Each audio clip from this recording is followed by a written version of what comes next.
Morning. The time is 10 a.m. and I call the July 30th, 2026 Planning Board meeting to order. We have the following board members with us today. Vice Chair Okoye. Good morning. Commissioner Lawler. Good morning. Commissioner Jenkins. Good morning. And I am Chair Kevin Anderson.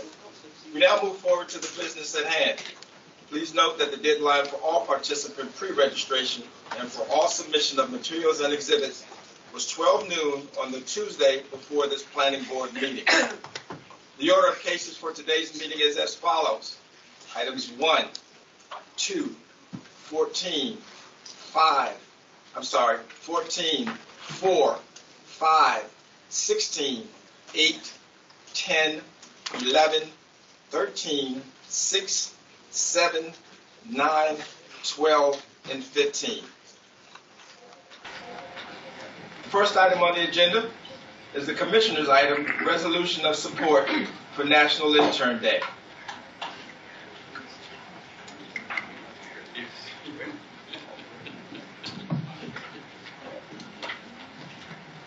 Good morning, Chair Anderson. Welcome on your first day. And good morning, Vice Chair Okoye, Commissioner Jenkins, and Commissioner Lala. For the record, I am Callista Black. I'm the Chief Communications Officer based in the Prince George's County Planning Board office.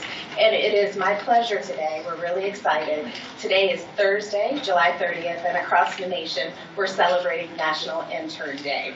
And before you, we have a resolution of support for National Intern Day. Since 1995, MNC PPC, Prince George's County Planning Department, and Planning Board has hosted interns from universities and colleges across the nation. They're bringing a wealth of experience from different disciplines. And this year we have 16 bright minds joining us for 12 weeks. They started in May and will continue to mid-August. And they're working 40 hours a week, 12 weeks of paid internship, I know, alongside with our highly skilled and professional staff. And so they are working in the areas of transportation, community planning, placemaking, public affairs, facility management, and also public affairs and other areas. And so we are very thankful to the Planning Department for hosting them this year. And I'm going to kick it over to our Planning Director, James Hunt, to say a little bit about the interns. Thank you, Callista. For the record, James Hunt, Acting Planning Director here with the Prince George's Planning Department. Before I get started, can I have all the interns to stand? And I want to give you all a round of applause.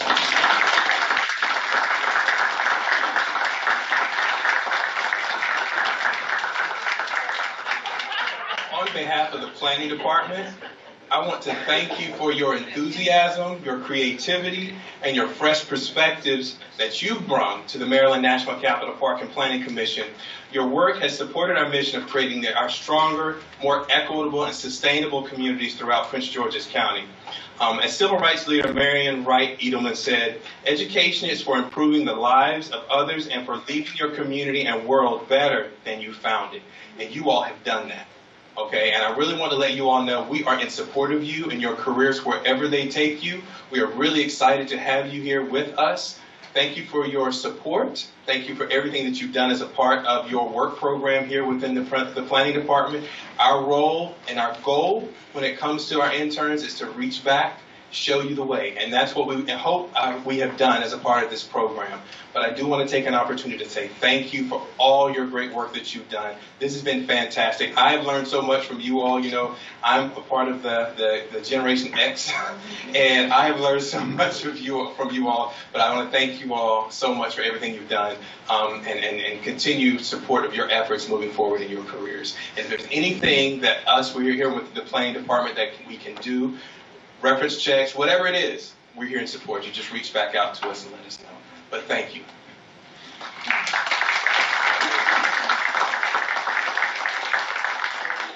A program like this isn't possible without dynamic individuals who make it happen. We'd like to extend a very special thank you to Heather Orwiller, the internship coordinator. She couldn't be here today. She's traveling for work. Our incredible human resources team, Demetra Linsenby, Alicia Jordan, Maylene Trimble, Marcy Gonzalez, and Ellen Browse. And of course, all the supervisors, division chiefs, and the planning director's office. It's a whole team that makes this happen. And at this time, we would like each intern to come to the podium, introduce themselves to you, and share just a little bit where they're coming from and where they've been working. And after they do that, we would love for you to join us for a photo opportunity.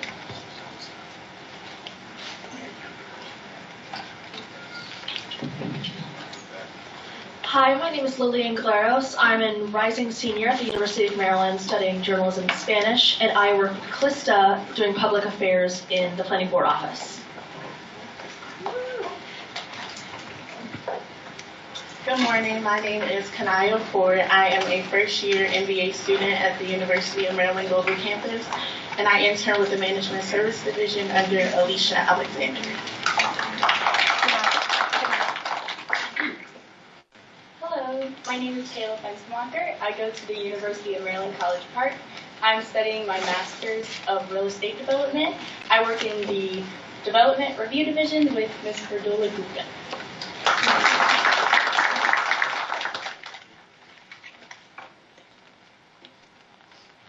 Hello everyone, my name is Eric Jacobson. I am a recent graduate of the University of Virginia, and I'm in the Community Planning Department underneath Thomas Lester.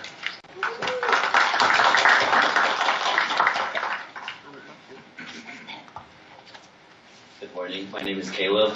I'm a recent graduate of the University of Maryland, Master's of Urban Planning, and I work with Heather to help coordinate the internship program.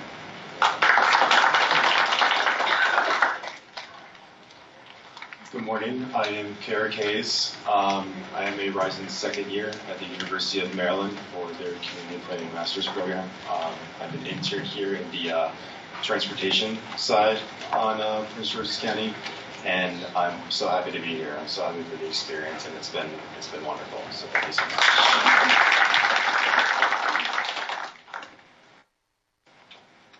Good morning, everyone. My name is Gabriela Martinez. I go to UDC. I'm studying urban sustainability, and I'm a transportation intern, and I'm working with Mark Berger this summer. Thank you, guys.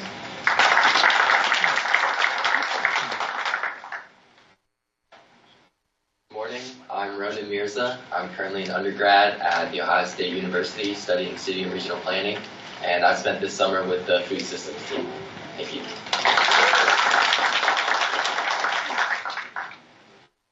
Good morning. My name is Dakota Meekins. I go to LSU, and I'm working with the Common Lab Planning Department under Suzanne Nichols, and I'm working in the Environmental Planning section. Thank you.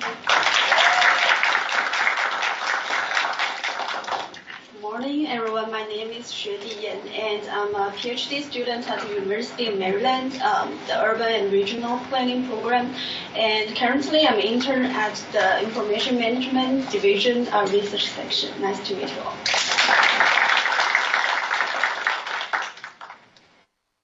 Good morning, my name is Noah Solomon. I am a rising senior at Towson University, and I am interning from the Information Management Division, and I'm working under Cherie Strong.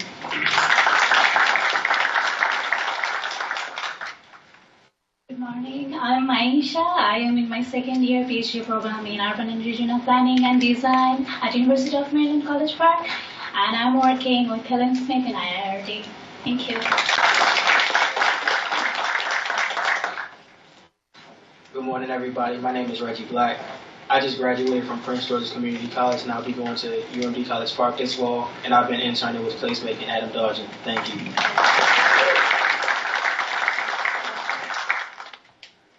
Good morning. My name is William Nete. I'm a second-year master's student at the University of Texas at Austin, and I am interning with Adam in the placemaking section. Thank you. Good morning, my name is Maxwell Harris. I'm a rising senior at American University, and I'm interning in the Human Resources Department under Demetria Liskeby. Thank you.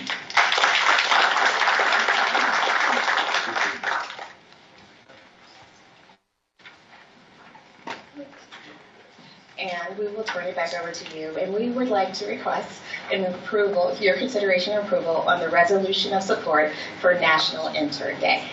Just come down. You mentioned resolution. We'll look for a motion to approve the resolution. So moved. I second. We have a motion by Commissioner Lawler, second by Commissioner Jenkins, and we'll now call the roll. Vice Chair Okoye. Vote aye, and congratulations to all of you. I appreciate your time here. Commissioner Lawler.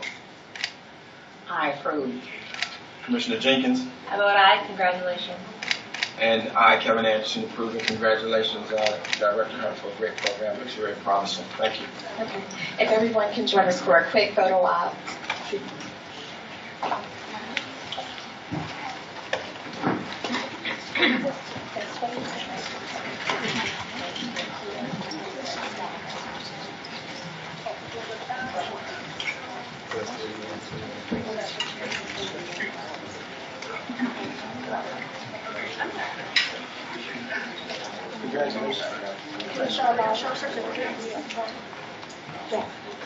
We all should.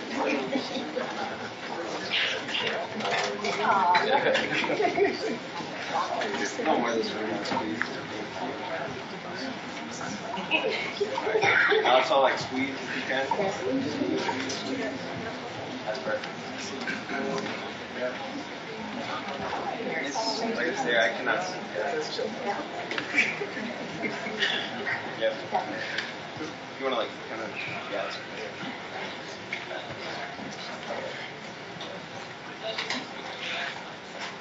Everyone up here. 3, 2, 1. Thank you guys very much. I'll see you. Thank you.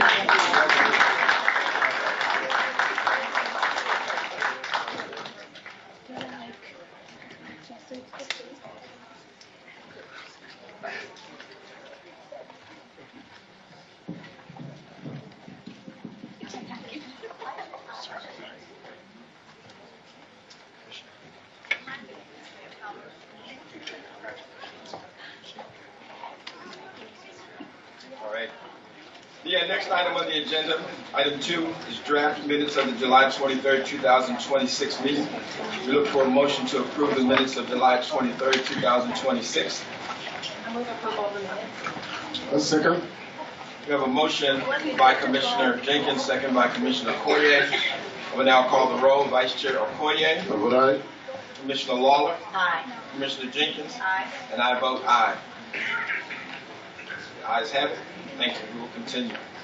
The next item on the agenda is item 14, extension request for preliminary plan 4-22050 Fairview. We will now hear from staff who will present this item. Good morning, Mr. Chairman. Can everybody hear me? Good morning, Mr. Chairman and members of the board. For the record, I am Jason Bartlett with the subdivision section. Item number 14 on the agenda is an extension request for preliminary plan of subdivision 4-22050 titled Fairview. This preliminary plan of subdivision was approved by the Planning Board on June 13, 2024 and was valid through July 11, 2026. The subject property is located in the northeast quadrant of the intersection of I-95, 495, and MD 704. This preliminary plan of subdivision was reviewed pursuant to the prior subdivision regulations and approved 65 lots and 5 parcels for development of 65 single-family attached townhouse dwellings. By letter dated July 9, 2026, the applicant requested a 1-year extension of the plan's approval. If this request is approved, the preliminary plan of subdivision will be valid through July 11, 2027. Section 24-119D5A of the prior subdivision regulations authorizes the planning board to grant an extension to the normal expiration of a preliminary plan of subdivision when certain criteria are met. Follow the question, give me a call, okay? Okay. Yeah. Staff find that all criteria of section 24-119D5A have been met and recommend that the planning board grant a 1-year extension for the preliminary plan of subdivision 4-22050. This concludes staff's presentation. Thank you. Thank you. Are there any questions for staff from the planning board? No. So next we will hear from the applicant's attorney.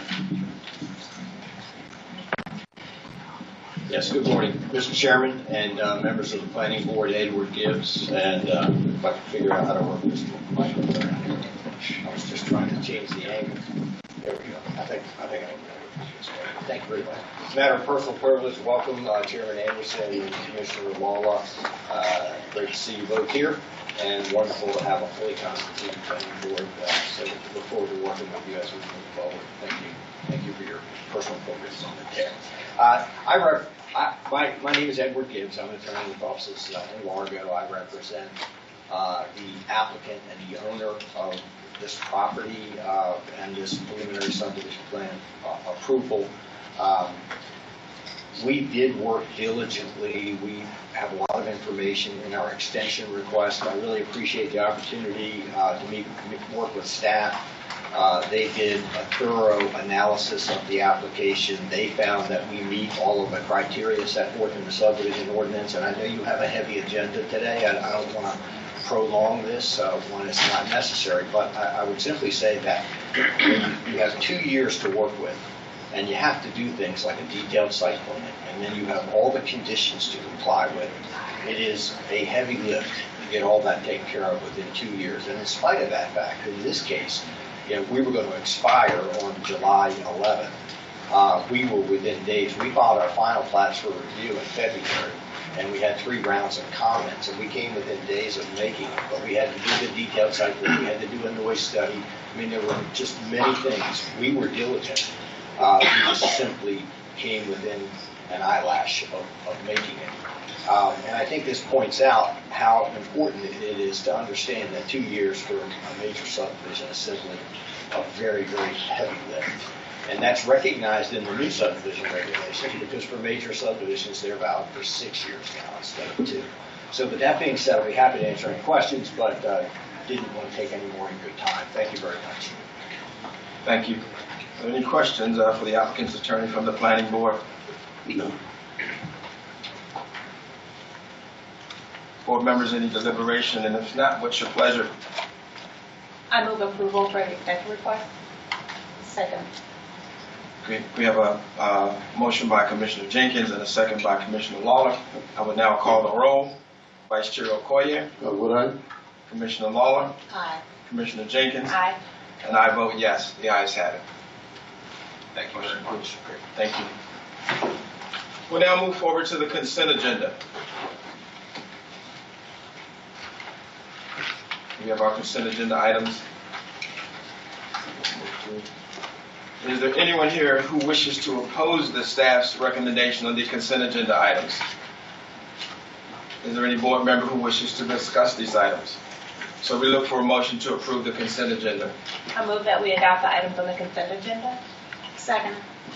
Good. We have a motion by Commissioner Jenkins, a second by Commissioner Lawler. I will now call the roll. Vice Chair Okoye. Aye.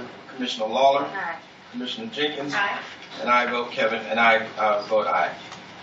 So we're now moved to our regular agenda items.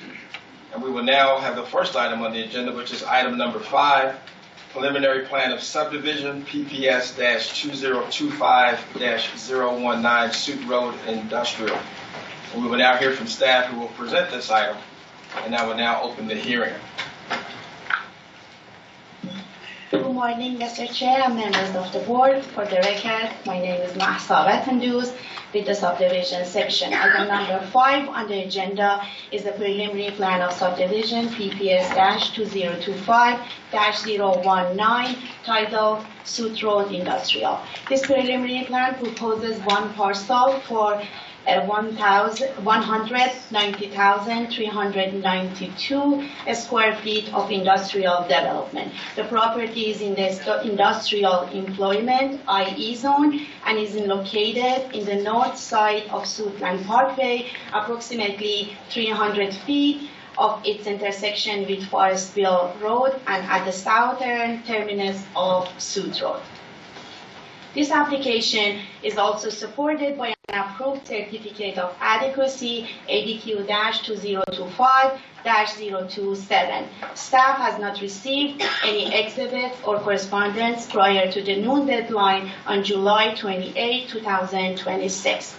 In conclusion, staff recommends that the Planning Board adopt the findings of the technical staff report and approve the preliminary plan of subdivision PPS-2025-019, Type 1 Tree Conservation Plan TCP1-2025-0029, as well as the variation request to Section 24-4205 and the variance request from Section 25-122B1G, subject to the findings and conditions in the technical staff report. This concludes the staff's presentation. Thank you. Okay, thank you. Are there any questions for staff from the Planning Board? There are none. Next, we will hear from the applicant's attorney. Good morning, Chair. Good morning. We need to swear you in. And anyone else who's seeking to speak on this matter, if you'd stand, raise your right hand. And anyone online, you swear to or affirm to tell the truth, the whole truth, and nothing but the truth? I do. Thank you. Good morning, Chair Anderson and Commissioners. Matthew Gordon, counsel to the applicant, Sutton Forest OI LLC. I will be pretty brief this morning. We just want to thank planning staff for all their assistance over the past year or so since we started the intake process. We're happy to be here in full agreement with their recommendations that the application meets all the requisite findings, and we agree with all the conditions of approval. And we look forward to working with staff to certify the plan and move to the next stage, which will be a detailed site plan that will ultimately come before this board again. We're happy to answer any questions that this body has. Thank you. Great. Thank you. Are there any questions for the applicant's attorney from the Planning Board? There are none. Board members, any deliberation? And if not, what is your pleasure? I'm sorry. I move that we adopt the findings of staff and approve preliminary plan of subdivision 2025-019, Type Tree 1 Conservation Plan 2025-0029, a variation from Section 24-4205 of the subdivision regulations, and a variance from Section 25-122B1G of the Woodland Conservation Ordinance, along with the conditions outlined in the staff report. Second, Mr. Chair. We have a motion by Commissioner Jenkins and a second by Commissioner Okoye. We now call the roll. Vice Chair Okoye. Mr. Chair, I vote aye. Commissioner Lawler. Aye. Commissioner Jenkins. Aye. And I vote aye. Ayes have it. Thank you. Thank you.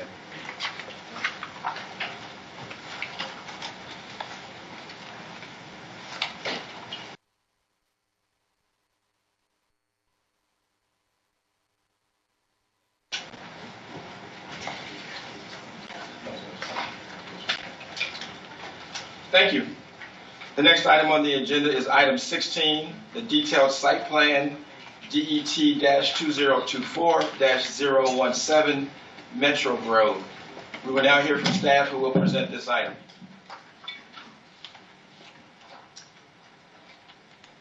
Good morning, Mr. Chair and members of the Planning Board. For the record, I'm Meng San with the Urban Design section.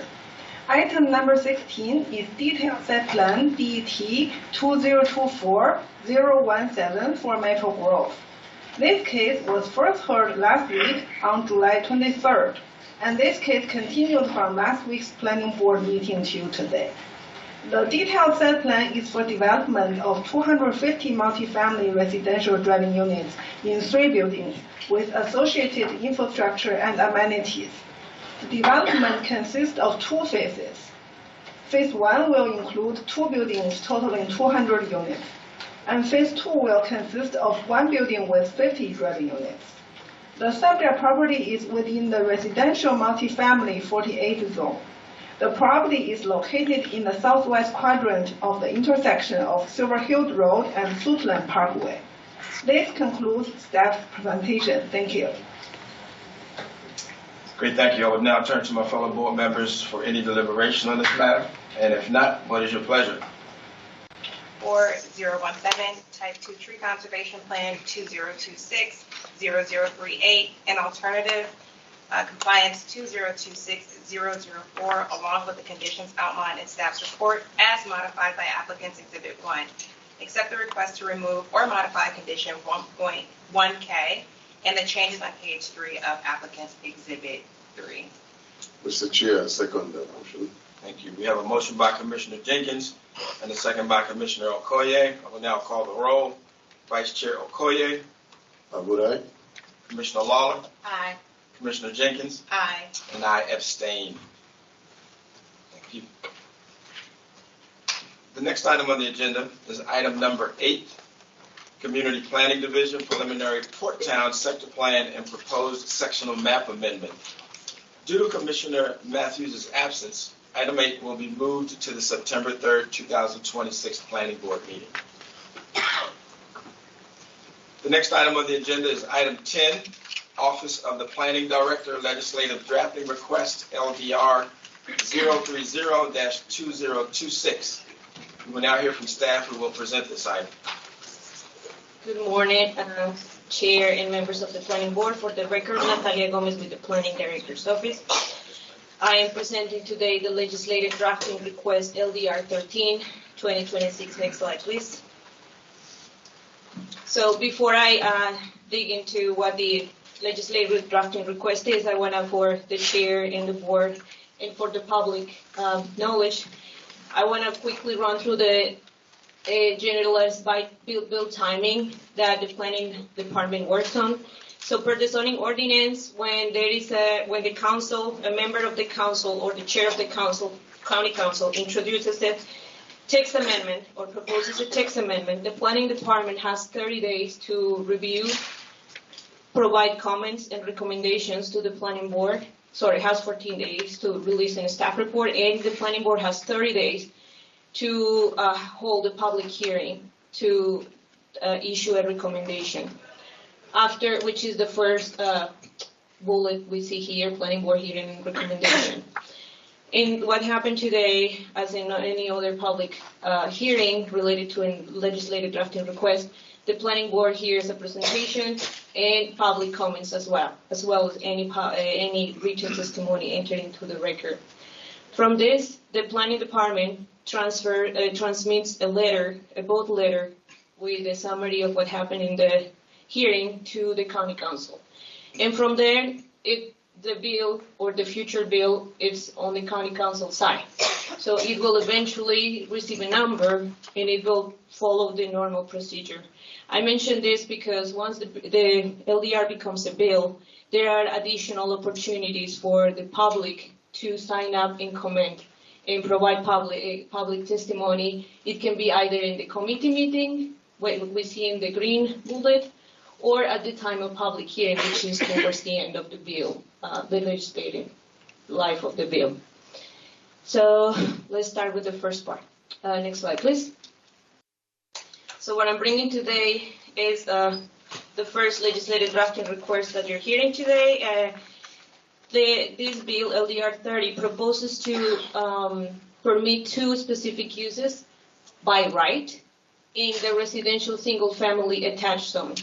Those uses are place of worship of no less than 1 acre in size and what we commonly call restaurants, but in detail is alcohol production facility, small scale, shared commercial kitchen, restaurant, and restaurant with quick service. The bill also introduces some standards for these uses to promote a productive reuse of existing buildings. Next slide, please. So when staff received the bill, we ran a quick policy analysis and we discovered there are inconsistencies in the treatment of the use across the zones. The reason is that both place of worship and restaurants are not permitted in any of the residential single-family zones, and only in some of the multifamily zones that are in a higher density. These uses, given their impacts, are not permitted in those single-family uses. They are permitted as by special exception. Yes, they are permitted by special exception. given the impacts they have. So we found the concern that why is it only request to be allowed by right in the RSFA zone and not in the other zones. That also creates the fact that there is only one specific treatment in the zone create concerns that there might be potential inconsistencies with what we call the Religious Land Use and Institutionalized Persons Act, which is a federal act. So there might be inconsistencies with federal law because place of worship will not be treated fairly across the county. Next slide, please. So, given what we found in the proposed text amendment, staff considered that this might be a property-specific text amendment. The planning department has had a long-standing position of not supporting property-specific text amendments because we think that a countywide text amendments should be countywide policy, and we did not identify such a policy. So we mentioned here that because there is not a countywide policy planning need, or we did not identify, or there is not any nexus to public policy, we have inconsistencies in a future application countywide. So with that, we think that this will lead to incompatible development. In addition, the zoning ordinance also states that prior the transmittal of a legislative drafting request, the county council has to work with the planning department. And I cited the exact section of the zoning ordinance here that says within 21 calendar days, the council legislative council shall prepare the proposed amendment in consultation with the planning department. That I want to highlight that consultation did not happen. If it had happened, we probably would have a different result today and a different a text amendment that is more applicable countywide. Next slide, please. So with that, the department recommends the planning board adopt the findings of the staff report, support the intent of supporting adaptive productive reuse of commercial buildings within residential neighborhoods, but opposed to the legislative approach proposing LDR 30/2026. This concludes my presentation, and I'm here to answer any questions. Thank you. Thank you. Are there any questions for staff from the planning board? No. Board members, any deliberation, and if not, what is your pleasure? I move that we adopt staff's recommendation to oppose LDR 0302026 and forward the recommendations in the technical staff report to the district council. Mr. Chair, I second the motion for 302026. Thank you. We have a motion by Commissioner Jenkins and a second by Commissioner Okoye. I will now call the roll. Vice Chair Okoye. I vote aye. Commissioner Lawler. Aye. Commissioner Jenkins. Aye. I, Chairman Anderson, vote aye. The ayes have it. Thank you. The next item on the agenda is item 11, Office of the Planning Director, Legislative Drafting Request, LDR-152-2026. We will now hear from staff who will present this item.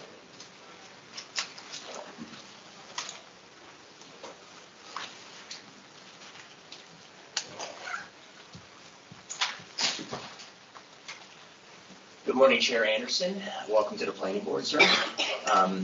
Commissioners, Commissioner Lawler, this is my first time before you, so it's a pleasure to meet you as well.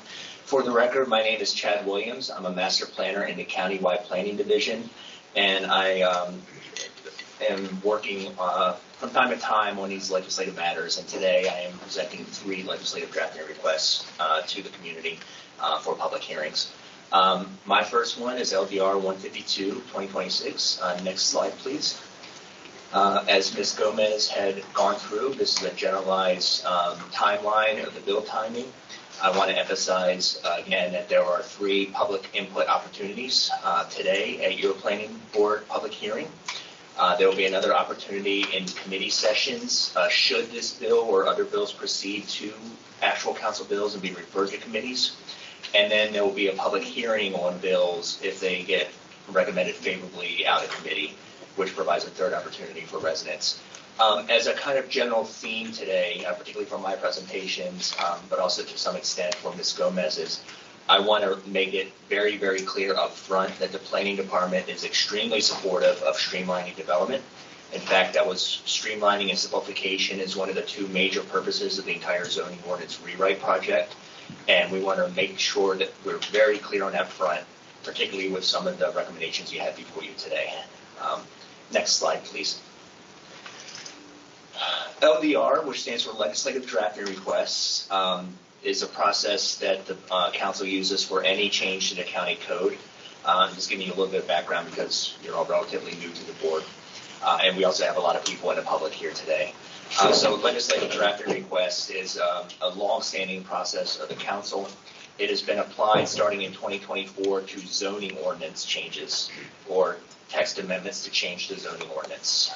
So we have legislative drafting requests come in for zoning changes. You will not see this for subdivision changes. You'll just see subdivision bills referred to you. This particular LDR 152/2026 proposes to amend what we call the transition provisions of the current ordinance. These are the provisions that govern development that was approved under the regulations of the prior ordinance, prior codes. To prohibit the development of tobacco shop, electronic cigarette shop, retail tobacco business, and certain food or beverage store uses under the provisions of the prior ordinance. Prohibit the development of convenience stores uses that sell tobacco or tobacco accessories under the current ordinance. And it includes what we call an uncodified section that would amortize or force the change of operation or ultimately the closure of businesses that sell tobacco that's dated to July 1 of next year. Next slide, please. So I mentioned that there's language incorporated in the transition provision, specifically sections 27, 1703, and 1704 that would prohibit any application utilizing the provisions of the prior zoning ordinance for development of tobacco shop uses, electronic cigarette, retail tobacco, business uses, or now food or beverage stores of less than 5,000 square feet of gross floor area that sell tobacco or tobacco accessories. And there's been a long-standing carve-out that the council made some years ago about because those would still be permitted. I will take a moment at this opportunity to say this bill is a revised bill. This is a corrected draft one. It was posted on the agenda yesterday. Our apologies for not having that corrected version posted earlier. Ms. Gomez mentioned that many of the 7 LDRs you've had before you last week and this week did not involve the required coordination with the planning director. This one was transmitted to us without that coordination, but after transmittal, Principal Counsel Warner, myself, and Ms. Gomez worked with the Office of Chair Oriata to revise this bill. There were some pretty significant unintended consequences in the original bill, and this bill represents some revisions. But as you'll still see, we recommend that you take a certain position based on some things that still remain in the bill. I mentioned that there's language both in the uncodified section and in the legislative language that will go into the ordinance itself that certain uses, particularly in a food or beverage store with less than 5,000 square feet that sell tobacco products, must stop selling those products by July 1, 2027. Next slide, please. The bill also, again, revises the current zoning ordinance definition of convenience store. The term convenience store is not a term of the prior ordinance. That's why we had to use food or beverage stores of less than 5,000 square feet.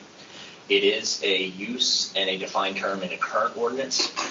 This revision proposed by LDR 152 would prohibit the sale of tobacco or tobacco accessories in convenience stores in Shorters County. There was a provision added by Council Bill 62/2024 that would require convenience stores that do sell tobacco to locate 3 miles away from other convenience stores. That was one of, this would be the 6th bill since 2022 that's looking to regulate tobacco sales in Prince George's County associated with convenience stores, perhaps fronting as more of a tobacco operation. Or, sorry, the fronting would be as a convenience store, but it's more of a tobacco operation. That's a concern that the council has expressed verbally in many meetings before. I mentioned the amortization period, so we can move on to the next slide, please. In terms of the policy analysis, the bill amends the transition provisions to prohibit applications for those uses that are listed, but it doesn't say anything about currently operating uses. And we see that this is a real point of confusion, because typically you might have a business that somebody wants to retire or for other reasons sells the operation, and that business can continue. This bill is unclear whether such businesses can continue. So we do recommend it to be provided clarity on that issue, and that specifically permits for changes in occupancy be allowed if the council wishes to prohibit these new businesses in the future so that the current ones can continue operations. Very important point. We certainly recognize, as your planning staff, the health consequences of tobacco. We recognize air quality concerns. We recognize the challenges of concentration of certain what is perceived as negative uses. But we also have to balance that out with other considerations in the planning world. One such consideration being tax revenue. The simple fact of the matter is that tobacco sales are a vice. Many people indulge in vices. You cannot regulate vices. We learned that in the 20s and early 30s. But what these businesses do is they might have a small section of their businesses devoted to tobacco, but it brings in a significant amount of revenue for small business owners, and that translates into tax revenue for Prince George's County. So we do have some pushing dynamics from both sides on that equation to consider. And then we also believe that it's entirely possible that a complete prohibition on tobacco sales, particularly with that convenience store change for the current ordinance, could result in legal challenges for Prince George's County. Next slide, please. There was, again, a reduced square footage requirement that was added by another bill that focused on this issue that limits the amount of space that convenience stores, food and beverage stores could dedicate to tobacco sales.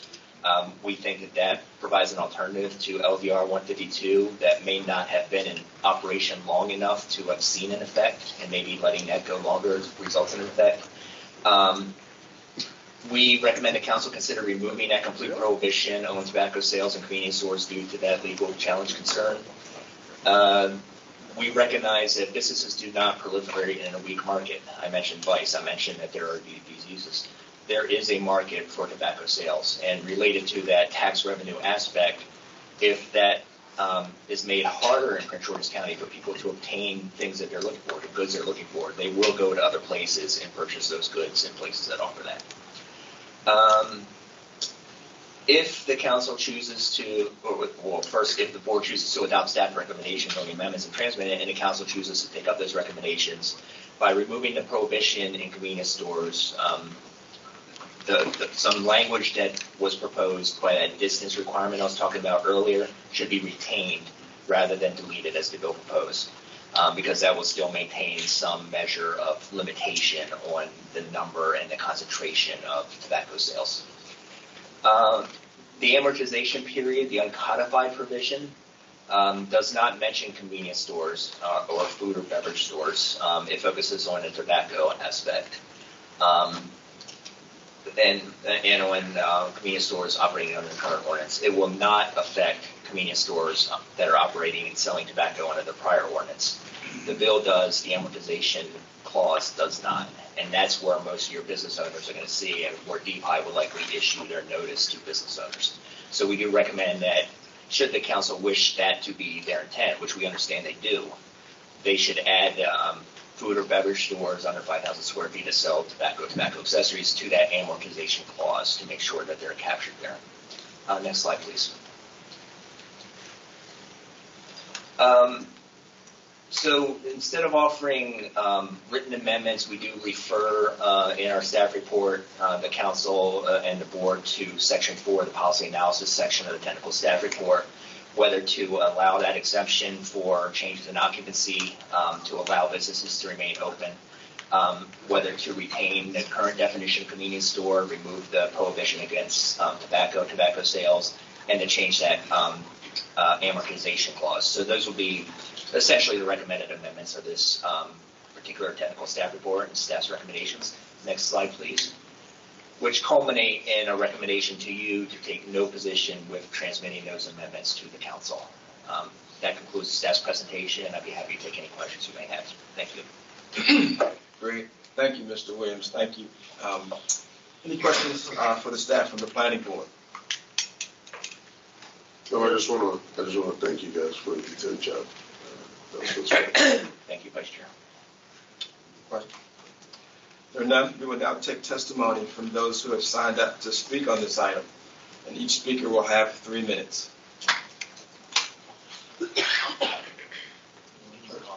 I'm sorry. Carrie Kelly from the Food and Water Watch. Is he or she here?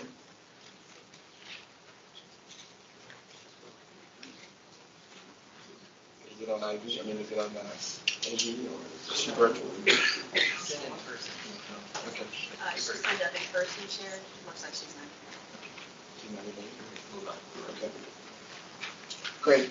There are none. Board members, any deliberation? And if not, what is your pleasure? None? Okay. I move that we adopt staff's recommendation to take no position on LDR 1522026 and forward the recommendations of the technical staff report to the district council. We have a motion. Sorry. Mr. Chair, I second the motion. Thank you. We have a motion by Commissioner Jenkins and a second by Commissioner Okoye. We'll now call the roll. Vice Chair Okoye. Mr. Chair, I vote aye. Commissioner Lawler. Aye. Commissioner Jenkins. Aye. And I, Chairman Anderson, vote aye. The ayes have it. Thank you. The next item on the agenda is item 13, Countywide Planning Division MRF-2022-012 Junior Tennis Champion Centers expansion. We will now hear from staff who will present this item.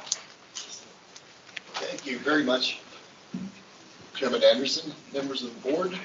For the record, my name is Bobby Ray. I'm the supervisor with the Countywide Planning Division. As stated, this item is a proposed expansion of the existing Junior Tennis Champion Center located at 5200 Campus Drive in College Park. The expansion is located on property immediately east of the existing tennis facility and adjacent to the College Park Airport. The property is owned by the Park and Planning Commission, subject to a lease agreement between the two parties. Next slide, please. And as you can see from the aerial, you can see the property bounded in red and its proximity to the airport runway. The site is the former location of the 94th Aero Squadron restaurant.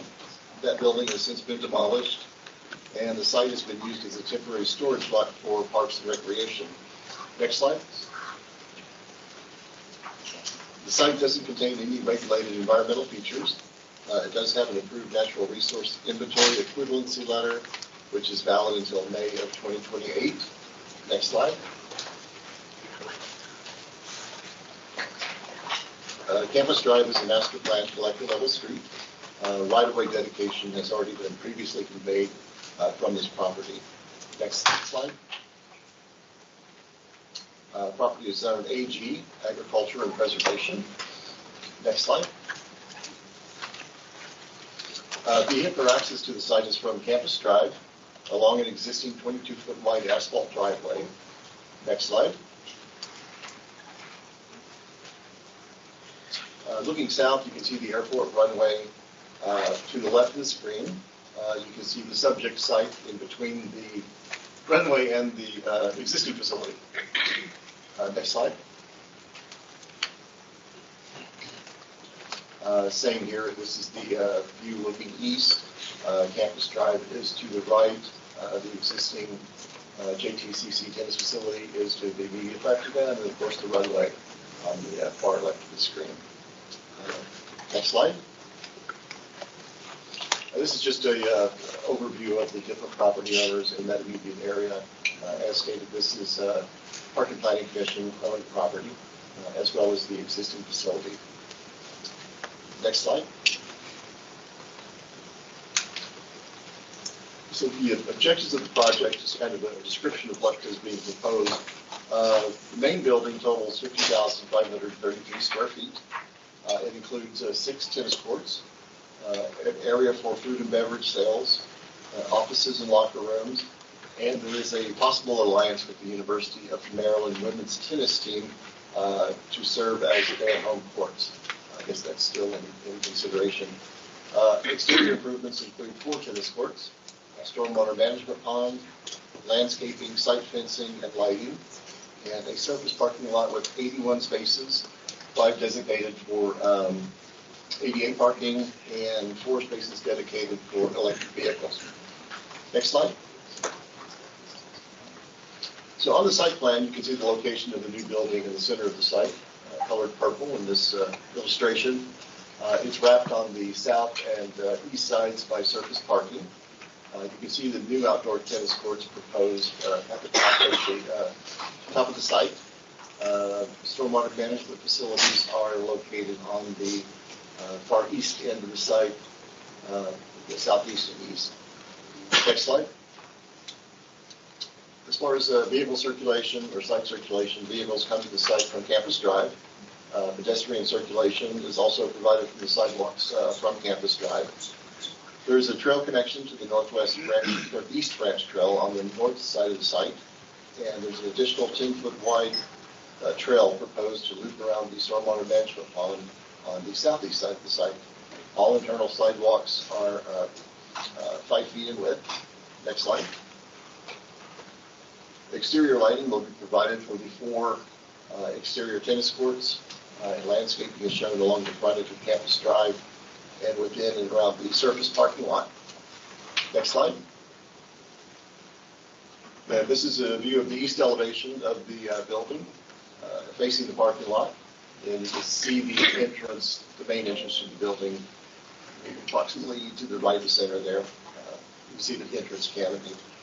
Next slide. And this slide shows various elevations taken from different areas of the property. Next slide. So given the facility's location adjacent to the College Park Airport, a review of the proposed building was made by the Federal Aviation Administration and the Maryland Aviation Administration. The compliance with both federal and state regulations is required, and in both reviews there were 2 points of building encroachment identified.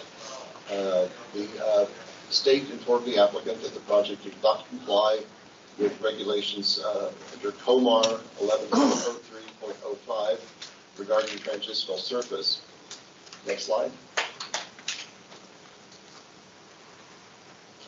Here's an aerial view of the transitional area and approximate areas of encroachment in white. The issue has resulted in significant concern for both users of the airport and for visitors of the airport, and has generated a lot of commentary and a lot of written comments, and I think that was also provided to you in the backup for this case. Recommendation number 1, the mandatory referral, is that the applicant work with the Department of Parks and Recreation to design the building in a manner that eliminates all obstructions identified by the Maryland Aviation Administration, and that the building fully comply with COMAR 11.03.05. Another review by the state will be made to determine compliance with state regulations, and as well as federal regulations, so the FAA will also review any revised plans as well. Next slide. This is kind of an overview of the outreach that has been done by the applicant.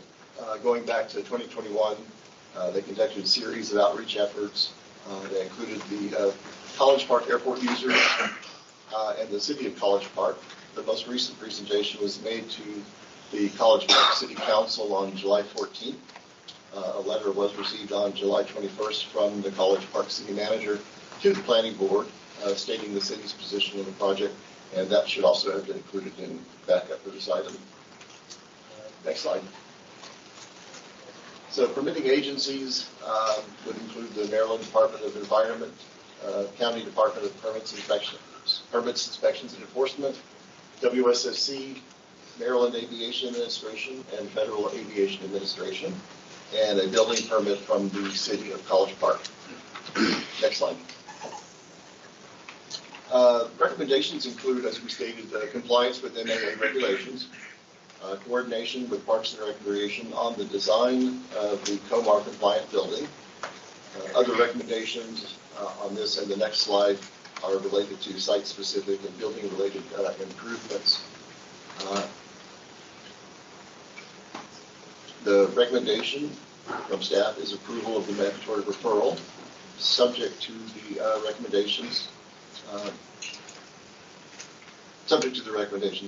transmittal to the project applicant. And that concludes my presentation. If you have any questions, I'll try to answer them. There's a lot of people here to also participate if questions come up. Great. Thank you, Mr. Ray. Are there any questions for staff from the planning board? There are none. Next, we will hear from the applicant's attorney. Chair, I'd like to say a few words, if you allow me. Sort of continue on with what Bobby Ray has said. Good morning, Mr. Chair Anderson. Big welcome, and fellow planning board members. For the record, my name is Paul Sun, Land Acquisition Specialist, Department of Parks and Recreation. Mr. Flanagan's going to pull up an aerial view of the property. Yes.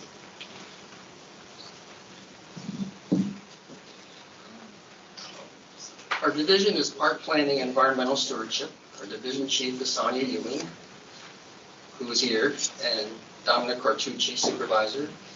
We are led by Darius Stanton, Director of Parks and Recreation, who is now available to join us today.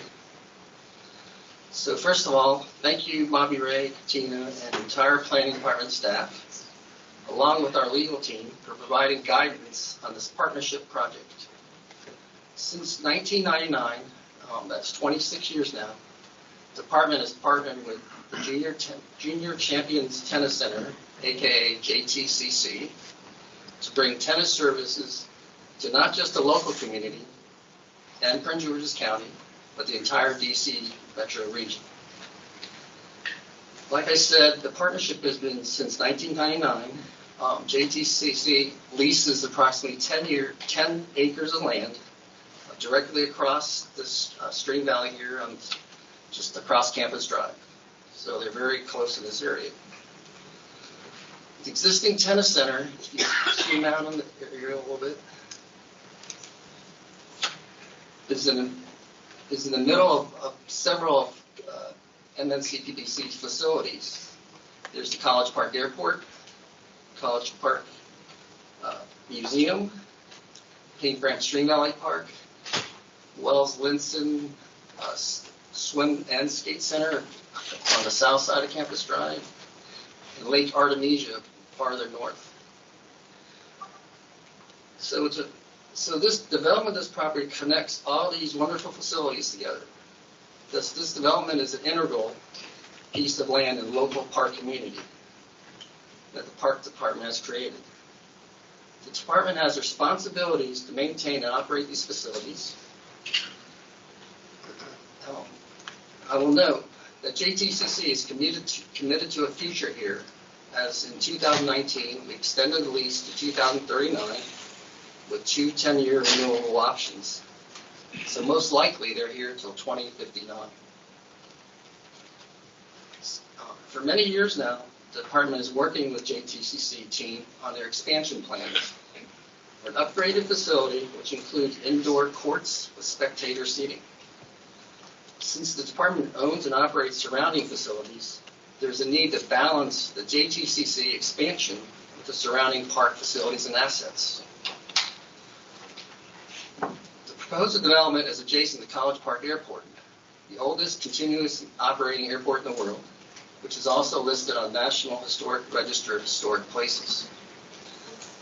We are very happy to report that the current JTCC leadership is now committed to work with us on a revised design that meets all the regulatory requirements of the Federal Aviation Administration, FAA, and Maryland Aviation Administration, MAA, and local regulations to the adjacent airport can operate in a safe and efficient manner. The department fully supports JTCC's expansion plans and looks forward to this continued partnership. As a partner in this project, we have asked and will allow JTCC to use additional parkland to create the best design possible, which will protect the existing airspace along with mitigating the impacts to the 100-year floodplain. The department is committed to ensure that the recommendations of the planning board hearing today are carried forward and its final design and revisions will be shared publicly before the project moves forward towards an amended lease agreement. So last, I just want to conclude that the property is located in the city of College Park, who I believe is scheduled to speak later today. We wish to assure everyone that we'll be back to this College Park City Council once the department and JTCC have reached a consensus on a final development plan. And this will happen before any leases will be executed or construction permits to be filed. Just in conclusion, we have a full complement of staff from various operating divisions here today within the Parks Department, along with MAA staff that will answer any questions or that you guys may have. With that, I'll give the floor to Mr. Ship. Thank you.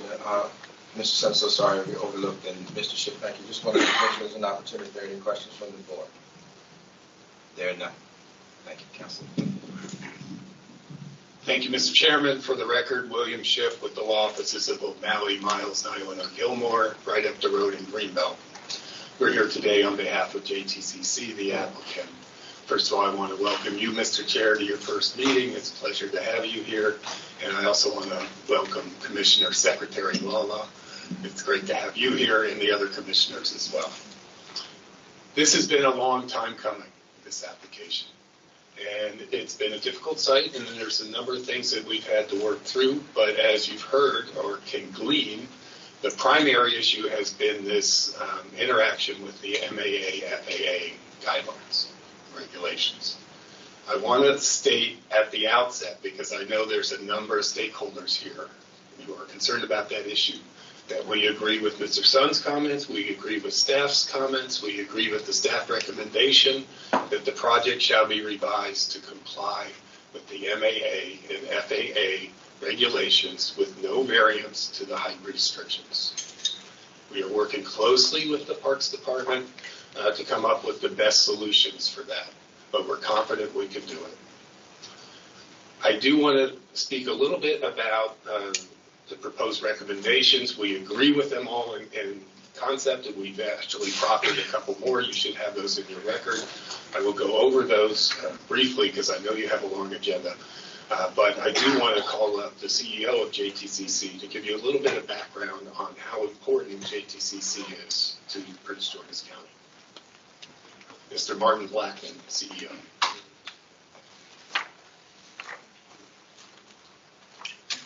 Thank you, Bill, and thank you, Chairman Anderson, Vice Chair, Commissioners. It's a pleasure to be here in your first week, Chairman Anderson. We've worked very closely with your staff. Please excuse I'm me, sorry. Mr. Chairman. I'm sorry. Yeah. Mark, you need to swear in? No. I'm sorry. I apologize.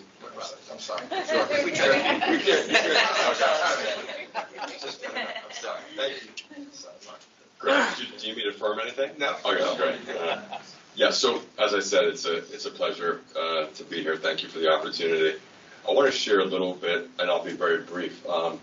We've heard a lot about the facility, but the soul of our program is a program that uses tennis education, mentoring, and community service to change the lives of children. We're in the business of human development. It looks like we're in tennis, and tennis is a great vehicle, but we're about changing lives, families, and the community. I'm an example of someone who has benefited from programs like JTCC. I wouldn't be here speaking to you if that weren't the case. After my career in tennis, I did not fulfill my goals as a professional tennis player, but I identified my passion in life, which is youth development. We are committed. I want to share 3 commitments. We are committed to the strongest possible partnership with MNCCP. We've had a great exchange with Sonia and Paul over the last couple of months. We've been guided by their recommendations. We are committed to respecting the legacy of the College Park Airport and the pilot community and the community safety in general. And we will deliver a concept, a redesign with no infringements. That is our strong commitment. And lastly, I want to share what the expansion really represents. We're serving over 2,200 children in our programs right now that are from Prince George's County. 55% Black, 25% Hispanic, many of them underserved. They all receive financial aid if they need it. if we have the ability to open this new expansion, we'll be able to double our impact in Prince George's County. It'll be deeper, it'll be stronger, it'll be more inclusive, and we'll be able to send more kids to college. Our percentage for college placement is 98%. And that's our goal, that's our dream, and I thank you for the opportunity. Thank you, Mr. Blackman. Are there any questions? I'm sorry, were you complete? I was going to carry on with the rest of our presentation, if there weren't any questions. No, continue, I'm sorry. Okay, thank you, Mr. Chairman. As Martin relayed, JTCC has a great commitment to youth in Prince George's County and the greater region. Many of you are aware of the story of Francis Diafo, who came out of JTCC. It's a success story for the county and JTCC. But in addition to the youth service, we have programs for seniors, we have programs for veterans, we have programs for para-athletes. Really across the board, JTCC is committed to the community. Additionally, their kids who have gone through the program have obtained millions of dollars in scholarships to colleges and universities. So we're really proud of that, and this expansion is a critical component of continuing that mission. The expansion is over 50,000 square feet, as you heard. It is a building that encloses 6 courts and 4 courts outdoor. Those numbers are significant because, as was mentioned, this will be the home of the University of Maryland women's varsity team. In order to compete and hold tournaments at the Big Ten level, you need to have that number of courts for a tournament. So it's not random that we selected those numbers. There's a lot of information in your record. I'm not going to go through all of it, and I think Bobby Ray did an excellent job, and I thank him for all his work on this, and Paul and Sonia and her team have been very instrumental. Certainly, we will answer any questions. I will tell you from a house cleaning standpoint that we have our engineer here, Phil Isaiah, and our architect, Brian Cutler. They do not need to speak unless there's questions. So you can check that on your sign-up list as you wish. Turning to the staff recommendations, as I said, we agree, but we did have a couple of proposed changes. Specifically, now I put my glasses somewhere.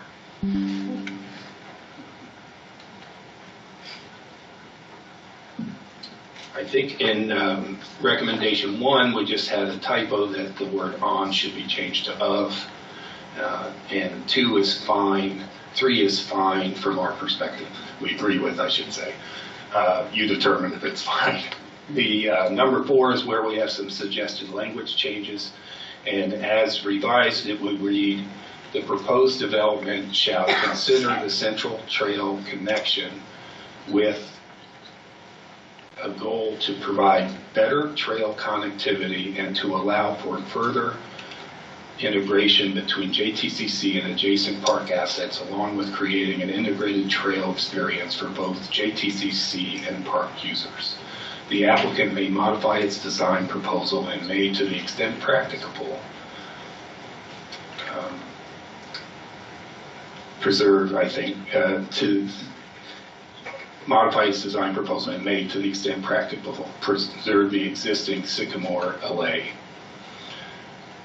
We think that gets to the intent, which is to look at the design when we revise the building, comply with MAA and FAA, and still have it be a fully integrated site.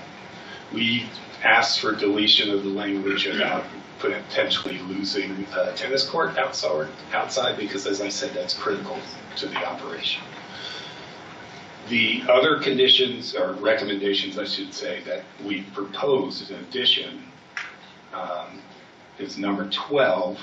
Prior to submission for any building permits for the project, the applicant and DPR shall brief the City of College Park on all revised plans. And then 13, upon DPR's final approval of the development plan, which incorporates these planning board recommendations, JTCC and MNC-PPC may execute a lease agreement, and the lease agreement shall require that any proposed buildings and structure be designed and constructed in compliance with MAA statutes and regulations and FAA recommendations and county ordinances and regulations without need for variance. These revisions were vetted with the Parks Department, so a lot of this language is actually their language and ours as well. I think we're in agreement on that, and we would ask the board's consideration for these revised recommendations. I don't think it disturbs the intent. In fact, I think it strengthens the intent of the staff report. With that, I would, be ready to answer any questions, or after any speakers come up, if I need to respond to any comments, I'd be happy to do that. Great, thank you, Councilor. For the record, I'd like to ask staff if they agree with the changes, in support of the changes. Yes, Chair, we have no objections. Thank you. Thank you, Councilor. Thank you. For the board, are there any questions for the applicant's attorney? Any additional questions or thoughts? Okay. If none, we will now take testimony from those who signed up to speak on this item. Each speaker will have would not be necessary. I think we've heard from Mr. Blackman.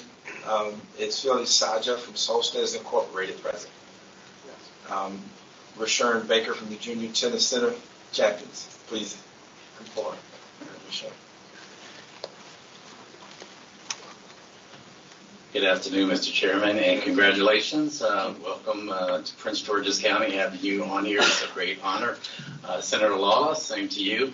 I won't be long. I guess I'm here to talk about, since I'm old enough, the beginning of this process, which is with Wayne Curry convincing JTCC to come to Prince George's County. There were other areas they were looking at, Montgomery County, Fairfax, but actually brought them here with the vision that this would expand and provide the cachet to Prince George's County. I don't know that he would have envisioned it going the way it is now. But the final thing is that I'd like to say, or final couple of things, is this project has been supported by every county executive since Wayne Curry. And that's a monumental feat, as many of you may know. I think it's not just about providing professionals, but it's expanding opportunities in education in Prince George's County, and this is a great one for us. Thank you. Thank you. Shane King with the Junior Tennis Champions Center. He does not need to speak. Okay, great, thank you. Brian Kozlowski from Private Pilot. Isn't that you? Matthew. He's online. He's on the line, I'm sorry. I apologize. Is he virtual? That takes a minute for Okay.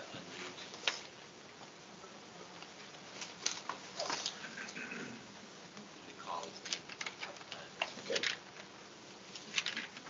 Is this Brian or this was Brian Kozlowski from Private Pilot. Brian, if you can hear us, please start.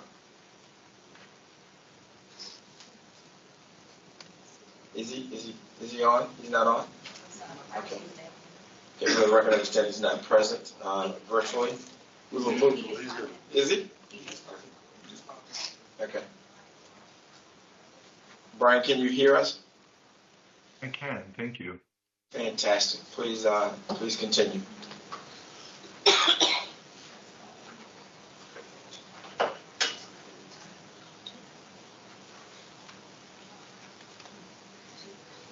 Yes, sir. I can. Yeah.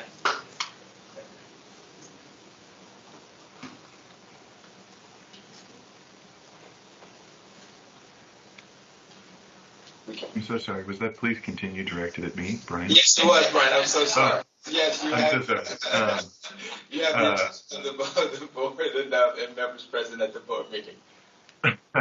I imagine that I am in some ways repeating what many other people have repeated, but and I apologize, but I had something for work right before this, so I am coming in a little bit devoid of contact. But I wanted to add just another voice here, thanking the tennis center both for what they do as an avid tennis player. I really appreciate it. But also what I have heard very recently is their increased willingness not to risk the approaches of the airport by modifying their plans so that there is no intrusion into the space.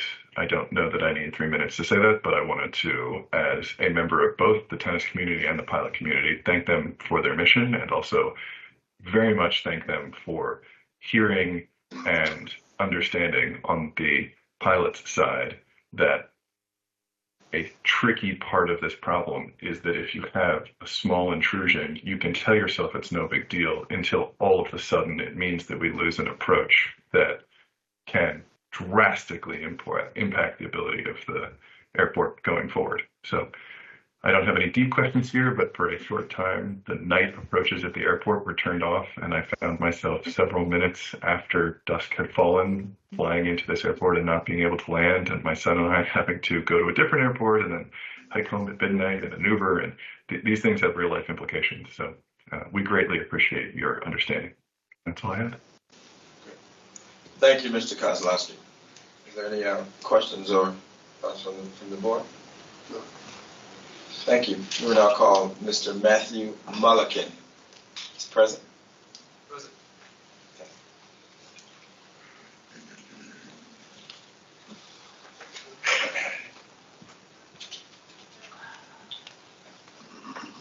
Thank you to the board. My name is Matthew Mulliken. I'm a resident of neighboring Berwyn Heights here, and I'm a student pilot based out of College Park Airport. I appreciate the opportunity for the board. As many have noted, this has been ongoing for a while. I think the most important thing I would emphasize today is continuous. Continuous, it's one simple word, but it is an intrinsically powerful word when it comes to, as many have pointed out, the National Historic Registered status of the airport. This airport is the oldest continuously operated airport in the world. And by that, I just want to emphasize a point in that when we think of history, we often think of the significance, the power of a thing as being what it contributed to us in our past. But continuous means the most important thing is today. It means tomorrow. Tomorrow. This airport and its airspace needs to be continuously protected. I, in many regards, both in written and verbal form, have noted my opposition to the tennis center's expansion. I am in no way in opposition to the tennis center. I have donated to the tennis center myself. I believe in their mission. I believe in their outcome. I also believe that the airport provides many of those same opportunities to minority represented demographics in our area. Again, my flight school is actually minority owned. Every single one of my instructors has been a minority demographic, both historically and currently represented in aviation today. So as the tennis center here today is willing to amend their position and their plans to not require a variance, I too am willing to amend my position to welcome and support them openly in that regard, as long as the airspace is protected and remains what it is today. Again, we have a mandate to protect that. That mandate is a nationally registered historic place. Oftentimes we think of that intrinsically as a property basis. I realize that there would be complications about this, but I would ask that the council work with both nonprofit, national, state, and local bodies that would be willing to consider legislative and legal avenues that would explore preserving the airspace at the airport, because that is an intrinsic part when we regard the continuous operational capabilities of the airport today. Given the time frame, I yield the rest of it. Thank you. Thank you so much, Mr. Mulliken. Any questions from the board? Where none, I'd like to call Ms. Miriam Bader from the city of College Park.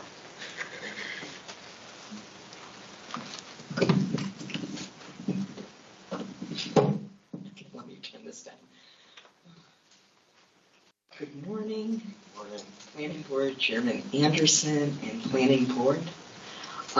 My name is Miriam Bader. I'm the Director of Planning and Community Development for the City of College Park, and I'm here today to represent the City of College Park. I'm going to read their letter that they submitted to you all, just so we would have it on the record. Dear, If I may, I'm Sue Ellen Ferguson here on behalf of the city as their attorney. Good morning. The City of College Park is home to many places and institutions that help make Prince George's County a great place to live, learn, work, and play. Among these valued community assets are the Junior Tennis Champion Center, located at 5200 Campus Drive in College Park, and the adjacent College Park Airport, which is the longest continuously operated airfield in the world. 2 years ago, the city was provided with an overview of the proposed JTC expansion, and since that time, the membership of our council has changed significantly. City staff was informed by Maryland National Capital Park and Planning Commission staff last week from the time this letter was written. I think it was on July 10th, that the planning board will take action on this matter on July 30th, and the council was requested to provide comments. However, at the July 14th council meeting, park and planning staff could not provide updated site plans showing the placement of the tennis facilities in compliance with county, state, and federal guidelines, and in a manner that would allow the airport to continue safe operations. Park and planning staff and the attorney for JTCC did state that JTCC would no longer be requesting a variance to resolve the hazard issues. Mr. Sean Hammer, representing the Maryland Aviation Administration, testified before the council and stated that his agency had not been provided with updated plans. Further, it became clear that the plans would not be available for the planning board to review at the July 30th hearing. Instead, park and planning staff noted that the planning board would be provided the proposed changes to the existing plans as a written narrative to describe how compliance would be achieved.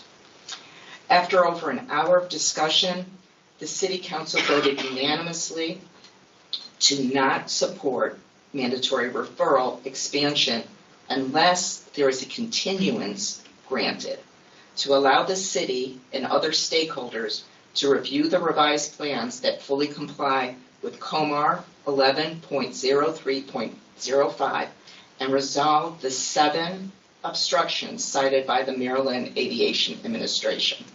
So please note that in the letter of the conditions, it only notes 2. We've talked to MAA and they said there are still 7. Just a side note there. And this was in correspondence with Mr. Hammer's testimony before the City Council and his letter. The city seeks to review completed plans showing full compliance with Maryland and Prince George's County regulations without any variances and a letter of compliance from MAA before the planning board hearing. The city values both the JTCC and the College Park Airport as important community assets. We remain committed to a reasonable path forward that protects the safe operation of both facilities. Accordingly, we respectfully request that the outstanding compliance issues be resolved before the planning board takes action, recognizing the important role each facility plays in the College Park community. Respectfully submitted, Kenneth A. Young, City Manager. So in summary, the City of College Park is requesting a continuance until a site plan in compliance with all state and county regulations and a letter of compliance from the MAA is submitted. I just wanted to point out one other fact, that I finally did receive a site plan, and when I measured the building from the runway to the building, it's only 170 feet away. Only 170 feet away. Means you can't even play flag football between the distance of that fixed building and the runway.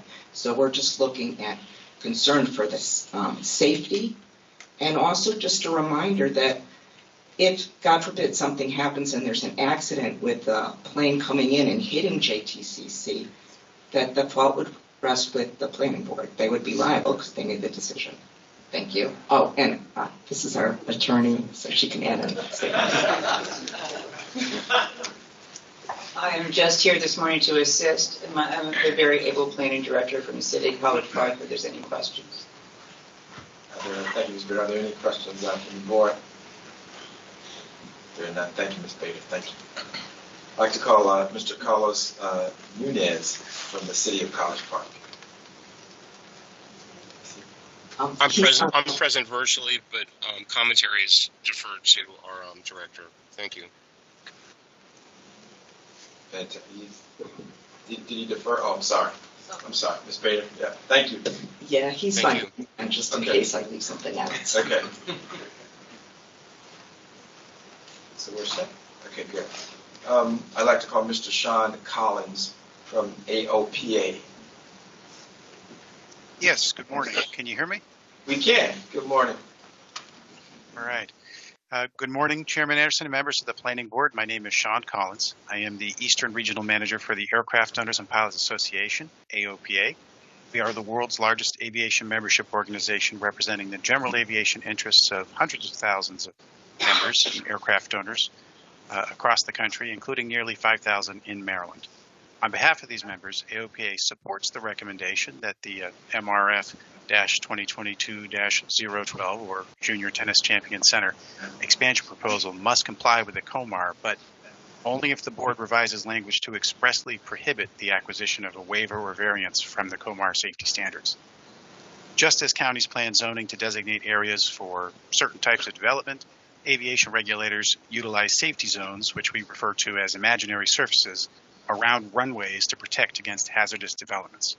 These surfaces, or planes of dimension, not to be confused with aircraft, that extend outward and upward from the runway surface. Each surface's dimensions vary based on the runway type and instrument capabilities, so think utility of the runway. Now, why does any of this matter? Not all aircraft operations are conducted under ideal visual flight conditions. Instrument procedures, which are used typically during inclement weather, are designed to provide a minimum safety margin with the lowest possible decision altitude to enhance the utility of the runway and increase the likelihood of a successful descent and landing. In this stage of flight, aircraft are slowing down to reduce their energy, which makes them more susceptible to crosswinds and can cause them to drift from alignment with the runway.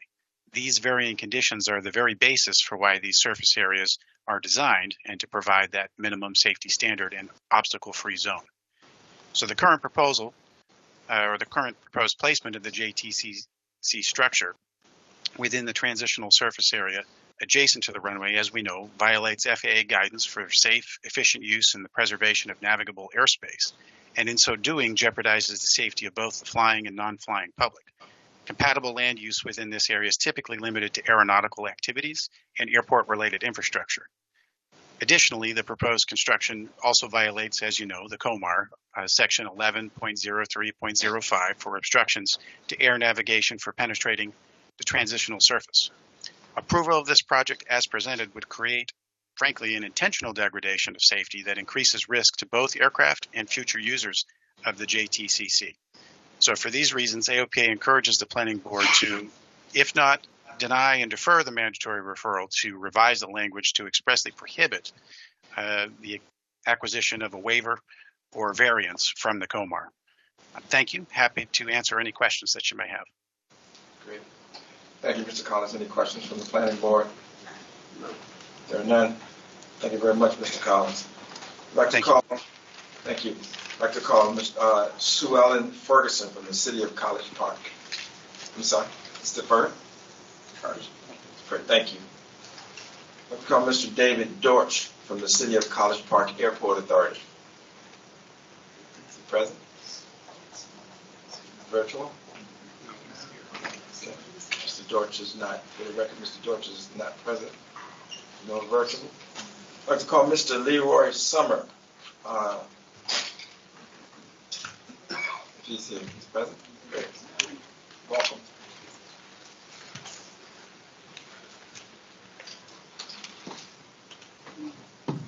Good morning, Chairman and members of the board. My name is Leroy Summer. I'm a former College Park Airport manager. I'm also an active pilot. I locally live in Cheverly. I'm a safety advocate with the FAA safety team and an AOPA Airport Support Network volunteer. I'm here today to urge strict compliance with COMAR 11.03.05 to protect our community's airspace and regional economic viability. To safeguard this critical infrastructure, I insist the board require certified revised architectural blueprints prior to approving mandatory referral or issuing any permits. We cannot afford to move forward on good faith alone when public safety and economic stability are on the line. On July 14th, the proponent talked to the city of College Park, and you heard all the findings from the city of College Park, so I won't go into that.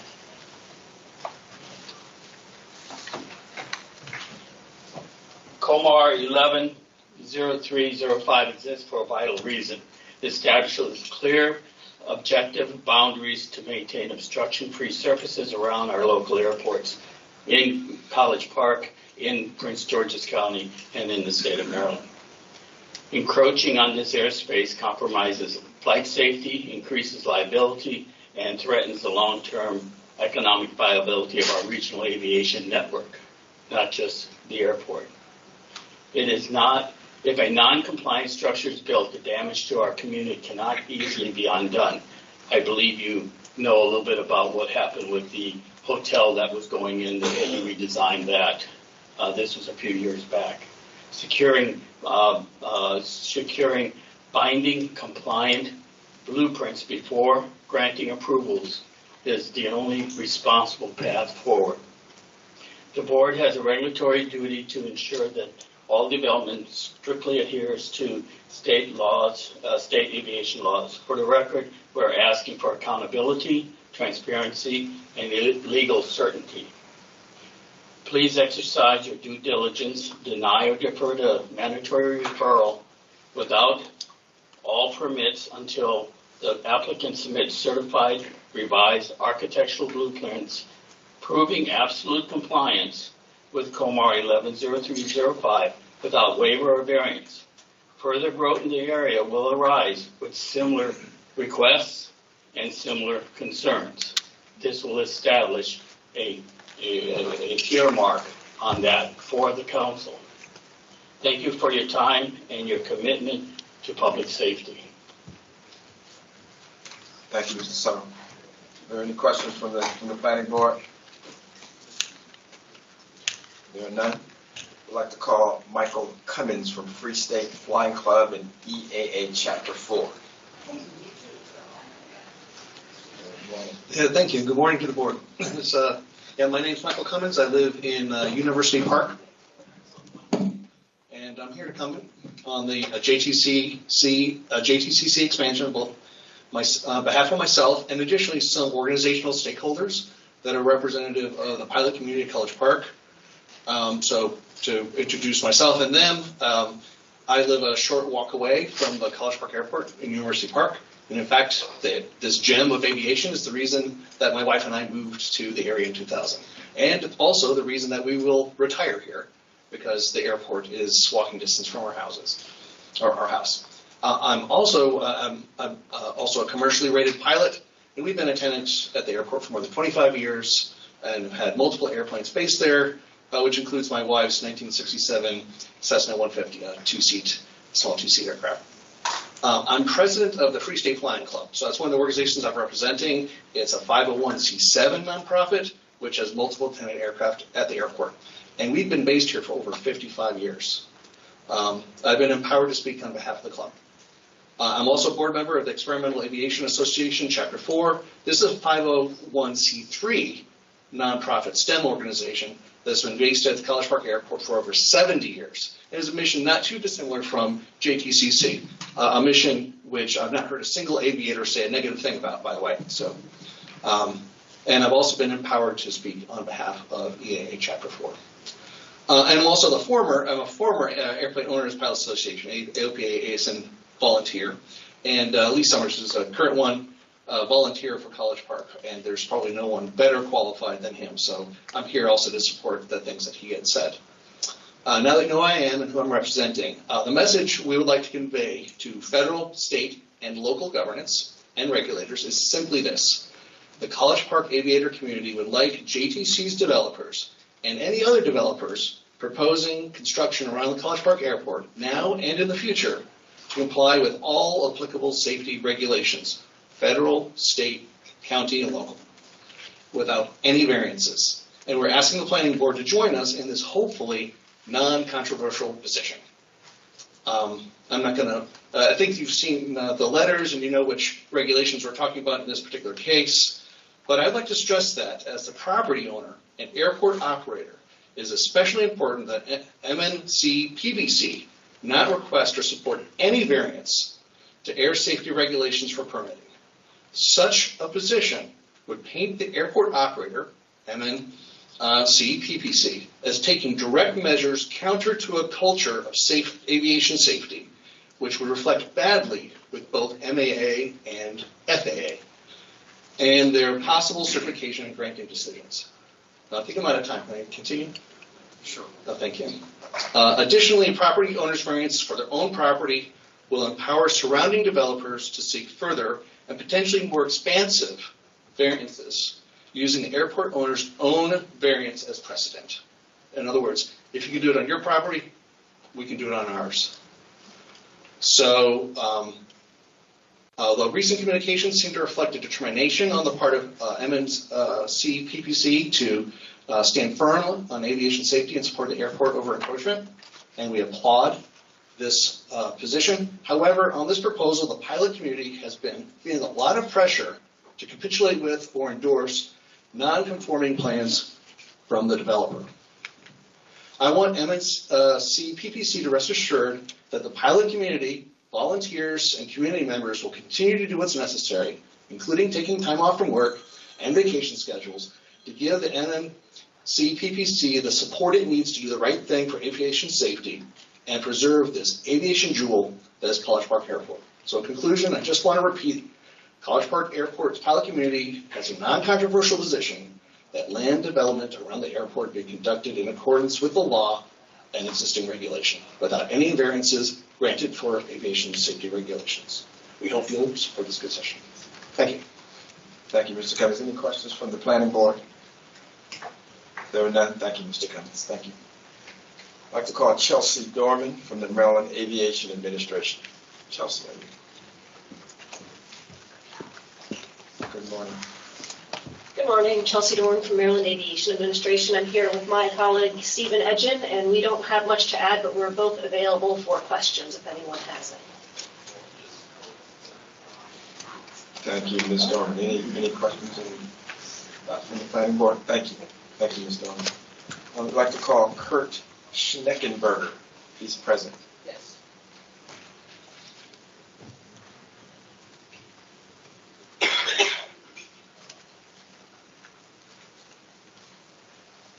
Did I get it right? Schneckenberger. Gotcha. Thank you. Thanks for the opportunity to speak. I've been a pilot flying out of College Park since before the tennis center, and but not as long as the Wright brothers were there.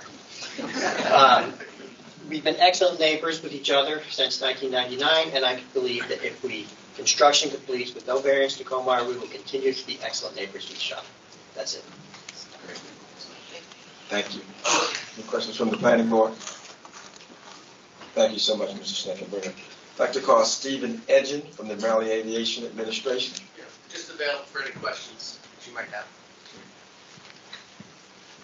If the board has any questions? Okay, great. Thank you. There are no questions. Thank you. Are there any other questions for any other speakers collectively for the planning board? If there are none, board members, any deliberation? And if not, what is your pleasure? I move that we adopt the findings of staff and approve mandatory referral 2022012, along with the conditions outlined in staff's report as modified by the conditions offered by JTCC. Mr. Chair, I second the motion to adopt. We have a motion by Commissioner Jenkins and a second by Commissioner Okoye. We'll now call the roll. Vice Chair Okoye. Mr. Chair, I vote yes. Commissioner Jenkins. Aye. And Chairman Anderson, I vote aye. The ayes have it. Thank you. Thank you. Thank you. Thank you. The next item on the agenda is item 6, the Countywide Planning Division MR-2026-005 for the University of Maryland UMD-Research and Development District. We will now hear from staff who will present this item. Good morning, Mr. Chair and members of the Planning Board. For the record, I am Monte Burrows, Planner 3 with the Countywide Planning Division. Slide 1, Item 6. The applicant, the University of Maryland, seeking mandatory referral approval to develop an approximately 6.4 acre parcel located at 5851 Rivertech Road. The proposal includes 2 new flex research development buildings totaling approximately 57,960 square feet, consisting of a 21,000 square foot building and a 36,960 square foot building. This project represents the second phase of development within the Rivertech area and is intended to expand upon and remain compatible with the existing development patterns established by the College Park Academy located at 5751 Rivertech Road. Mandatory referral MR-1614F. And the 2 existing Flex R&D buildings located at 5600 and 5650 Rivertech Court. Mandatory referral MR-1702F. Next slide, please. Slide 2 shows the site is located in Council District 3 and Planning Area 68. Slide 3, please. Shows site location along, next slide, please. Shows the site location along River Road. Next slide, please. Shows the zoning map. Property is zone RTO-L-E, regional transit oriented low intensity. Edge. Next slide, please. Shows the aerial map and location of existing site in College Park Academy adjacent to the property. Next slide, please. Shows overlay map, APAO, which is Aviation Policy, Aviation Overlay. Next slide, please. Slide 7 shows the master plan right-of-way map. River Road and Rivertech Court are both classified as collector level streets. Next slide, please. Slide 8 illustrates existing site conditions. Next slide, please. Represent the proposed site development concept plan. The property will be assessed by the existing public street and sidewalk network. No improvements within the public right-of-way are proposed except those necessary for site and access and utility connection. Internal circulation will be provided through private access road and sidewalks that will be maintained by the property owner. Vehicle access to the site will be provided by both Rivertech Court and Hayes Drive. The proposed development includes more than 200 parking spaces, including ADA accessible spaces. Next slide, please. Contains the architectural elevation for the proposed building. The proposed Flex R&D buildings are designed to support a wide variety of research, technology, and innovation related uses that align with the university's educational and economic development missions. Recognizing that today's research and technology sectors are often operated beyond traditional business hours, the buildings are designed to provide tenants with 24-hour access, allowing flexibility for a variety of operational needs. Next slide, please. Before we go to the last 2 slides, 11 and 12, and also the recommendation, a notice of application was mailed to adjourning, confronting abutting property owners as well as area civic associations on June 11th. As of to the date of the staff report, no opposition had been received. Staff also circulated the application to the appropriate county agencies and departments for review. All final referral comments are summarized in the staff report. And for the last 2 slides, staff recommendations.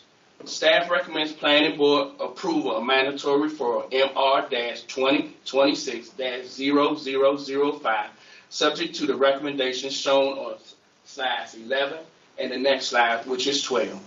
The recommendation include the reservation of parking spaces for electronic vehicle parking and the installation of 2 crosswalks to enhance site circulation.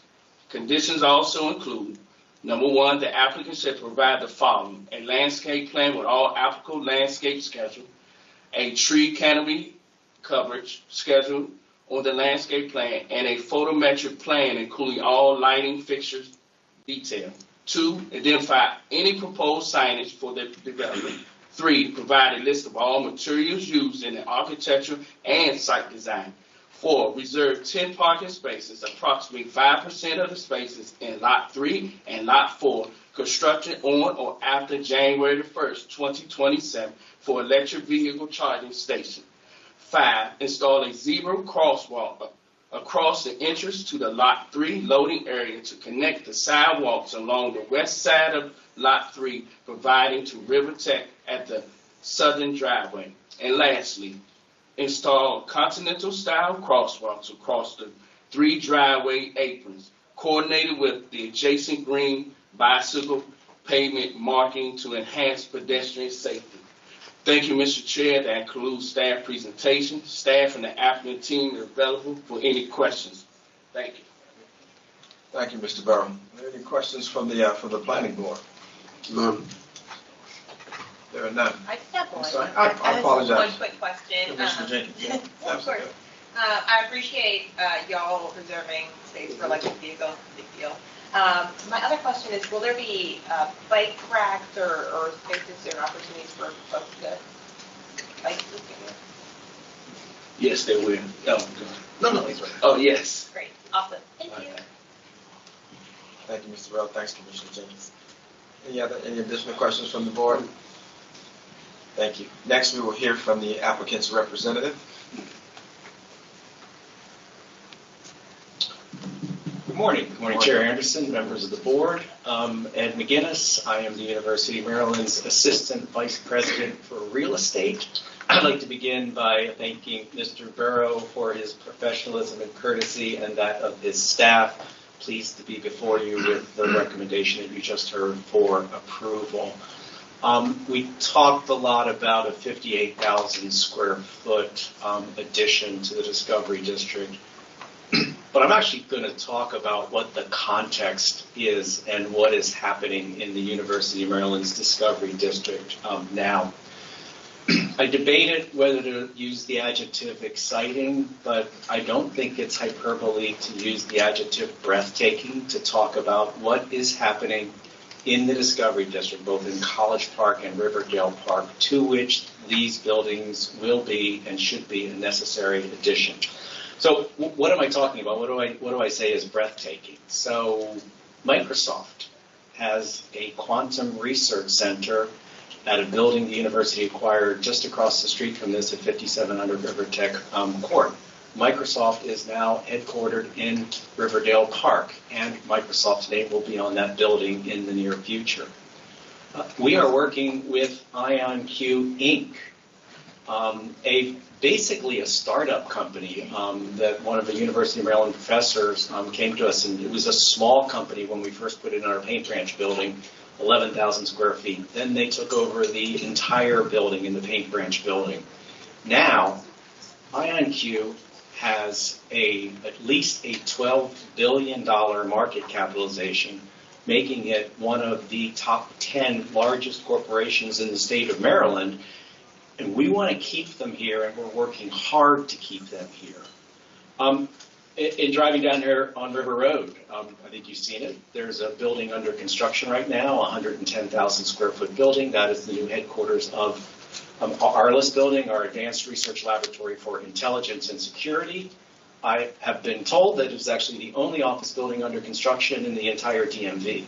That's really what's happening here. When I say that there's a lot of activity that is happening here where that kind of development is challenged elsewhere, to some extent is representative of the commitment of both the state of Maryland, because the state is making significant investments in capital quantum. And the final thing I want to say is this September, the university is going to host the Quantum World Congress. And wrote this down because I don't really know anything about quantum because I'm a lawyer.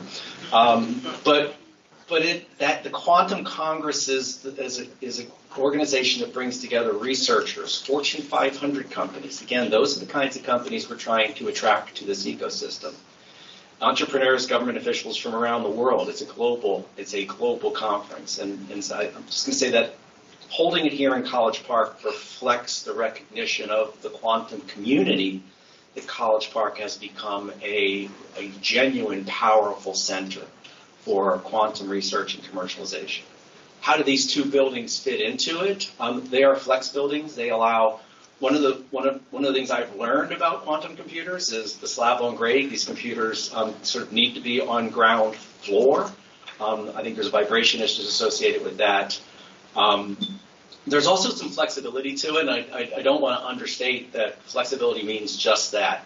You can put manufacturing space in here. You can put office space in here. And I think because this is going to be at a transit station, we're definitely looking, particularly at the transit station, to put retail there. So sort of transit, passengers coming and going.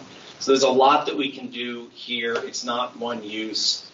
Flexibility allows us to be nimble as uses change as we move towards the future.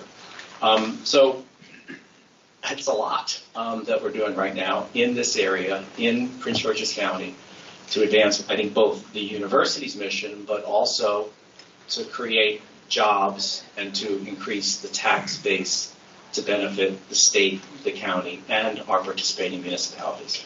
So with that, I've got Mr. Finley here and Ms. Leitinger from Dewberry. The way we'd like to do it is if the questions are easy, I will take them. If there's hard questions, that's why they're here. But with that, if there's any questions for me, I'm happy to take them. Thank you. Any questions from the planning board? Thank you. Thank you. Thank you so much. We'll now take testimony from those who've signed up to speak on the item. Each speaker will have 3 minutes. Mr. McGinnis, I believe you mentioned that Rachel Leitinger would be, you would speak with her or no? Okay. I'm just here. Okay, great. Hard questions. Okay, I'll call Michael Leonard from Leonard Traffic Consultant. Just part of the development team, here for questions. Okay. Easy question. Rachel Leitinger as well. And now I'd like to call Catherine Walker. She's available. She's present. Kathy, you virtual?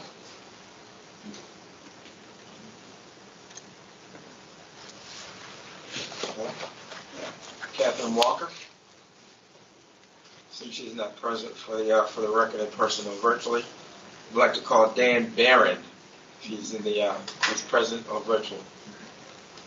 I'm virtual, Mr. Chairman. Great, thank you. Thank you. Good morning, Mr. Chairman and members of the board. My name is Dan Barron. I'm a resident of the town of Riverdale Park. I'm speaking in opposition to this development. First, it conflicts with the county's vision for this area. The College Park Riverdale Park Transit District Development Plan calls for transitioning the area from a suburban office park into a walkable, mixed-use, transit-oriented neighborhood around the new Purple Line station. But what's being proposed, 2 single-story buildings surrounded by large surface parking, is inconsistent with that vision and inconsistent with the zoning here, which is Regional Transit-Oriented Low-Intensity Edge, or RTO-L-E.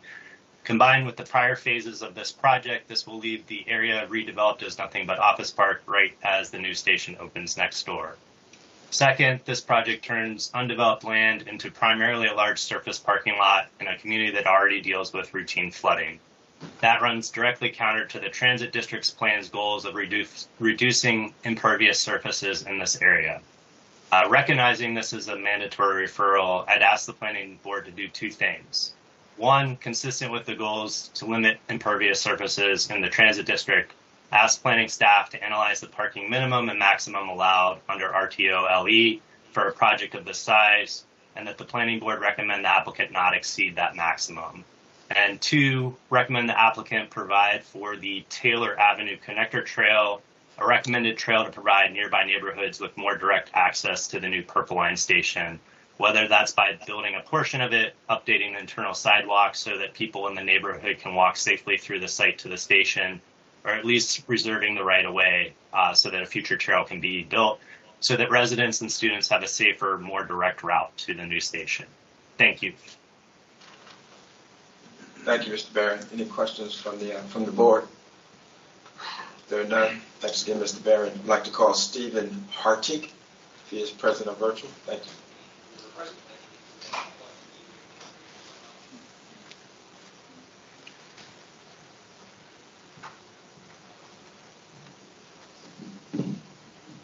Can you hear me? I can. All right. Good morning or afternoon, Chair and members of the board. My name is Steve Hartig. I live at 5320 Riverdale Road in Riverdale Park. Close enough to ride my bike here today.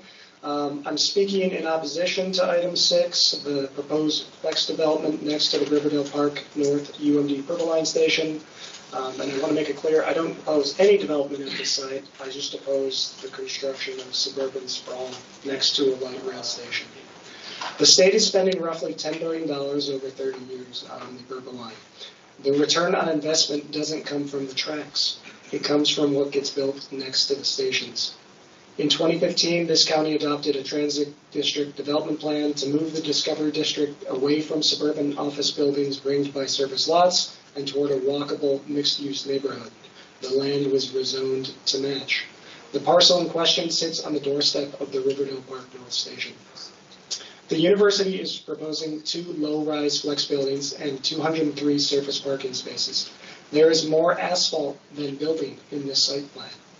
The applicant's own marketing material on page 6 of your staff report advertises 4 spaces per 1,000 square feet.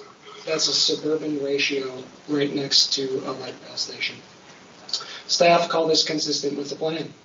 But the land use the plan recommends here is mixed use. 2 single-story flex shells do not add to the mix of uses. I personally love to see a housing component on the doorstep of a light rail station. The plan here repeats for a 4th and 5th time on this street the pattern the plan was written to end. In addition, the staff report never tests the parking number. It doesn't tell you the minimum or maximum the RTOLE zone allows. There's no landscape plan and no photometric plan in this record. Important information is missing that needs to be considered before a mandatory referral is approved. So I'm asking you to disapprove this referral and to state as your reason that it's inconsistent with the 2015 Transit District Development Plan. If you're not prepared to do that today, defer action and hold a second review when there is a more detailed site design. Section 6B of the board's standards for mandatory referrals allows it to hold a second review for large or particularly sensitive projects. Given the amount of investment taking place with the Purple Line, this project is certainly worth a more thorough review. I understand that the university and the state ultimately do not need to follow the county's recommendations. However, this referral is the county's one chance to say anything about how the site is designed. Please take this time to acknowledge that this plan does not meet the county's vision for a more vibrant and walkable Discovery District. Thank you. Thank you, Mr. Hardy. Any questions from the board? There are none. Thank you, Mr. Hardy. Board members, any deliberation, and if not, what is your pleasure? Yeah, that was Steve. None for me. But I move that we adopt the findings of the staff and approve mandatory referral 2026-005 along with the conditions outlined in the staff's report. Mr. Chair, I'll second the motion. We have a motion by Commissioner Jenkins and a second by Commissioner Okoye. I will now call the roll. Vice Chair Okoye. Aye. Commissioner Jenkins. Aye. Chairman Anderson votes aye. The ayes have it. Thank you. Thank you. The next item on the agenda is item 7, zoning map amendment ZMA-2025-004, Evelyn property. We will now hear from staff who will present this item.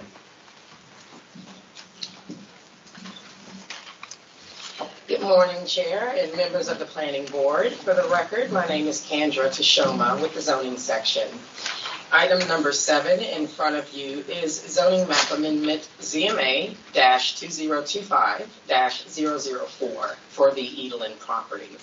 which proposes the rezoning of the subject property from the residential estate zone to the residential planned development zone for the construction of up to 530 single-family dwelling units and the provision of multiple public benefits. As a matter of housekeeping, staff received applicant exhibits 1 through 7 prior to the Tuesday noon deadline.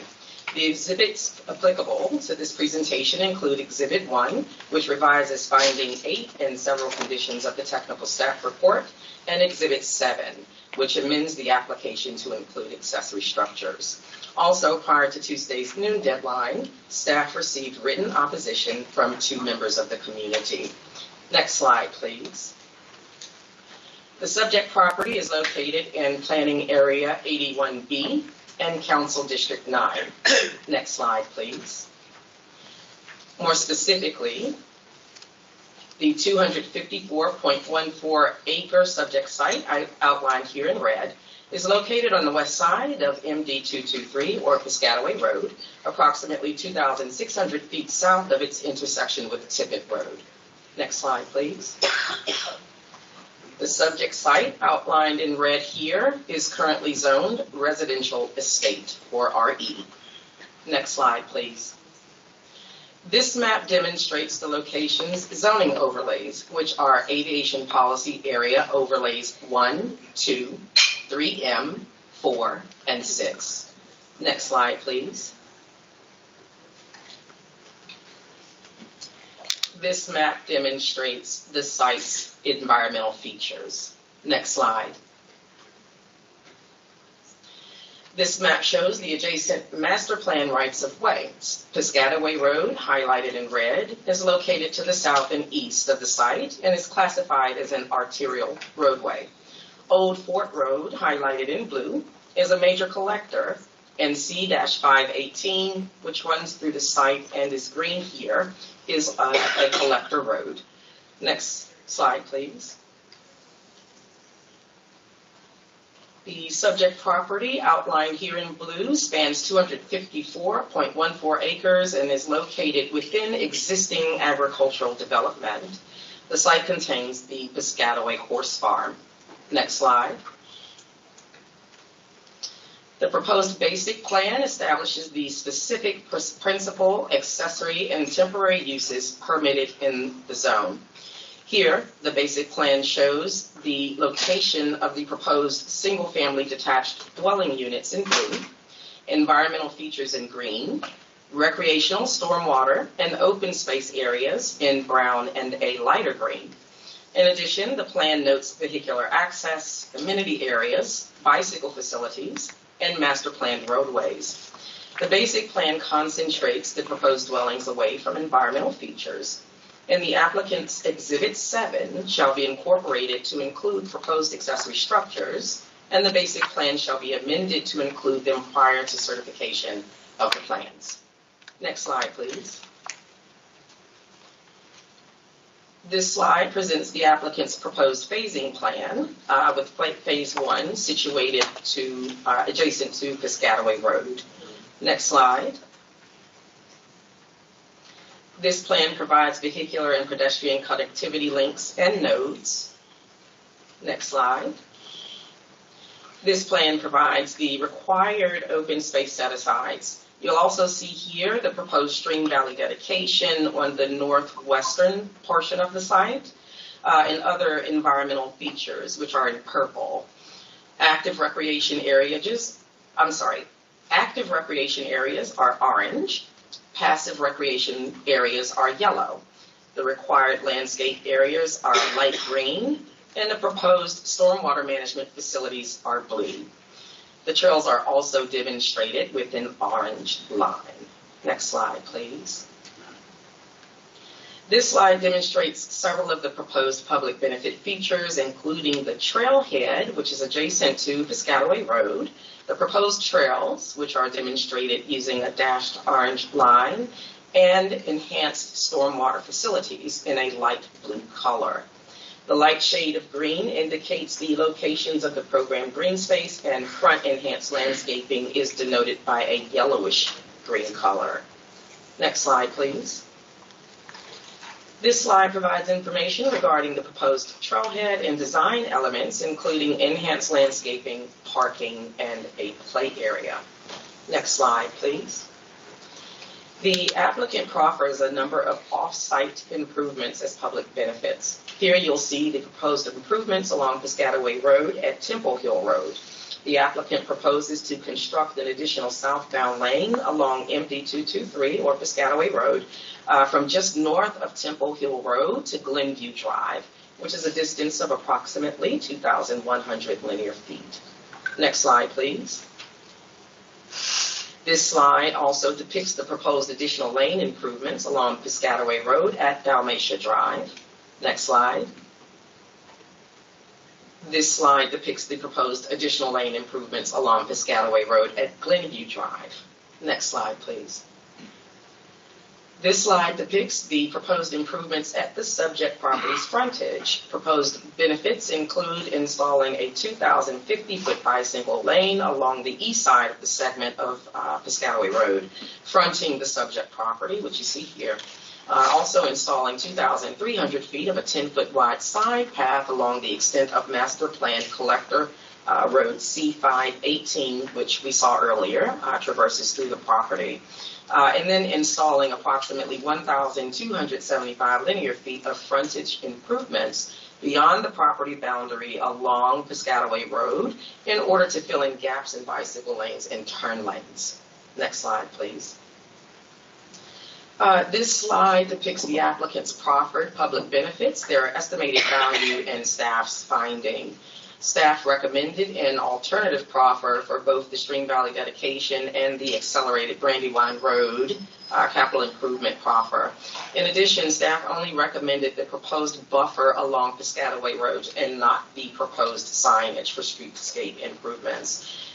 Staff does not recommend the applicant's wayfinding signage proposal for approval.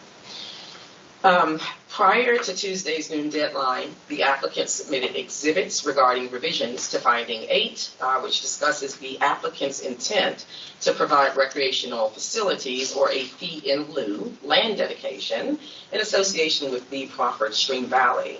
Staff recommended an alternative means to meet the public benefits requirement via improvements to the Clearwater Nature Center. The applicant also proposes the addition of Condition 1D and Condition 2A and makes minor revisions to Condition 2C, which is now 2D, Condition 2F, which is now 2G, Condition 2H, which is now 2J, and Condition 4, which is now 5. Finally, the proposed revisions remove Condition 3F and add Condition 4 regarding the coordination with external agencies to identify feasible additional road improvements associated with the proffered public benefits. The applicant proposes revising Finding 8 on pages 19 through 21 of the staff report to clarify the Stream Valley dedication as a public benefit. In addition, and finally, the applicant provides Exhibit 7, which amends this application to include accessory structures and their associated development data. Staff agree with these revisions. In addition, or finally, prior to Tuesday's noon deadline, staff received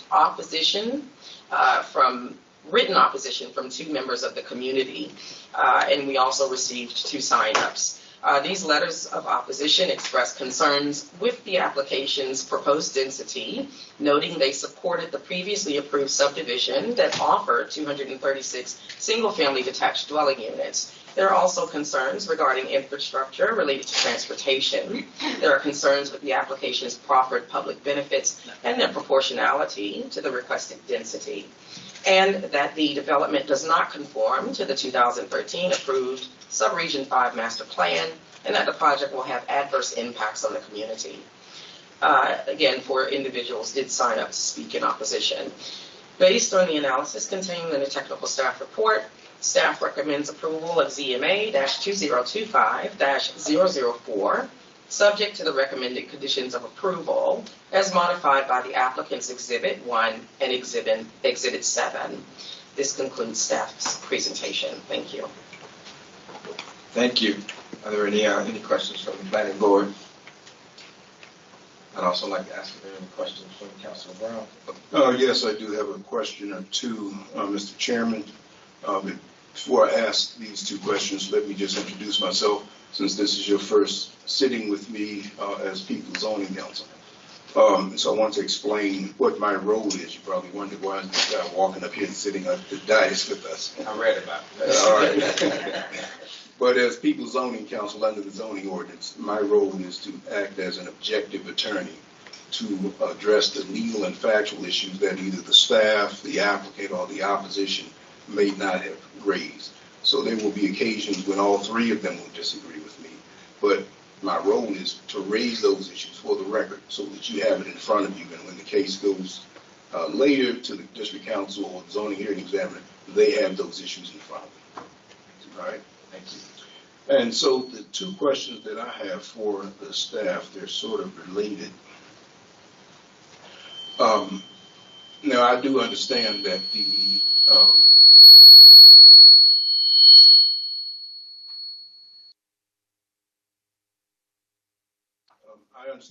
case will be considered by the zoning hearing examiner. There will be a preliminary plan of subdivision filed, as well as a detailed site plan. But my issues are related to the requirements of the PD zone.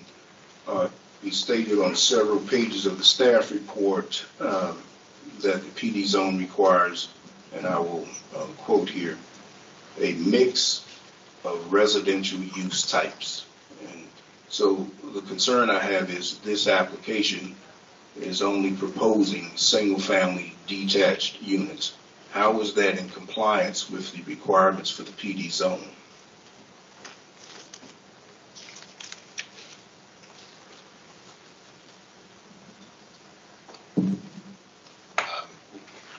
I'm not sure that we maybe phrased that correctly. I don't know if it's necessarily a requirement. The PD zone purposes is to allow flexibility in residential development as well as a mixture of uses. So in this case, the development is creating their own development standards, which we have provided conditions, addressing some of the changes to those development standards to allow for different setbacks and lot coverages within this residential zone. The applicant will also attest to the community's desire for this to be single-family detached dwellings and not attached, which is part of the requirement, but I can look at that in more detail and give a response. All right. I mean, it's quite clear in several parts of the zoning ordinance that the mix of units are required, but we've raised the issue. The other question I had was related to the public benefit features and the recommendation by the staff that the applicant contribute, I believe it was $300,000, $309,000 to the Clearwater Nature Center. My question is, I didn't see in the file, what is the proximity or distance between the Clearwater Nature Center and this property?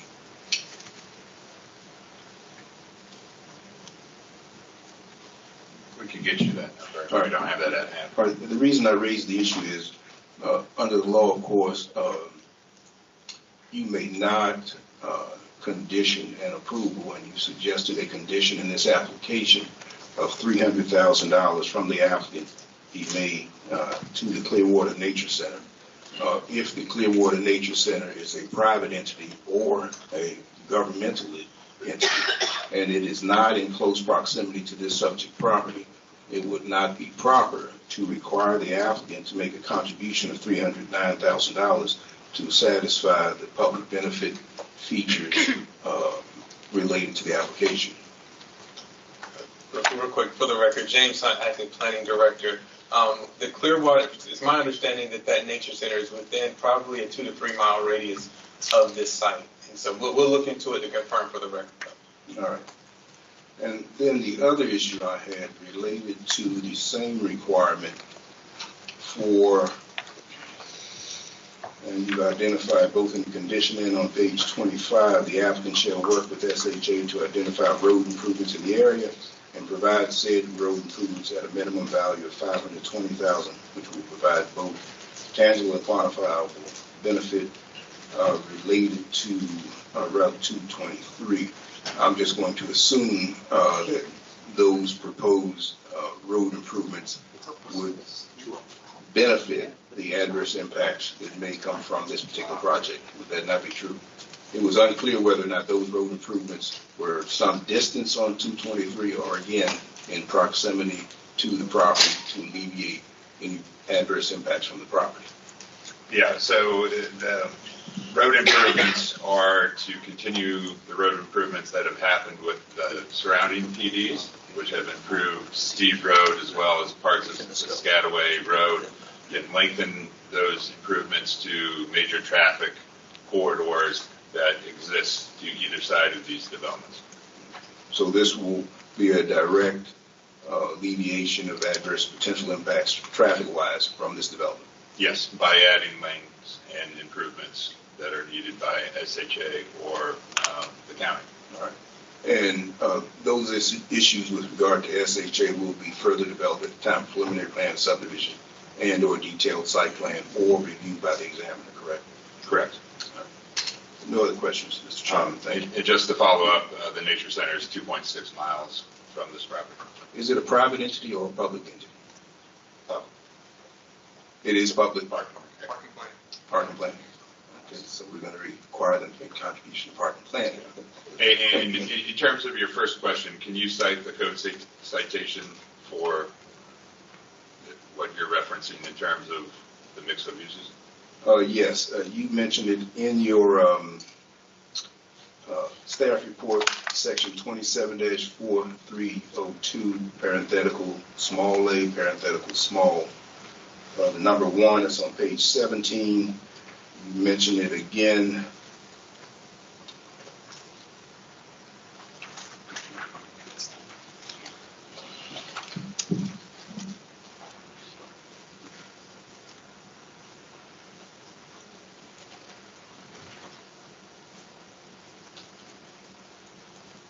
It's listed on page 28, subparagraph 3, 27-4301, parenthetical A, parenthetical 3, where appropriate, allowing greater freedom in providing a well-integrated mix of uses in the same development, including a mix of non-residential development.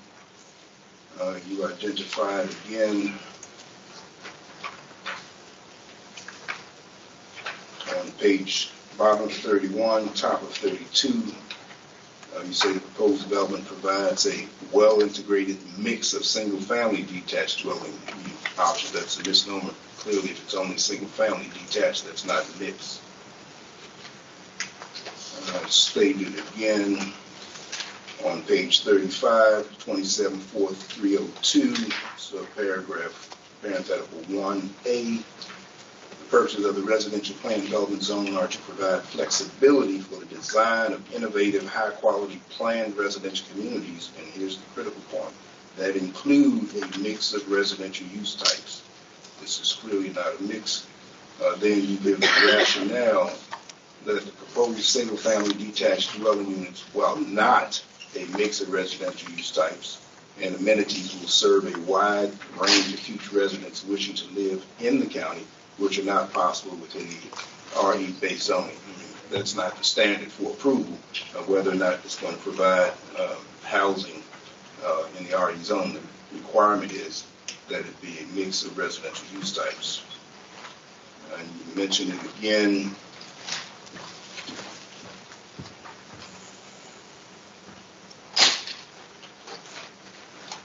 In the 2 conditions.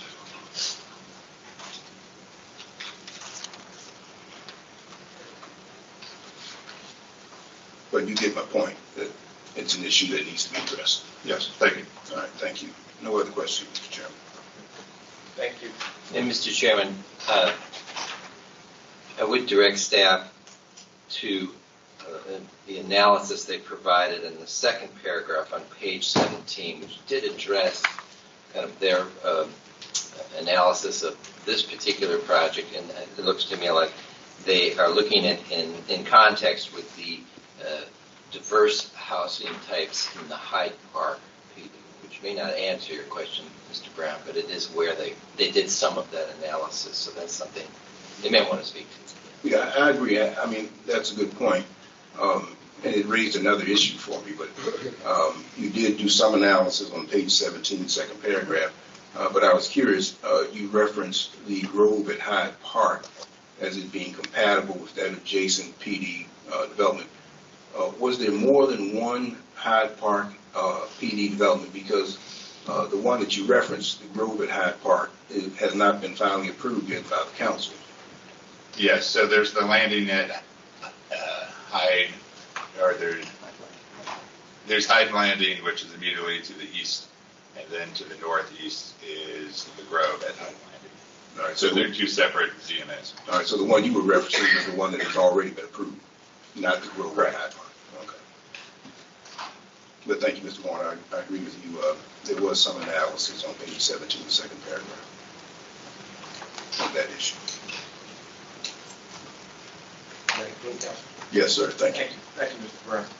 Any questions from the planning board? There are none. Next, we will hear from the applicant's attorney.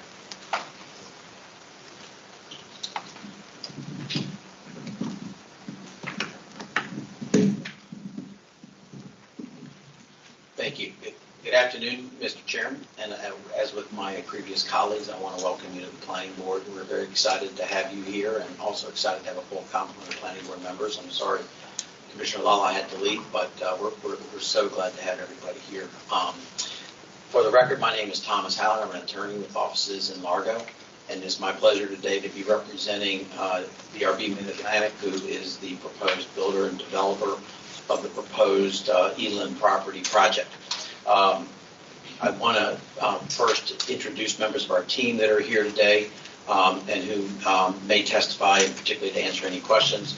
I have Mr. Kita Sidhapanya, who is with DRB Homes, and he he's the Director of Land Acquisition for DRB, and he will be glad to answer any questions about the applicant. Mr. Michael Lenhart with Lenhart Traffic Consulting, who has been providing our traffic analysis on this site, and Mr. Mark Ferguson, who is going to be our land planner.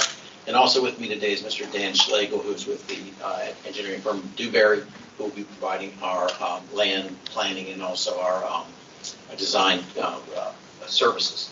Mr. Haller, before we continue, can we get everybody sworn in? We can. Okay, thank you. All those wishing to speak and stand, please raise your right hand. And all those online, do you swear or affirm to tell the truth, the whole truth, and nothing but the truth? I do. Yeah. Thank you. Thank you very much. As staff indicated, this is a proposal to rezone 254 acres of land from the current RE zoning category to the RPD zoning category. And as the commissioners may be aware, Prince George's County adopted a new zoning ordinance in 2018 that went into effect in 2022. And the new ordinance included a new way of approaching planned development. The prior zoning ordinance included zoning categories that were referred to as comprehensive design zones. The new zoning ordinance created this new process, which is called an RPD. The planned development zones there are different types. This one is a residential planned development zone. There are others for industrial or even mixed use types of development. This one is specifically for residential planned development. There have not been many residential planned development applications. There have only been 2 that have been approved. There's a third one that is pending, as Mr. Brown just mentioned, which abuts this property. But as each one of these has gone through the process, and as we in the land use community work with your staff, we learn a little bit more each time about issues and how to deal with these applications. And that particularly relates in part to the requirement that's in the current code to provide public benefits.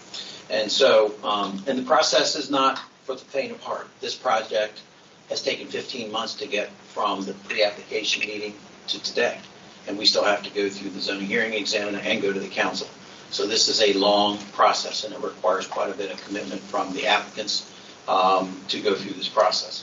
But through working our issues out with staff, through the community outreach that we've conducted, we've gotten feedback that has informed our plan and has impacted the proposal that you see before you, both in terms of the unit mix, but also in terms of the public benefits, which we are proposing. We believe that the plan that is before you speaks directly to and conforms to the purposes of the RPD zone, which include reducing the inflexibility of the base zones, improving community facilities and services, and enhancing the functionality of vehicular access and circulation, and also providing public benefits which benefit the surrounding community. I want to divert for just a second and point out that the issue with regard to the mix of uses that Mr. Brown raised is a provision of Section 274302A1, which is one of the purposes of the RPD. The RPD zone does allow flexibility to provide a mix of uses. We could theoretically provide commercial uses. We could provide a mix of housing types, but I do not believe it, and I do not view it as a requirement of the zoning ordinance. But I would also note, and not to jump ahead in my presentation, is that we had numerous meetings with members of the community about the project. And one of the first pieces of input we got very early on in the project was we don't want any more townhouses. There are two abutting developments, one being Hyde Landing, which is an approved RPD that was approved for 1,288 units, all of which are attached, no single-family detached homes. The second application, called The Grove, was also abuts our property. That is the one that is pending before the district council right now, and they are proposing a mix of townhouses and single-family detached homes. The community wants single-family detached homes, and as staff pointed out, given the location of this property as it moves toward the abutting existing communities to the south and to the east, single-family detached homes is what is compatible with the abutting properties. And one of the findings is that the proposed RPD is compatible with and does not adversely affect surrounding communities. So we believe that the provision of single-family detached homes within the context of the three RPDs that are either approved or pending in this location provides the mix of uses that is envisioned in the code, and we're just the single-family detached component of that mix of uses. I do want to note, as I begin my presentation, that with the exception of the minor revisions that are contained in the applicant's proposed revisions to findings and conditions, we are in lockstep with staff with regard to the recommendation of approval. We agree with the conditions as revised, and we appreciate the time and the effort that staff took to get us to this stage. I would like to begin my presentation. I'm going to ask Mr. Flanagan if you can pull up page 34 of the additional materials that are in the backup. And as he's doing that, I want to provide the planning board with just a bit of context. And I'm glad that I included this exhibit based on the conversation that we had about how this property, and particularly the proposed rezoning, meshes with the two abutting properties. I realized as I was doing my presentation that only Commissioner Okoye has been here for any of these proposed residential plan development zones. I think that you were here when the Grove was before the planning board in December of 2025, but Commissioner Jenkins and Chairman have not been here to kind of understand the context and the neighborhood within which these projects exist. The exhibit that I presented highlights the three properties that abut one another. And those properties are this one, which is the Edelin property, a property called Hyde Landing, and then a third property called the Grove at Hyde Landing. Hyde Landing is the site of the former Hyde Field Airport. You may be familiar, you heard a lot about APAs today and general aviation airports. But Hyde Landing operated for many, many years as a general aviation airport. This property abuts that property. And it closed in late 2022, and it is now being proposed for residential development, predominantly residential development by NVR. And they are also the contract purchaser and proposed developer of the abutting Grove property. The exhibit that's in front of you now shows the three properties. The Hyde Landing property is highlighted in yellow. The Grove property is highlighted in blue. And the property highlighted in green is the one that is the subject of today's hearing, which is the Edelin property. The Hyde Landing property is about 425 acres. The Grove property is another 126 acres.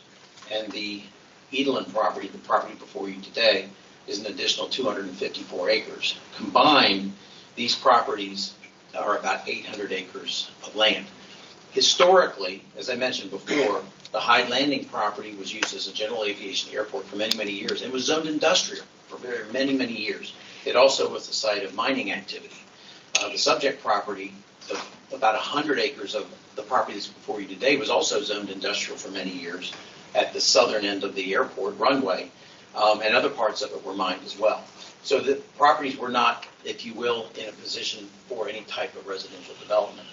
When the Subregion 5 Master Plan was adopted in 2013, it was pretty clear that that was going to change, that they were no longer going to be industrial in nature. They were no longer going to be operating as airports or mine. And so the master plan recommended that the properties be developed for what was called low residential density, residential low density, which the master plan defined as up to 3.5 dwelling units per acre and predominantly single-family detached homes. And so what has occurred then is that the Hyde Landing came in to rezone their property to RPD, and when it was approved by the district council, they approved a density of 3.08 units per acre below the master plan recommended density, although, again, as I mentioned earlier, predominantly attached units. The Grove was approved at was approved by recommended by the planning board. It's in front of the council now with a recommendation of approval from the hearing examiner for a density of 2.97 units per acre, but a mix of single families and towns. Our development, as is before you today, is all single family detached at a lower residential density of only 2.45 units per acre, based upon the maximum density that we proposed. So what you end up with the three developments is a mix of residential. In fact, the Hyde Landing also includes a commercial component that's about 60,000 square feet. So what you get is this area, which the master plan recognizes the largest undeveloped area within that portion of the subregion, is now primed to be developed appropriately through the newest mechanism in the Prince George's County zoning ordinance for this type of development. But it's also important because when the master plan was done, there were some facilities, for lack of a better term, that they identified that needed to be done. And so, for example, you see on the map in front of you, there's a red line that runs from Steed Road all the way through the Hyde Landing property into this property and ends up ending up at Piscataway Road. That is a collector roadway called C518. The master plan designated that as a future roadway that was to run parallel to Piscataway Road and would also not only serve those properties, but also take some pressure off of Piscataway Road. And it's eventually supposed to extend across Piscataway Road into another arterial roadway, which will run all the way to Route 5. When the Hyde Landing project came in, they proposed to dedicate and build that road through their development, but it dead ends at this property. So the master plan's recommendation to create that parallel road cannot be implemented without this property. Moving forward, our plan does that. Another important factor is that the Maryland National Capital Park and Planning Commission owns a lot of property immediately abutting these properties. It's a little bit hard to see, but there's properties outlined in green on the image that are kind of on the top end. And so those are associated with the stream valley of Tinkers Creek. And the master plan calls for the expansion of the Stream Valley Park system and the construction of a trail system. And within the proposed developments, the Hyde Landing project proposed to provide trail construction within the Stream Valley. The Grove carried those forward and brought those proposed trails up to the land that Park and Planning owns and proposed to dedicate 54 acres to Park and Planning. And so in order to ensure that that those dedications can be implemented and meaningful, we are proposing an additional 30 acres of parkland dedication to the Department of Parks and Recreation and the construction of the trail network. So again, that's a very important master plan facility that was recommended that can't come to fruition until all three of these properties move forward. And one of the things that we proposed in our development as a public benefit feature is it's great to create a trail network within these developments, but they need to be accessible to the general public, not just to the people who live within this project.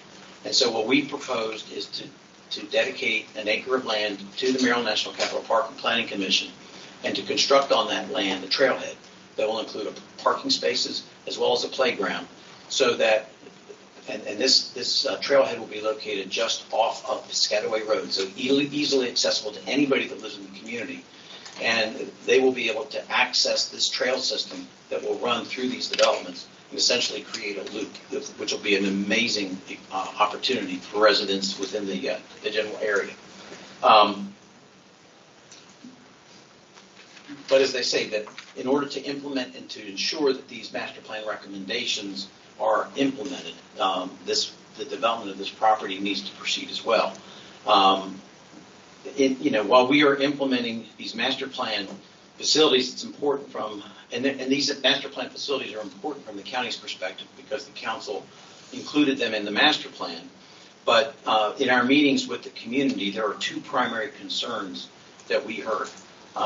As I said earlier, they made it clear early on that they've seen enough townhouses in this general area of the county. And so they've asked us not to do that, and from day one we proposed to only provide single-family detached homes. The other thing that they have constantly stressed to us is their concern about the roadway network and the need to make road improvements in the area. One thing that I find interesting is that because these properties have not been proposed for development previously and have been sitting there either with old historic uses, is that when you drive in that area, the roads are narrow. They do not have the necessary turn lanes. They don't have the capacity to carry the traffic. People complain constantly about the backup at Steed Road and Piscataway Road. And one of the reasons for that is because when these properties develop, they will be required and have proposed to dedicate right-of-way along their property frontage, and they will be required and have proposed to widen those roads. You see, if you look at the accumulated land area here, there's about over 2 miles of road frontage that will be widened and improved as these properties develop. And these are not proposed as or counted as public benefit features because they're required. They would be required under any development proposal that these properties would make. But we also recognized, and I say we, I'm talking about the accumulation, because when we came in and we were starting to look at the Eland property, because we're a little bit behind them, is in terms of thinking what are the public benefits that are important for a project like this.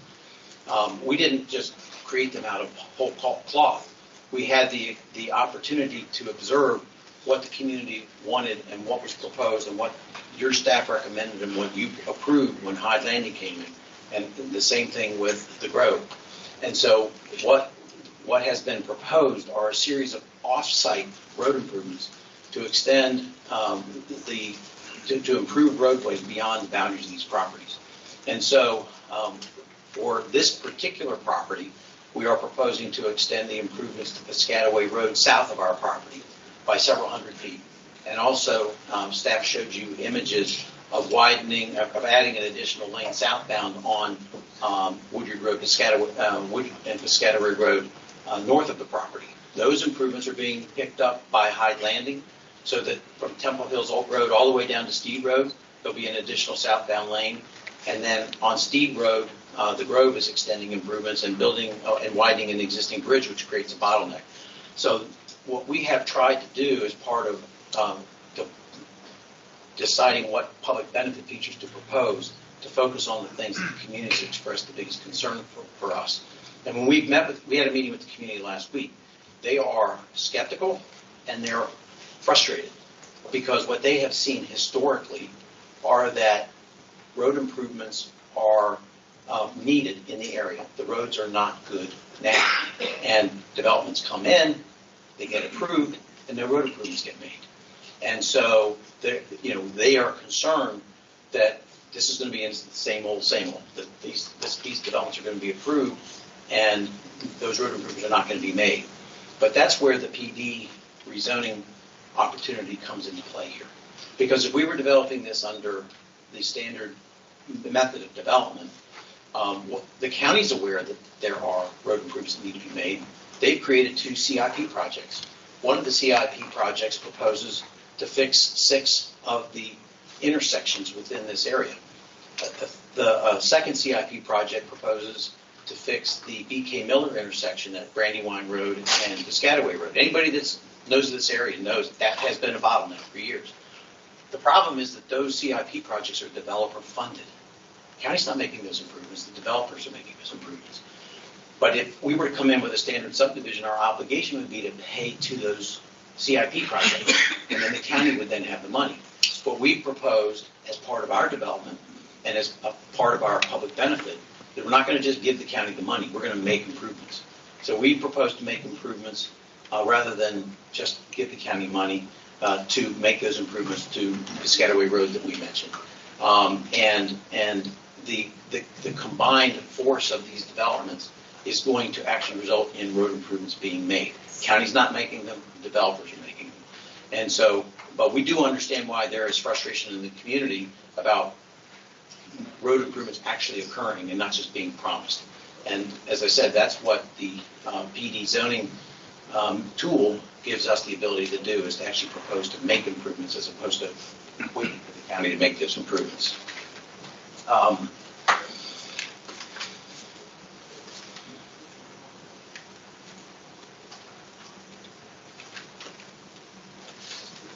Before I close, I do want to say a couple more words about the public benefits. I mentioned that there is a collector roadway that runs through the Hyde Landing property, through our property, and goes to Piscataway Road. The master plan calls for that to have a share the road with bike sign, lane or markings, and a right to normal sidewalk. But rather than do that, our development and the Hyde Landing development have instead proposed to do a shared use path that takes the roads off the bike and provides a wider trail for both bicyclists and pedestrians that would run from Steed Road all the way to Piscataway Road.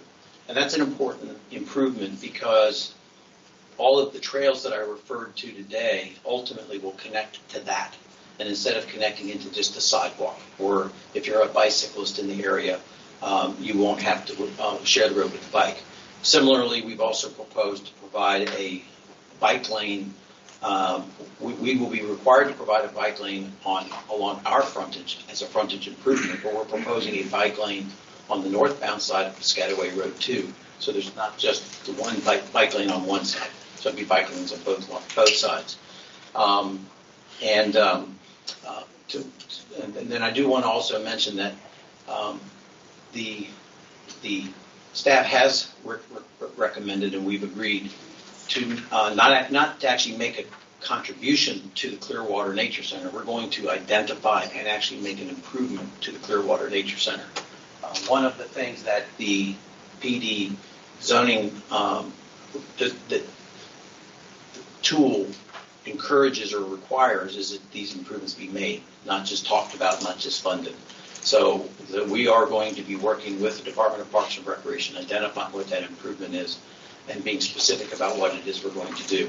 This is not dissimilar from a similar condition that was imposed on the Grove project.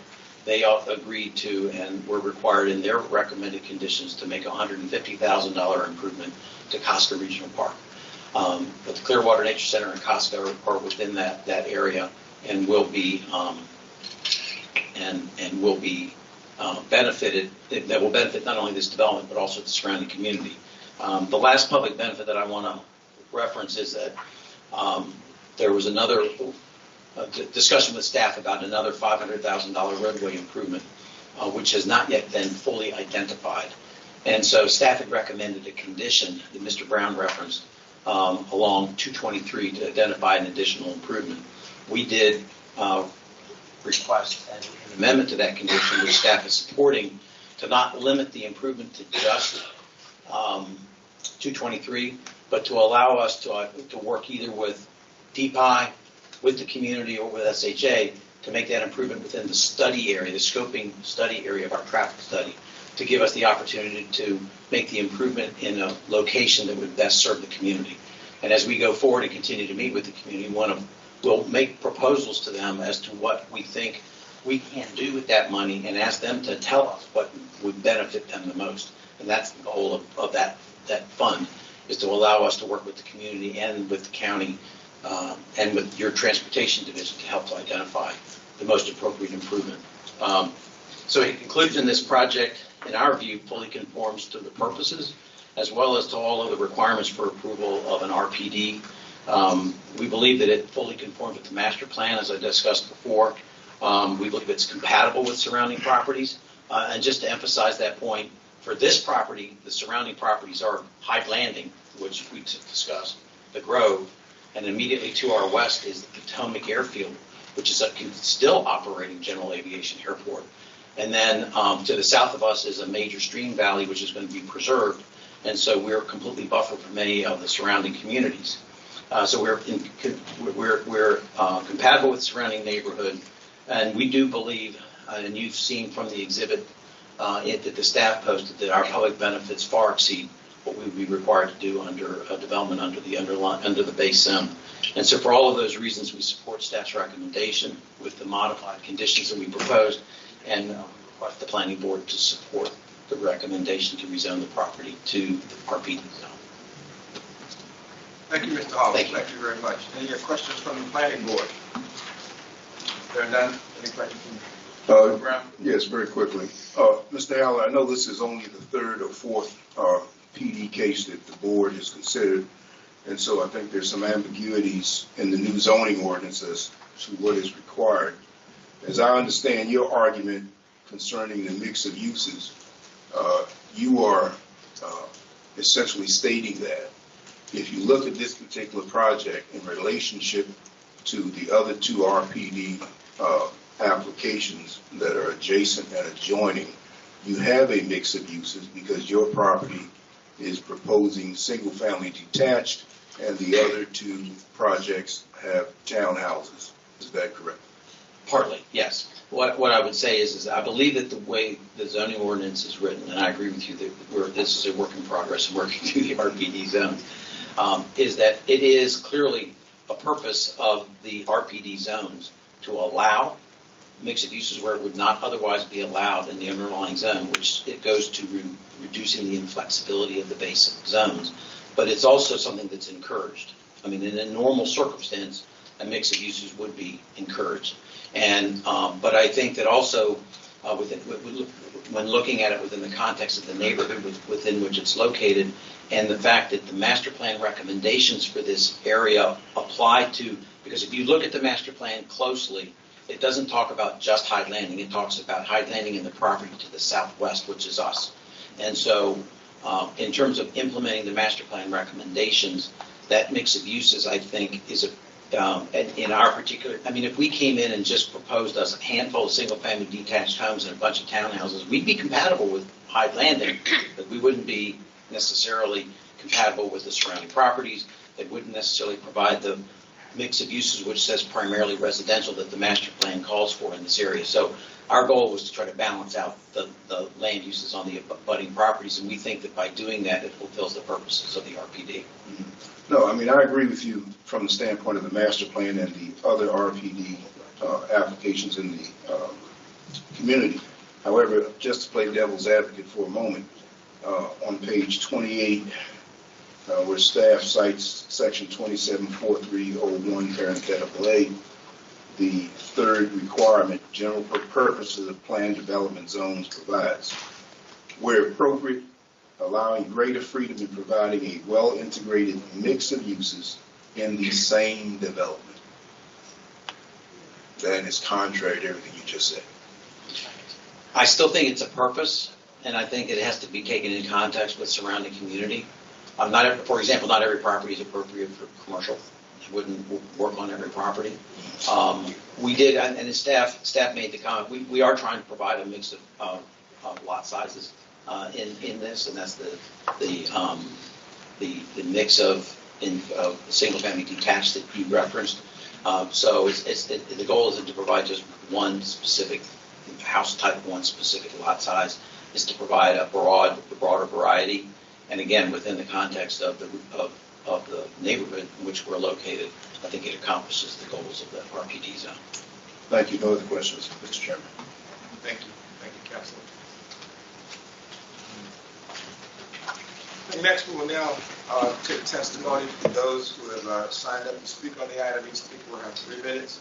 I think for the record, I'd like to invite Mark Ferguson. I believe you'll show up. Mark Ferguson from RDA Site Design Incorporated. Good afternoon, Mr. Chairman, members of the board. I am Mark Ferguson with offices in historic downtown Upper Marlboro. I am a consulting land planner for the applicant.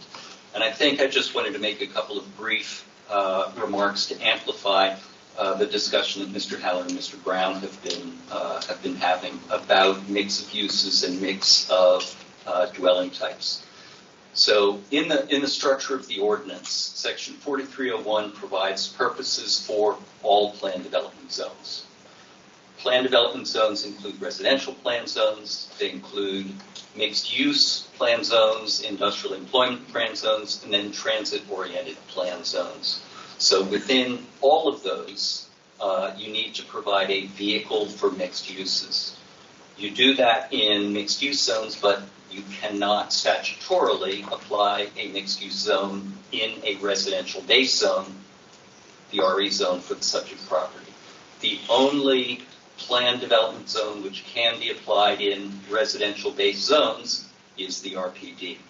So within that context, then you narrow down to the RPD zone, and again, its purposes there don't provide for a mix of uses. There are limited commercial uses that are permitted in the RPD zone, but it's principally for residential uses. And then here, the purpose doesn't say to provide for a mix of uses, but it says to provide for a variety of dwelling types. Now, this is the purpose for the zone. So then when you go to the use table gives you a list not of uses that are permitted or prohibited. Well, it gives you some that are prohibited. But the uses in the use table for planned development zones have an A listing. And the A listing is what uses are allowable. And then when you go down the allowable uses in the RPD zone, you can have single-family detached, you can have attached, you can have multifamily. So there are a range of uses that are allowable in the RPD zone, depending on where you apply it in the county, what the master plan recommendation is. So here, we have a master plan recommendation for low density, and we have a base zone of RE. But you could equally apply an RPD zone in a zone that was zoned RSF 65 or RSFA or RMF 20, and there your response for the types of dwelling units that you provide in the RPD zone in a different location would be very different than the ones you provide here. So I think staff's analysis was absolutely correct, and I do think that this does implement the purposes of the zone, and certainly there isn't a requirement for a mix of dwelling types in the RPD zone.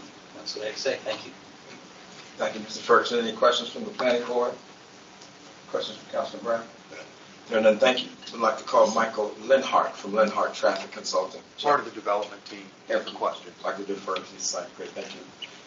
Now I'd like to call Keita Shapania. I'm just here to answer questions for Great. the home builder. Thank you. Robert Bishop. I'd like to call you President of Virtual. Robert Bishop.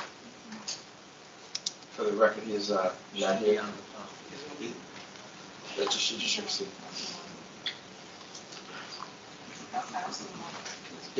I'm sorry, is he? Not. He is not. He's not virtual. Thank you. I'd like to call Erica Zimmerman. Is Erica present or virtual? For the record, he is not present nor virtual. I'd like to call Jerome Tidwell from Steve Grant Branch Hill HOA. Mr. Tidwell here present or virtual? He is not. I'd like to call Michael Brown. I'm sorry, he's virtual? Okay, fantastic. Mr. Brown, can you hear me? Yes, both my wife and I can hear you. Fantastic. Thank you. Welcome to the planning board. You may proceed, sir. Okay, my wife will go first. So I am Benita Brown, and you all already have our written statement, so we won't reiterate everything that's in there. But I do want to say that Attorney Tom Haller is absolutely correct. We have attended all of he's correct in that the communities, the myriad of communities do not want townhomes and apartments. The various communities have foot stomped, emphasized that absolutely no apartments. So yes, he's right that, excuse me, what the communities want are single family dwelling units. Having said that, for the current infrastructure, we don't support up to 530 single family dwelling units because we feel it's too much on the communities that are already plagued with new developments. However, as we've expressed to DRB, we are willing to consider fewer homes. There are currently two major developments, which you all have already mentioned earlier, Hyde Landing and the Grove at Hyde Landing, that are in the same areas. And of course, yes, we've had promises of infrastructure improvements. One of the key things that we want to say to the planning board is that we need to think outside the box and come up with a different way of improving our infrastructure, the roads, the public safety, without simply relying on the developers to do it. Of course, we're taxpayers, and so we want to ease the burden on taxpayers. So yes, we want the developers to do their part in ensuring, if they're establishing new communities, to ensure that the infrastructure works. However, I think Prince George's County has relied too much on that. And what we suggest, because there are so many bottlenecks, Piscataway Road, Woodyard Road, Allentown Road, they're just, even Steve Road gets the bottlenecked. And yes, earlier we heard a speaker mention the BK Miller Roadway Improvement Project with the capital improvement funds. That's been in the works for many, many years. And yet here we are, still no change. So yes, as Attorney Tom Haller said, the communities we are, and I'm not just speaking for Michael and Benita, I'm speaking for all the meetings we've attended from Embassy, for the landing, for Hyde Landing, the Grove at Hyde Landing, as well as Edeland Park, the neighborhood open public meetings, that it's been the same issue, traffic, congestion. So thinking outside the box, perhaps the planning board can work a little closer with the county, with the county council, with the county executive, with the state senators and House delegates, State Highway Administration, the Department of Public Works and Transportation, DPI, the list goes on, public schools, our police and fire departments. We need funding in the budget, and I understand the budget and that whole issue and what happened with transportation and with our governor because the federal government gave us less money. I understand that whole process, but we need ample funding, not solely relying on developers to improve our roadways and the infrastructure because it's too much of a bottleneck. So continuing to approve planned developments and not having the infrastructure in place is unwise and to me simply foolish to continue doing the same thing over and over.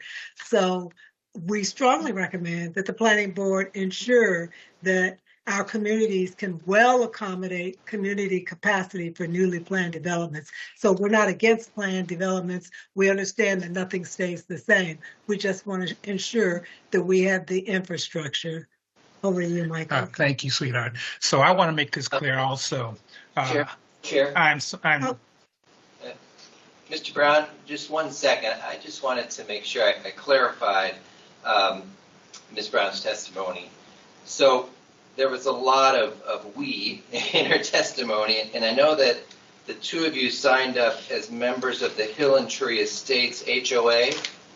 And I just want to clarify, is your testimony on behalf of the HOA? The HOA has authorized you to give that testimony, or is that just your personal testimony? We are community liaisons for Hill and Tree Estates HOA, but this is our personal testimony, having attended all of the meetings, as we said, for all three of the communities. But we understand we're here particularly for Edeland Park and Edeland property. So yes, this is my personal testimony. Perfect. Thank you very much. Great, thank you. And also I want to clarify for the record, Mr. Brown and Ms. Brown, you both individually signed up, but we can get it for the record that is their testimony.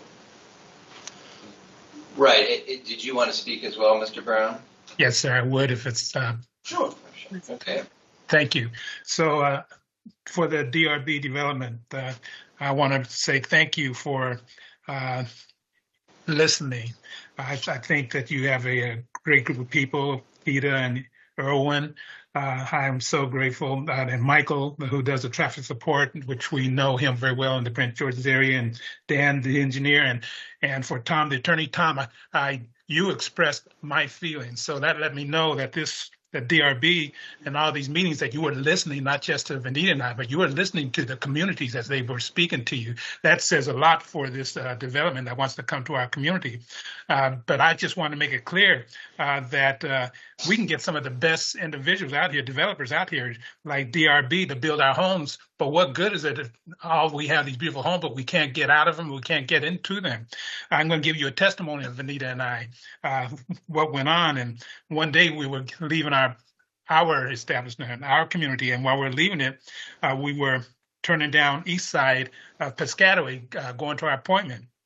East side of Piscataway is on the opposite side of Piscataway Stables of the Edeland property, and we were headed down Mary Catherine. We're headed down toward Tippett and Miller Farms.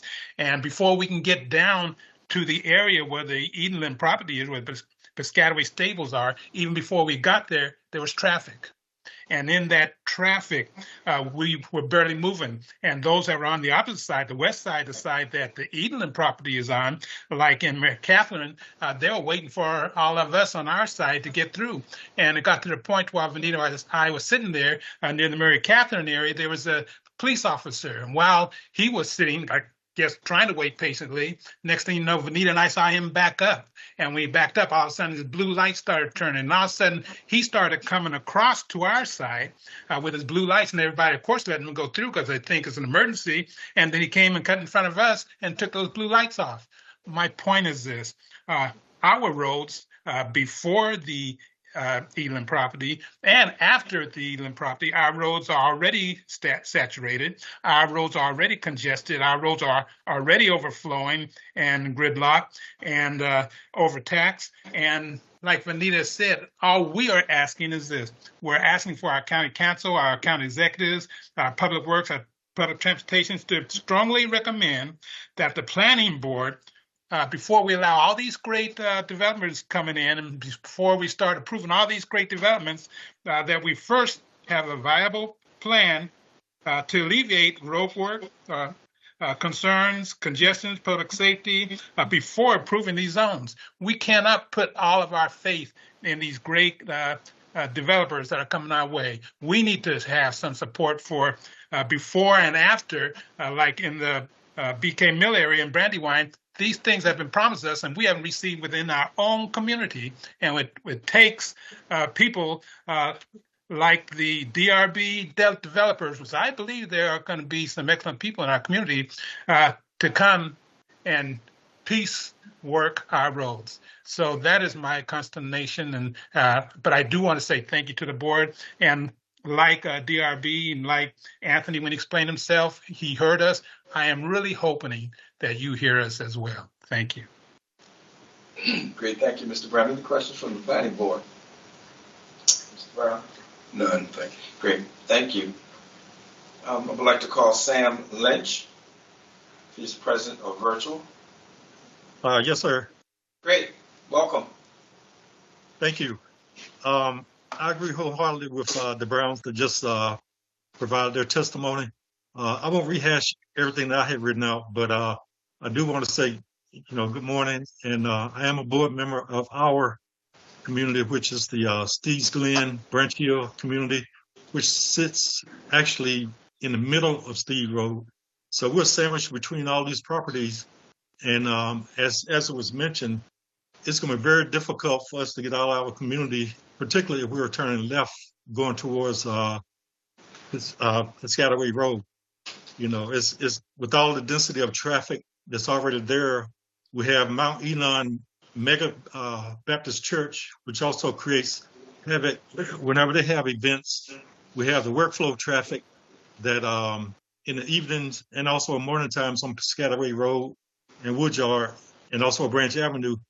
I mean, it's ridiculous trying to get out of our community and also to try and get to other places within the county because of traffic.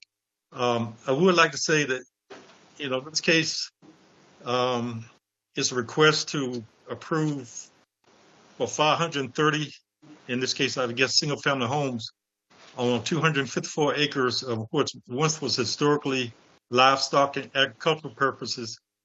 And under the existing RE zoning, the property owners may develop approximately half that amount, which is approximately 265 homes.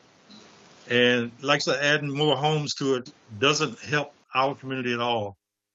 And the only reason for this rezoning is to increase the sale value of the development rights, for the landowner and the developer, DRB, which, like was mentioned, they presented a very good case and, something that we hadn't heard in a while from developers there and all.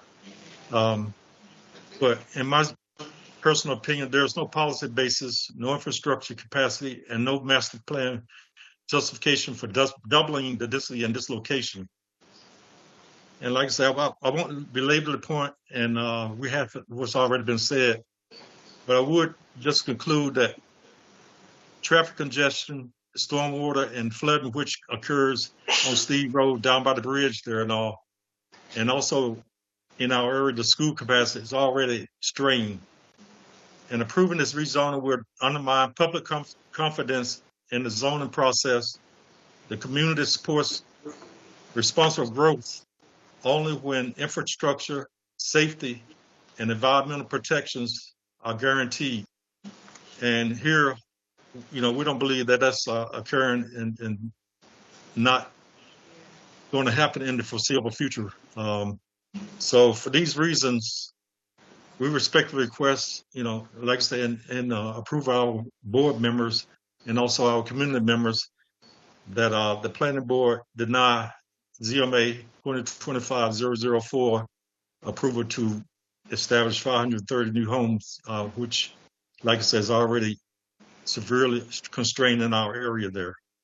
I appreciate your time, and thank you very much. Thank you, Mr. Lynch. Any questions from the planning board? There none, Mr. Brown? None, thank you. There none, thank you. Board members, any deliberation? And if not, what is your pleasure? Chair Anderson, if I could just have a minute, just wanted to advise the board on something. Sure. Because there was a lot of discussion from staff and questions about public benefits and how those are related to this application. Because when a project goes through the preliminary plan of subdivision process, we are required to ensure that its impacts to public facilities are addressed. That's the adequacy process. And when this project will go through preliminary plan of subdivision if it's approved, and they will have to address their impacts. So you ask yourself, well, then why are we asking for also public benefits at this stage? Why do we ask for that as well? And the reason is because the application is seeking a change in zoning from what the district council had originally intended for this property and imposed. And so the district council, when they adopted the master plan for this area, evaluated the area and zoned this property residential estate. Right now, residential estate zone allows them no more than a maximum density of 1.08 dwelling units per acre. So they're asking for a rezoning that will allow them to build 2.45 dwelling units per acre. And that's a substantial increase, obviously, from what the district council had intended for this site. And so that is obviously a benefit to the property owner. And in exchange for granting that benefit, the district council had these provisions in the law that said, okay, well, let's have some public benefits in exchange for that increased density, increased development flexibility, everything that comes with the benefits of the plan development zone. So that's the theory behind the public benefits. And it's a newer provision for all of us to be working with, and that's why it's created some questions. How exactly do we quantify it? How exactly do we pose what? How much is enough? That kind of a thing. And there haven't been that many PD applications yet that we've really worked that process out thoroughly. And there's probably more work that needs to be done with the code to make it work better. But that's the theory behind it. And I just wanted to advise the board as to why. Any comments or responses?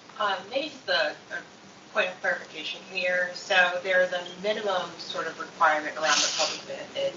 And what I think I'm hearing from DRB is that they are sort of going above and beyond sort of what those minimum requirements are. Am I understanding that correctly? Okay. I mean, I think that the way the code is written, public benefits must be proffered, and staff reviews them and determines whether they think they're sufficient. There's not a quantifiable minimum in the code right now, and that may be something that the council wants to consider to make this a little bit more of what would be the right word? An easier process to quantify for a developer, right? And also easier for staff to quantify as what's appropriate. So that may be something that in the future, but for right now, it appears that staff and the developer have both agreed on a substantial number of public benefits, and they both agree that this seems to fit the requirement of the code for this particular development. Thank you. Any responses? Commissioners, is there a motion and a second for this item? I move that we adopt the findings of staff and recommend approval of PD ZMA 2025-004, along with the conditions outlined in the staff's report as modified by applicants' exhibits 1 and 7. Second. Thank you. We have a motion by Commissioner Jenkins and a second by Commissioner Okoye. I will now call the roll. Vice Chair Okoye. I vote aye. Commissioner Jenkins. I vote aye. And I, Chairman Anderson, vote aye. The ayes have it. Motion approved. And thank you. Thank you very much. And at this time, I would like to offer that we'll take a break. It is now 1:12. We will reconvene in 15 minutes. And so let's give it a break. And let's call it 1:30. It'll be 18 minutes. So we'll reconvene at 1:30. Thank you.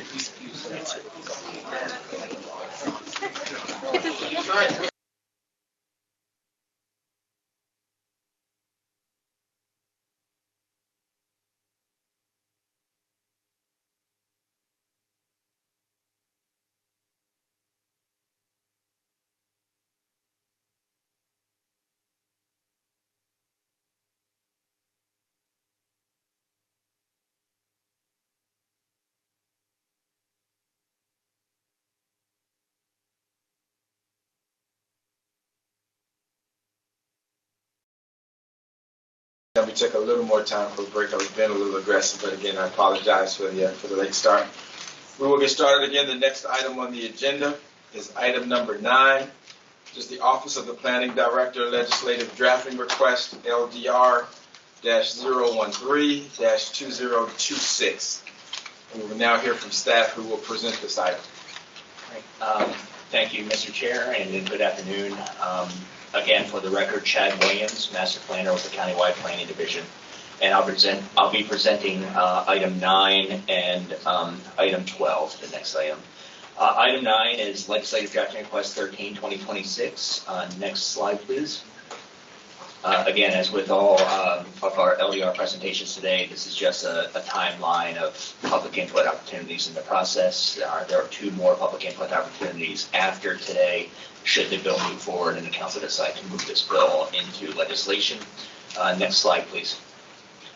The purpose of LDR 13 is to establish an alternate streamlined development review and approval process for high priority transit-oriented development areas of Prince George's County, which Plan 2035, our general plan, calls regional transit districts or local centers transit, or local transit centers, we sometimes refer to them as.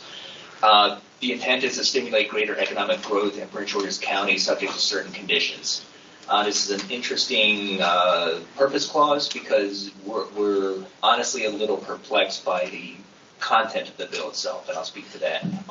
Next slide, please. So there are several factors or elements to this bill. The first is an undefined term is proposed called Commercial Reinvestment and Innovation Project. There is no explanation in the bill or the attached summary that was sent along with the bill as to what this may be. We don't know what this is based on the context of the bill. And as you will see in a few moments, one of our recommendations is should you adopt staff's recommendations of proposed amendments that the council define this term if they choose to continue using it. A commercial reinvestment and innovation project must be located in a designated regional transit district or a local center, and it must be within 1/4 mile of a heavy or light rail station. That would include the WMATA Metro, Maryland MARC Regional Commuter, and also the Purple Line, which is a light rail component. I apologize for bullet 3. This is a little inartfully put. The bill states that this use, commercial reinvestment innovation project, and actually use may be too strong a word, whatever this thing is, must provide at least half of its square footage above the 5th floor or in a 5-story building. So it's just a little inartfully worded. Ultimately, it means that every building that qualifies for a commercial reinvestment innovation project is at least 5 stories in height, because you can't get above the 5th floor. It says 60 feet above grade for at least half. You can't get there unless you already have a 5-story building. And podium parking per the building code counts as stories. So if you have residential or office above podium parking, and that's your 50% of your square footage, you're still in a 5-story building. So that doesn't make a lot of sense to us. The eligibility criteria for the commercial reinvestment innovation project consists of commercial multifamily, and it explicitly excludes single-family residential types, warehouses, drive-throughs, the term industrial, which is very broad when used just by itself, qualified data center, and consolidated storage uses. So I want to be clear, because obviously qualified data centers are a very hot topic nationally. This bill excludes qualified data centers from qualifying for the benefits of the bill. Property cannot be the subject of an application for variance. And also the bill proposes, the slide says new appeal procedures. They're actually duplicated procedures from the existing ETOD or expedited transit-oriented development process, but with shorter time frames. Basically, every time frame is cut in half for an appeal by an aggrieved party or the council's right to elect to review a case on its own motion. Next slide, please. In our policy analysis, again, we're just sort of perplexed as to what the use is or why it's necessary.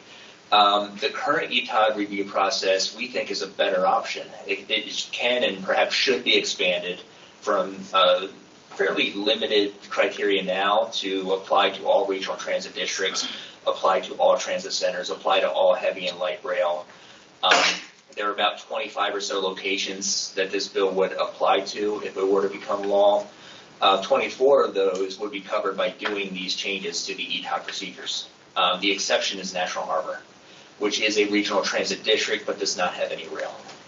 So in National Harbor, we also recommend this be added to the criteria for ETOD. May not need it because it has its own process, honestly, but it doesn't hurt to add it to the procedure for maybe somebody who's on the periphery of the National Harbor site.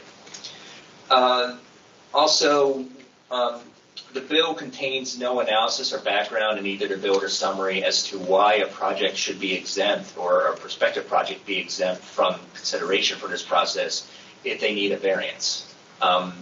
Variances for various things like lot size, lot coverage, front yard depth, they're very common.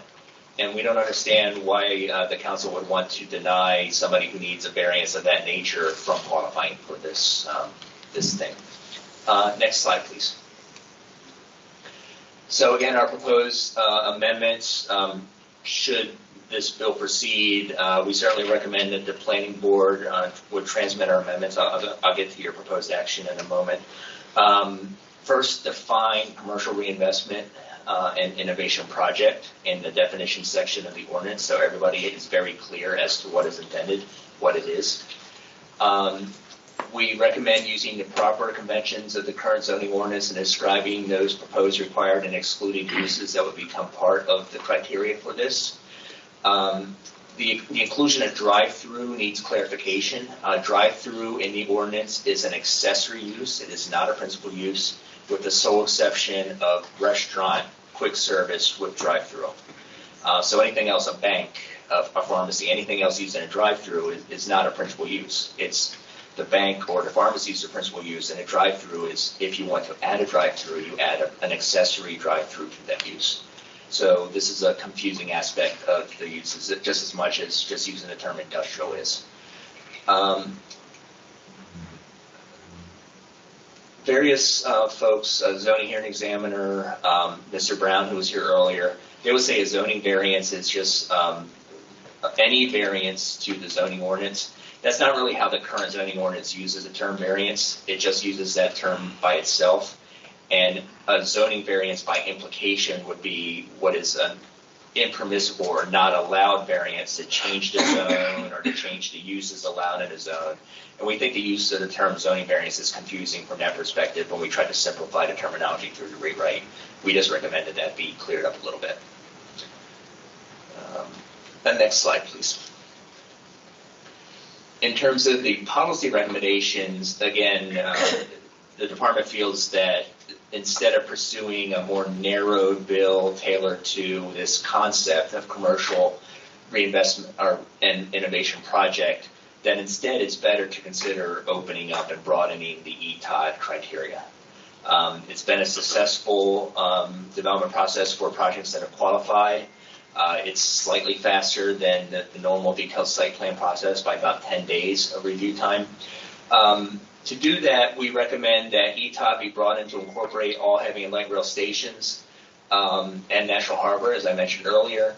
The proposed streamlined appellate and review process I mentioned as part of LDR 13. If the council's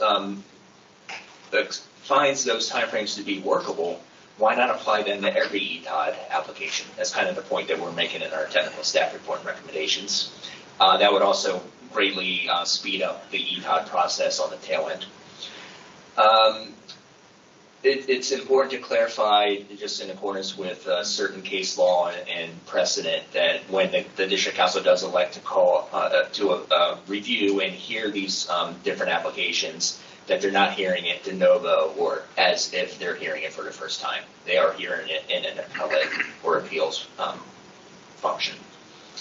And then that square footage requirement, that definitely should be tightened up and clarified a little bit, because it doesn't seem to make sense to us that both paths of at least 50% mean you have to have a 5-story building anyway. Next slide, please.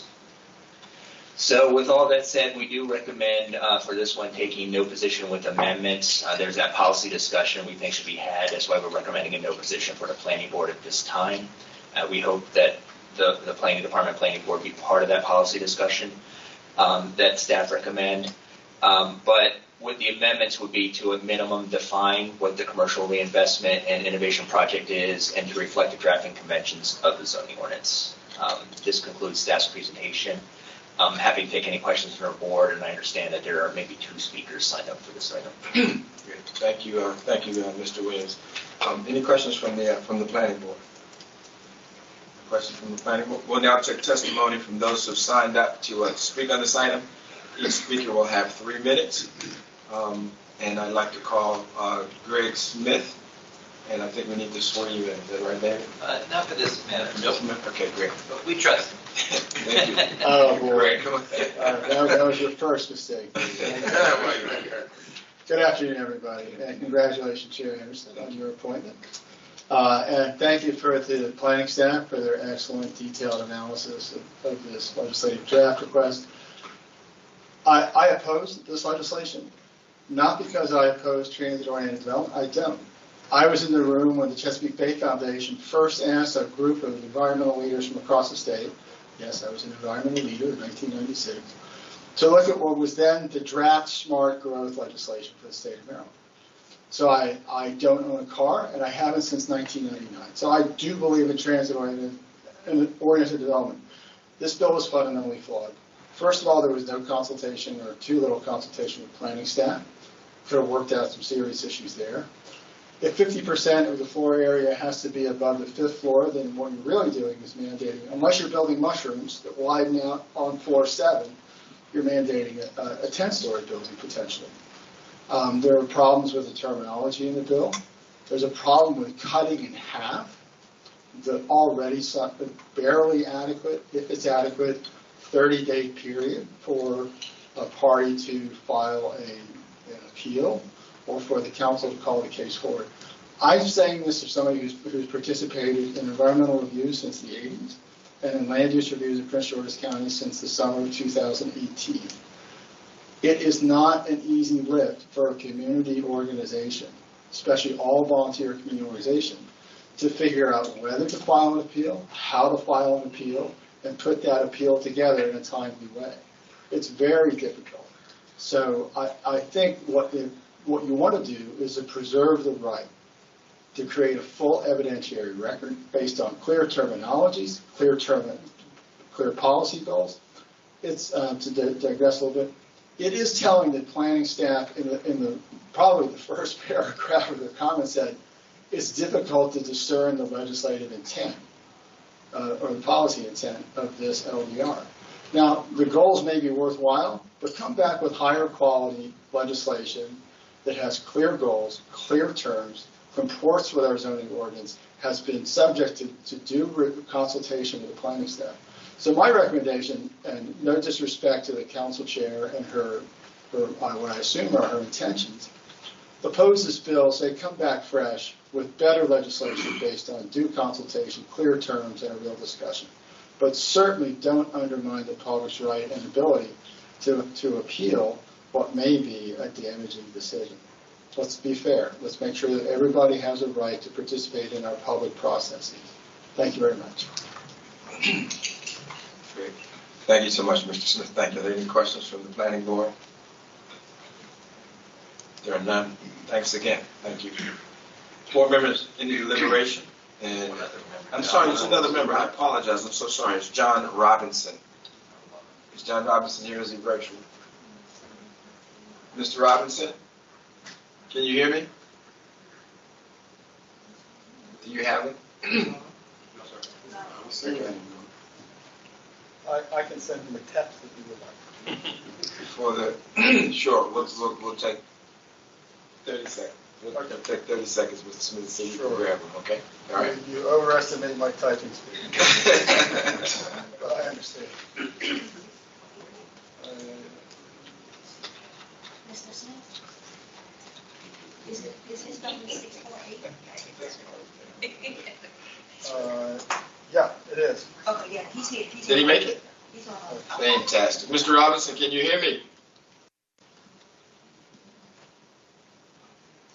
Is he on? Yes, I'm sorry, I can't hear you. Yeah. Oh, okay. Mr. Robinson, could you unmute? I think we have you. Can you hear me? Mr. Robinson? If you're talking, we can't hear you. Are you on mute? You still have him on? Okay. I'm here. There we go. All right. Okay. Good. Please proceed in front of the Prince George's County Planning Board. Thank you.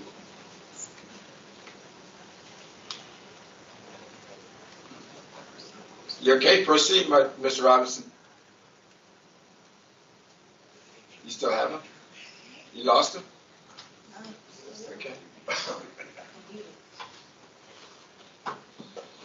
Mr. Robinson, are you still there? Can you hear me?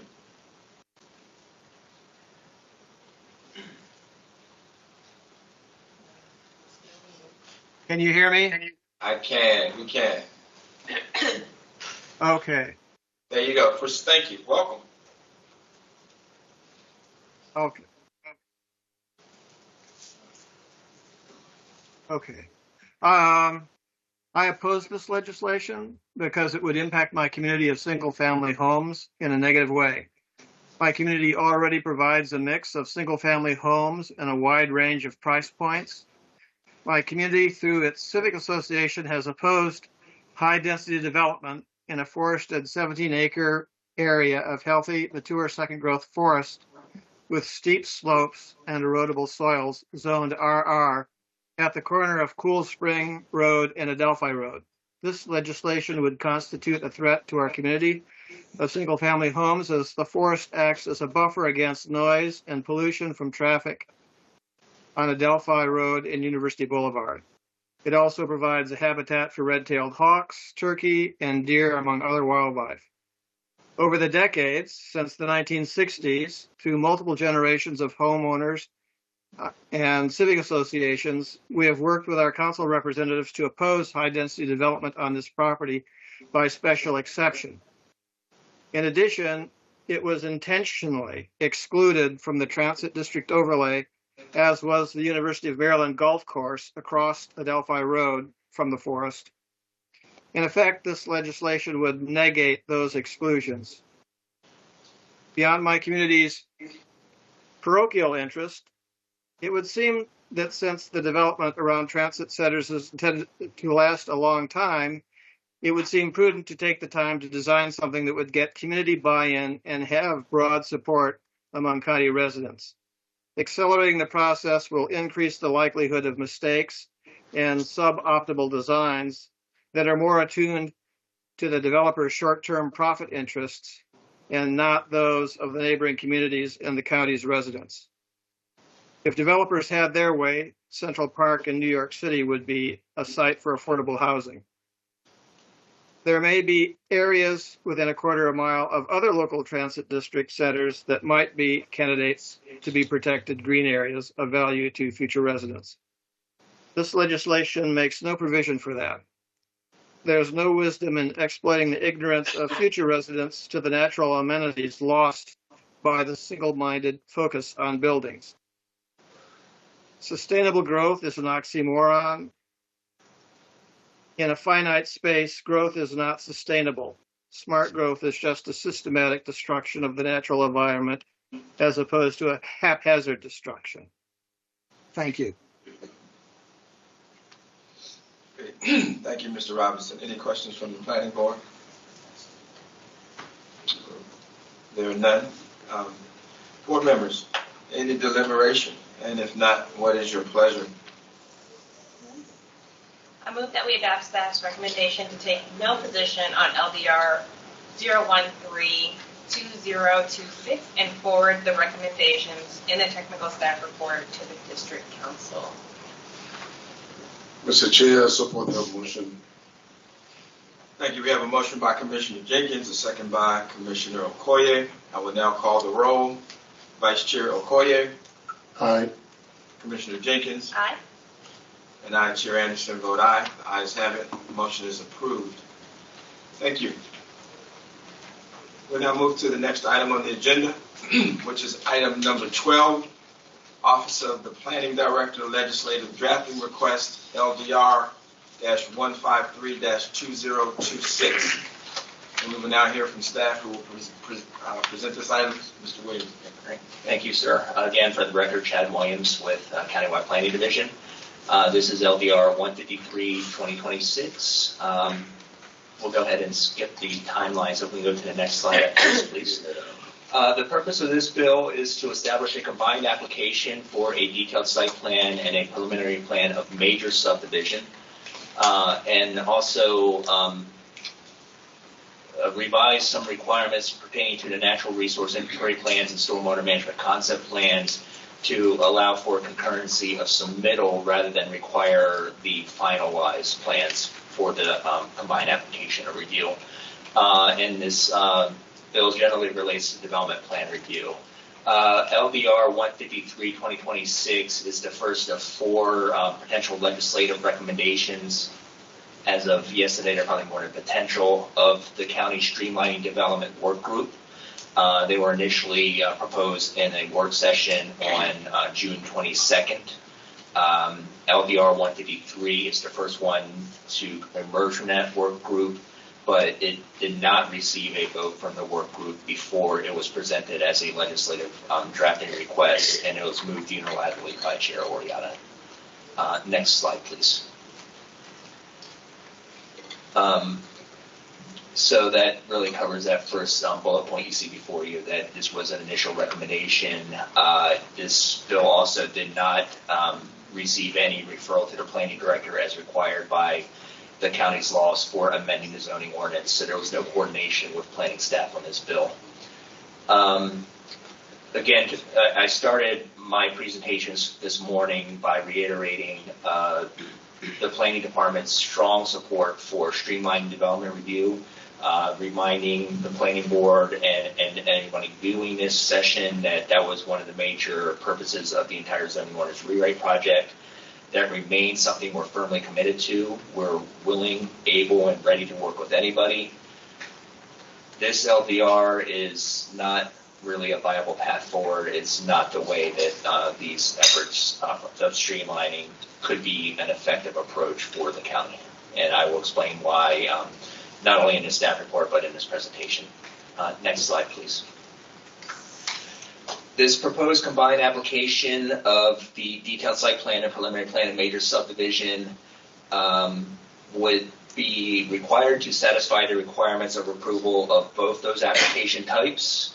It would mandate the consolidation of pre-application neighborhood meetings and pre-application conferences, combination of application fees, and also a combination of public hearings. It requires the time requirements applicable to the combined application to be those for a detailed site plan as codified in the zoning ordinance. Upon review at their own motion or an appeal by an aggrieved party, it requires the district council to only evaluate the components of the application pertaining to a detailed site plan application. And upon approval by the district council, this bill would grant an approved detailed site plan. Next slide, please. When it comes to the policy analysis, that's where the rubber really meets the road on this particular application, this LDR. You have a wonderful planning staff. I have a number of talented colleagues throughout the planning department. And I think it's telling when I say that as much as we tried, we were unable to identify a single amendment that would make this LDR a viable approach. The proposed application also does not have any concurrent amendments proposed to it for the subdivision applications, subdivision regulations. It's entirely possible that could catch up, but at the time of the technical staff report writing, there was nothing in the legislative system the council uses that indicated a bill was in there for the subdivision regulations part. It would also require a bill to amend various parts of the county code when it's talking about stormwater management plan and natural resource inventories. It doesn't speak to whether the approval of the combined application would also grant the approval of a preliminary plan of subdivision. Presumably that would be part of the subdivision bill, but it's not in this bill, so it's unclear whether an applicant would get an approved subdivision. They clearly get an approved detailed site plan if this were to move forward. A combined application of this nature is what most jurisdictions in America refer to as a unified development code. A unified development code combines zoning and subdivision and often other parts, stormwater management, environmental regulation, woodland conservation, into a single code. It is unclear to staff whether a unified development code is even permitted in Montgomery or Prince George's County pursuant to Division 2 of the Land Use Article of State Law. There is no clear authorization for such combination of a unified or creation of a unified development code. State law explicitly separates zoning and subdivision in its operation and enabling legislation in both Division 1 and 2 of the Land Use Article. And in the county, it is separated in Subtitle 24, Subdivision Regulations, Subtitle 27, Zoning Ordinance. The review and approval of subdivision applications also are, and this is very important to note for us and for you, are in the exclusive jurisdiction of this planning board. So that's a very important point that's a theme throughout the staff report. Next slide, please. In many respects, staff feel that this bill is unnecessary because concurrent review is already allowed, is already possible. As recently as June 11th, this planning board, as it existed at that time, heard both the preliminary plan and major subdivision and the detailed site plan and made decisions on both for the application for the Market College Park development just over across the way here. Application procedures have long been established, internal procedures that allow for the combination of pre-application neighborhood meetings, pre-application conferences, and for other hearings, public hearings included. We do like to, when we can, have a little bit of separation because often a detailed site plan relies on the approval and the amendments in a preliminary plan, but we can do them on the same day, and if not the same day, we can get them within a week. And that's a very common practice and has been for a number of years.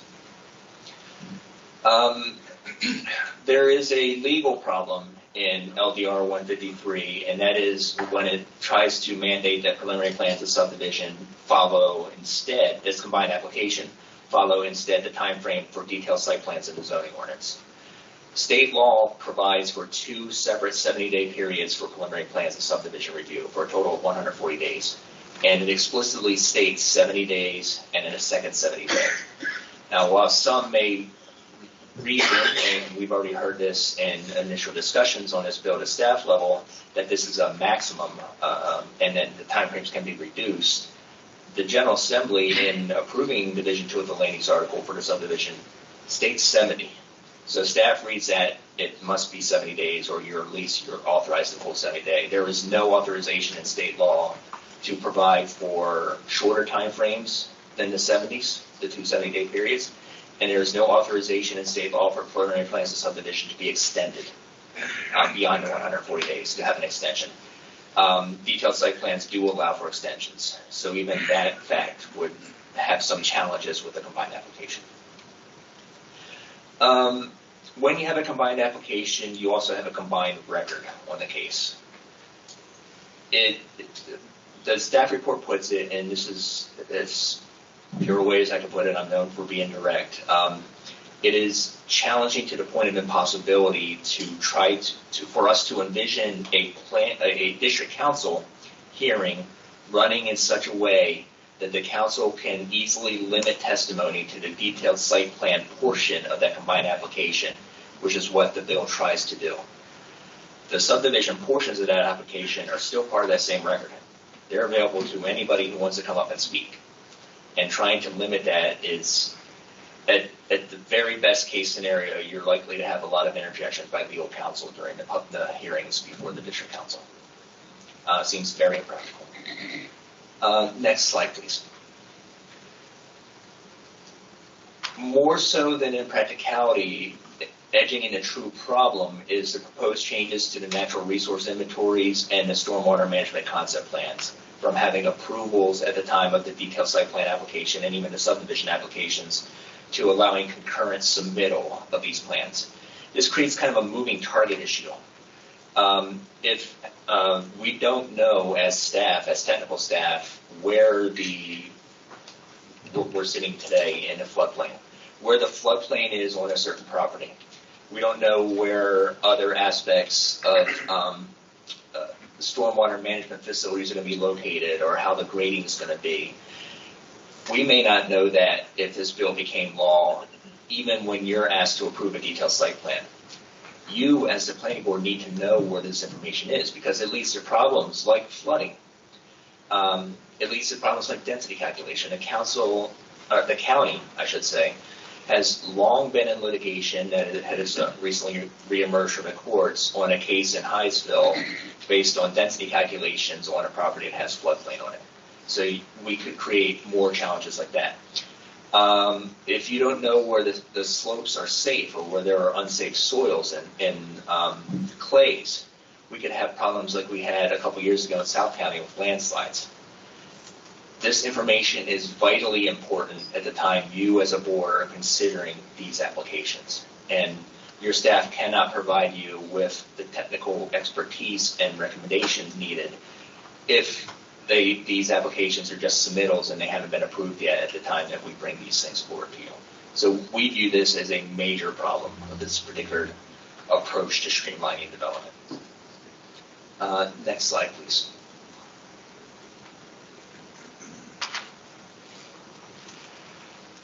With that general theme, having proposed NRI plans and not knowing when they're done, we actually wonder if this is a streamlining measure at all. It may actually mean that the tail end of the process becomes much longer because frankly, if our staff doesn't know where these features are, we're probably forced to recommend disapproval on all these projects to you. And then to get to an approval, these plans need to be approved. So in the current process, the plans are approved up front. And we think that retaining that long-standing, decades-long practice is the way to do these particular environmental reviews. And it helps streamline the process more so than we think would result from this particular change in LDR 153. Complete applications are an extremely important element of the rewrite project. The subdivision regulations and the zoning ordinance require what we call an application, completeness of application completeness check. One of the major things that when we're gathering information, what needs to change, what will help with the new codes, what we saw as planning staff in particular, what DPI sees and other agencies see, is that incomplete applications were probably the biggest result of slowing down development in Prince George's County on the planning department and planning board side more than any other factor I can think of. So we tried to make sure that applications would be complete. And now not having those complete applications poses a little bit of a challenge. Next slide, please. I do want to be positive here. I want to say that while LDR 153 we believe doesn't work in any capacity, there are many alternatives to streamlining that can and possibly should be considered.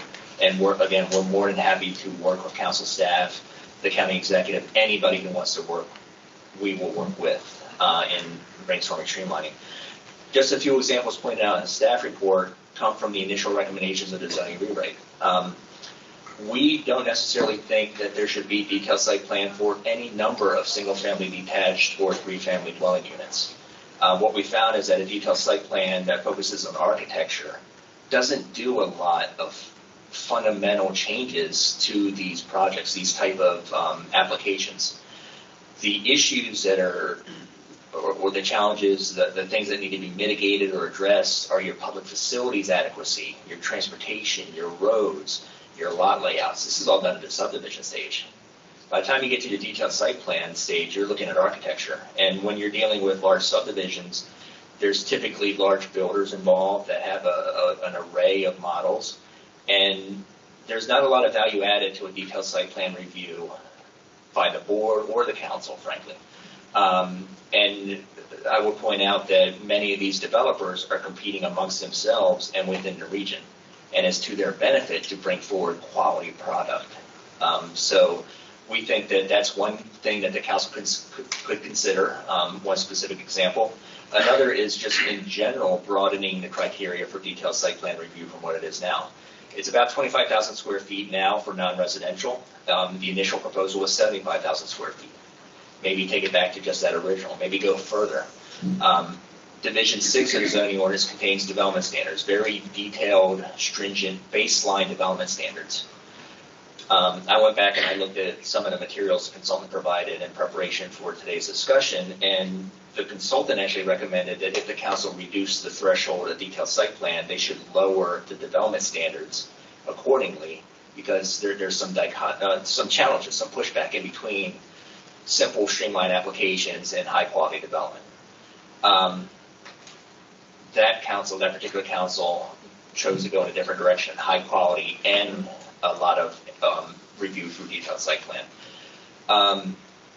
That's a discretionary review, I should say, because another recommendation we have is to shift the discretionary review to administrative approval as much as possible. That was an original goal of the zoning ordinance. Have a lot of development be by right, because you have that Division 6 backstop. You have high quality baseline standards.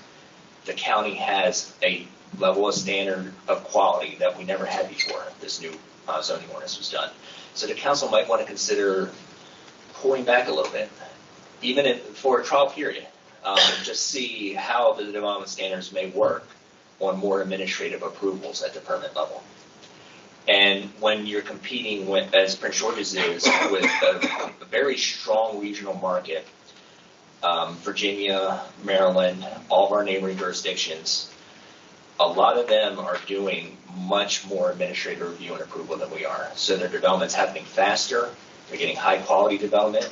They're getting a lot of attention and draw. And in some ways, they're outperforming Prince George's County. So there are streamlining is very important again. We know that we want to do another zoning ordinance bill in the relatively near future to look at additional streamlining measures, perhaps open up departures or variances, do some other things that the work group is also looking at. There are things that we can do together, and that's really the theme line here. LDR 153 is not the way to go, but there are other things that certainly could help Prince George's County succeed and thrive. Next slide, please. I made these points earlier. I'll just leave them on for just a moment for those at home to look at, and then move on to the next slide. I believe this should be the wrap-up. Proposed amendments. Unfortunately, again, there are no amendments that we can propose to make this bill a viable approach. We tried. But instead, in following active collaboration with all the various stakeholders, there are many, many other alternatives that can be considered to help further streamline development review and development approval in Prince George's County and achieve the high quality development and the stuff, the uses all of us residents deserve to see. Next slide, please. So we do recommend that the Planning Board oppose LDR 153 to establish the combined application for detailed site plan and preliminary plan of major subdivision. And we ask you to, in addition to just transmitting the technical staff report and the analysis therein, to also include two immediate recommendations to the County Council. And that is to refer the draft recommendations of that streamlining development review work group to the Planning Department, Department of Permitting, Inspections and Enforcement, environmental agencies and organizations, and other major stakeholders, including residents and civic organizations, for review and comment prior to the finalization of those recommendations. And also to direct the council staff and the planning department to meet and prepare the comprehensive draft legislation to carry out the final recommendations of that work group once they are approved and adopted by the council. With that, that concludes Steph's presentation. I'm sure there may be questions, and there's certainly a lot of people signed up to speak on this bill. Thank you. Mr. Williams, thank you so much. Thank you. Are there any questions from the planning board? Okay. There are none. We will now take testimony from those who have signed up to speak on this item. Each speaker will have 3 minutes. I would first like to call Atia or Asha Bailey from Nature Forward. Present. Hello. Good. Oh, sorry. Thank you. Yep, proceed. Thank you. Yeah, my name is Atia Bailey, and I'm a third-year law student at Howard University, as well as an intern with Nature Forward. And I'm here today to, just like you just said, urge you guys to vote to oppose LDR 153/2026 because this bill undermines our environmental protections for three critical reasons. First, this bill is directly contradictory to what the community wants. According to the NAACP's report on the proposed land oversight, 90% of residents expressed high concern over data center environmental impacts. Residents rely on these review stages to ensure safety, and they're not asking for these developments to be fast-tracked. Passing this bill undermines the current moratorium also. Once that pause ends, proposals rush through an expedited approval process, defeating the entire purpose of pausing to establish responsible safeguards. Second, it slashes public participation and transparency. Consolidating the pre-application meetings and hearings cuts the public notice window from 6 to 8 months down to just 4. This deprives residents of meaningful civic engagement on projects that directly impact their neighborhoods. And finally, it compromises environmental oversight. Merging preliminary plans with detailed site plans bypasses the design of our regulatory system. The current system requires natural resource inventories to be fully evaluated before site plans are considered. Approving plans before environmental impacts are understood leaves the PG County environment vulnerable and weakens the board's ability to enforce standards after approvals are given. With the county experiencing more and more extreme weather events, environmental protection should be strengthened, not weakened. And process standards exist for a reason. Please stand with PG County families and vote not to recommend LDR 153/2026. Thank you. Thank you, Ms. Bailey. Is there any questions from the planning board? There are none. Thank you. Beth Landry from the Chesapeake Climate Action Network. You? Great. Welcome. Good afternoon. I would like to amend that it's CCAN Action Fund. It should not be Chesapeake Climate Action Network. CCAN. Okay.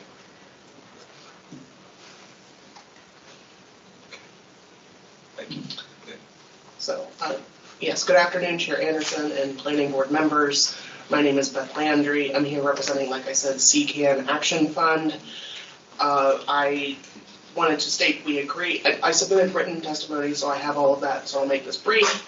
We agree with the planning board's technical staff report and very thankful for Mr. Williams' review of that earlier, recommending to oppose LDR 153/2026. Not giving due process to important environmental and stormwater plans during the site plan review process in the appropriate order of operations gives way to risks and potentially irreversible consequences further down the line. The overwhelming majority of grassroots community stakeholders are pleading for decision makers such as yourselves to slow down, not speed up, processes and procedures, and to give more caution and consideration to them, not less or haphazardly.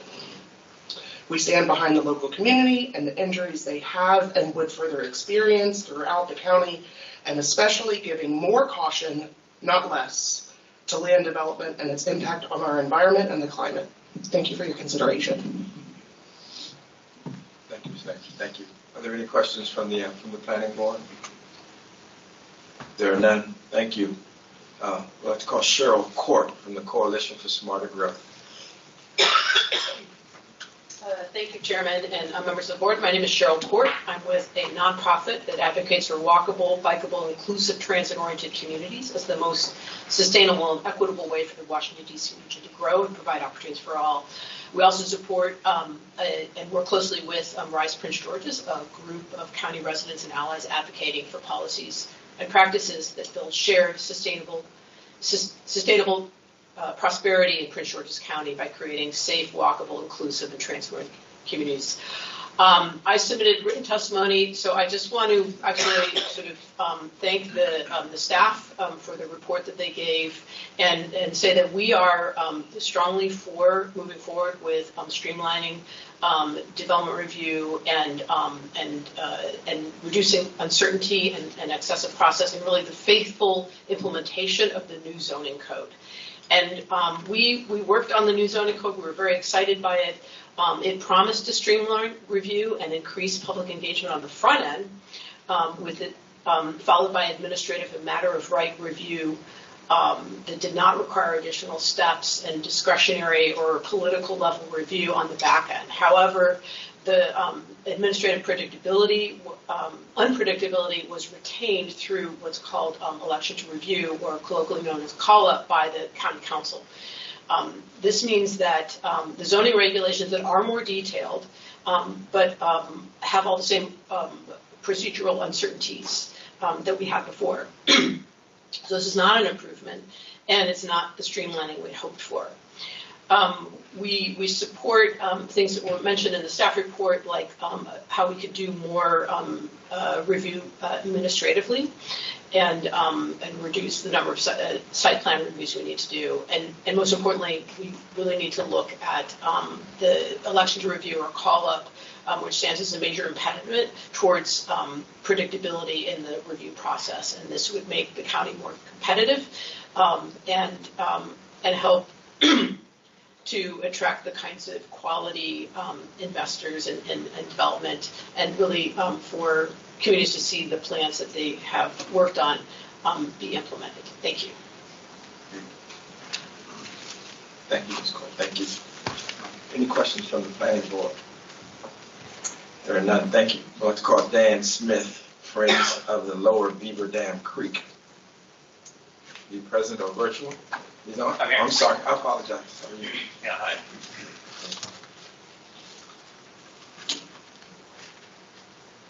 Thanks. And hi, Dan Smith from Shefferly. I'm with Friends of the Lower Beaver Dam Creek.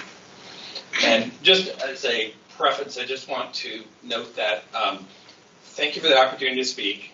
But just as some of the attorneys presenting earlier today on other topics went into great length to describe and discuss and frame their projects related to other projects in their area or to master plans and other aspects. And this is one of the reasons of doing it was to educate the planning board, who is many new to, doesn't have nearly the experience or insight that some of them have. So just with that regard, I agree with that. I think that makes sense. And so I would ask that you also keep that in mind with some of us presenting, that we're trying to frame some larger issues that have been deeply felt and heard and thought through for over decades for some of us. So we're here today because of your responsibility required by the process to review and evaluate proposed bills by the council. But that reactive action and process is only one of your responsibilities. And I think there are many other ways that the planning board and staff, as we've heard already, some of these, can influence and assist the county to have quality, sustainable development. So I believe so on this bill, 153, it's absolutely clear from the detailed staff report that the planning board should unequivocally and unanimously make an unfavorable recommendation. I'll just state a couple of the things that were, some of them already stated. The staff said that this is a major overhaul. Furthermore, though, a non-viable approach. No amendments for this to be a workable solution. Impractical in practice to the point of impossibility. Inconsistencies. Problematic. Changing decades of practice. Not consistent with climate action plan at all, or even state law. Will very likely and directly result in significant adverse impacts on the natural environment. It's clear that this bill, if enacted, would upend the very concept of planning as we know it in this county.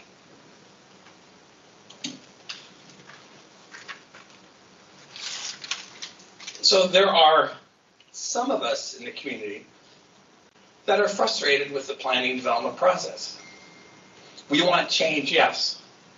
But let's be clear, this proposal comes from the development community, and the reasons And the response of the public and the professional planners is cause enough to question all of their related proposals and their motivation. This is a serious assault on the system that should not go, that should be recognized for what it is.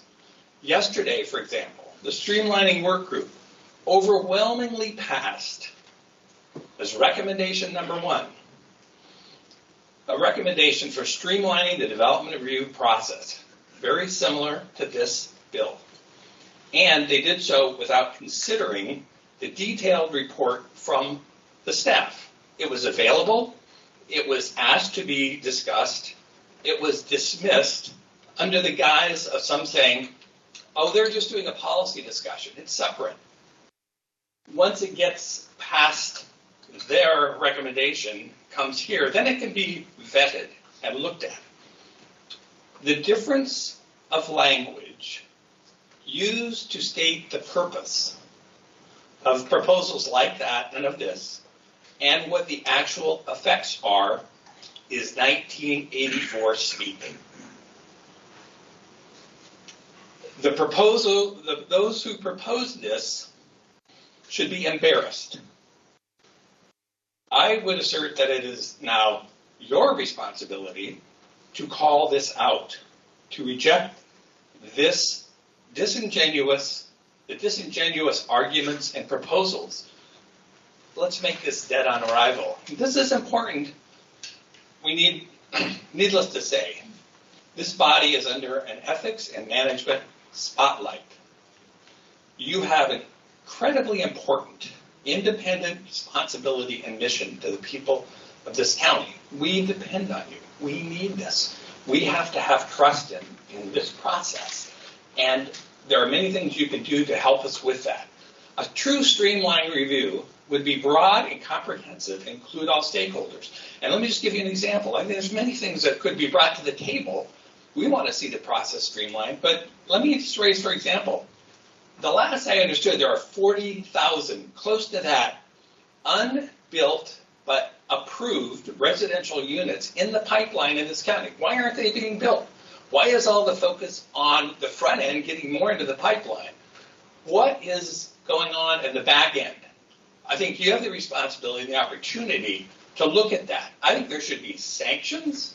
There should be time limits. If you're approving projects and they can't get the shovels in the ground in 2 years or 4 years or something, there should be consequences. So it's a carrot and stick approach, and I think there are some other things that could be done. But for example, grandfathering is one of the recommendations that's coming out of this work group. Well, regardless of the changes that have occurred over a decade or more from some of the time these being approved, we've had flooding, increased rainfall, heat, traffic, pollution, life changes, the environment changes. And we're saying that they want to double down on grandfathering to allow projects that met the requirements 20 years ago or 10 years ago. Are those adequate for the floods and the heat we have today? So I think there are things we could talk about, and I really would appreciate that. And my final point is that we are seeing, and why it's important for this body to make stronger statements than were made last week, for example, with the data center bill. Why is that important? Because at the federal level, we're having a hollowing out of oversight bodies. NCPC, the National Capital Market Planning Commission, is one. They're just stacked with political appointees who don't want quality input from their staff. They're rolling over and approving outrageous things. And we have to have the highest integrity because we need to have the authority and credibility to push back on bodies like that who are going to be coming after BARC. They're going to come after the National Wildlife Refuge at Patuxent. They'll probably come after NASA properties. Those are going to be under threat, and we need you all to be ahead of the game And we want to be on your side in fighting those. So let's work together to have a community response so that we can have quality development that works for all of us. Thank you. Thank you, Mr. Smith. Thank you. Are there any questions from the planning board? There are none. Thank you. I'd like to call Eleanor Wixon. Is she virtual? Hello. Good afternoon. Yes. All right. I'm here.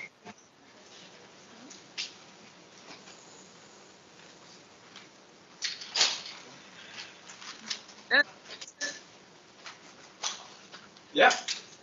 We can hear you. Okay. Good day. I strongly oppose our 2026 because the idea of combining a preliminary plan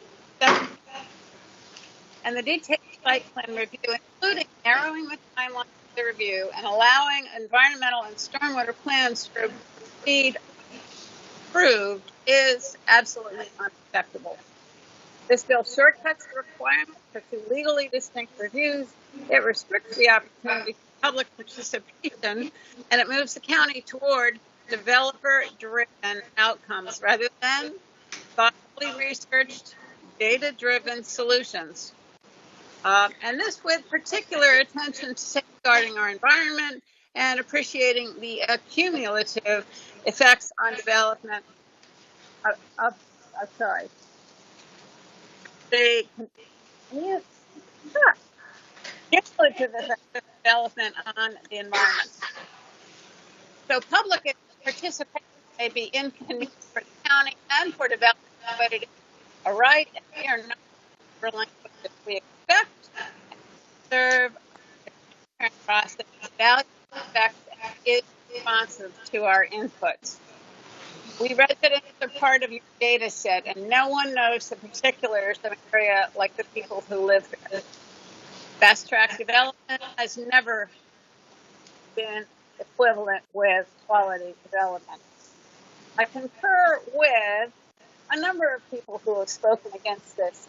One thing I will say is that any restriction of the detailed site plan is short-sighted.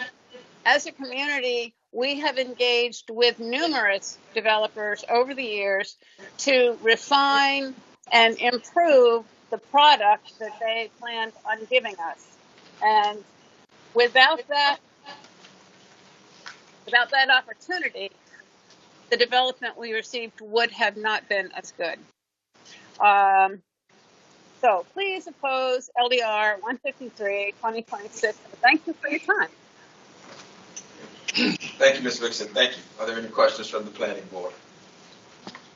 There are none. Let's call Greg Smith from Sustainable Hyattsville.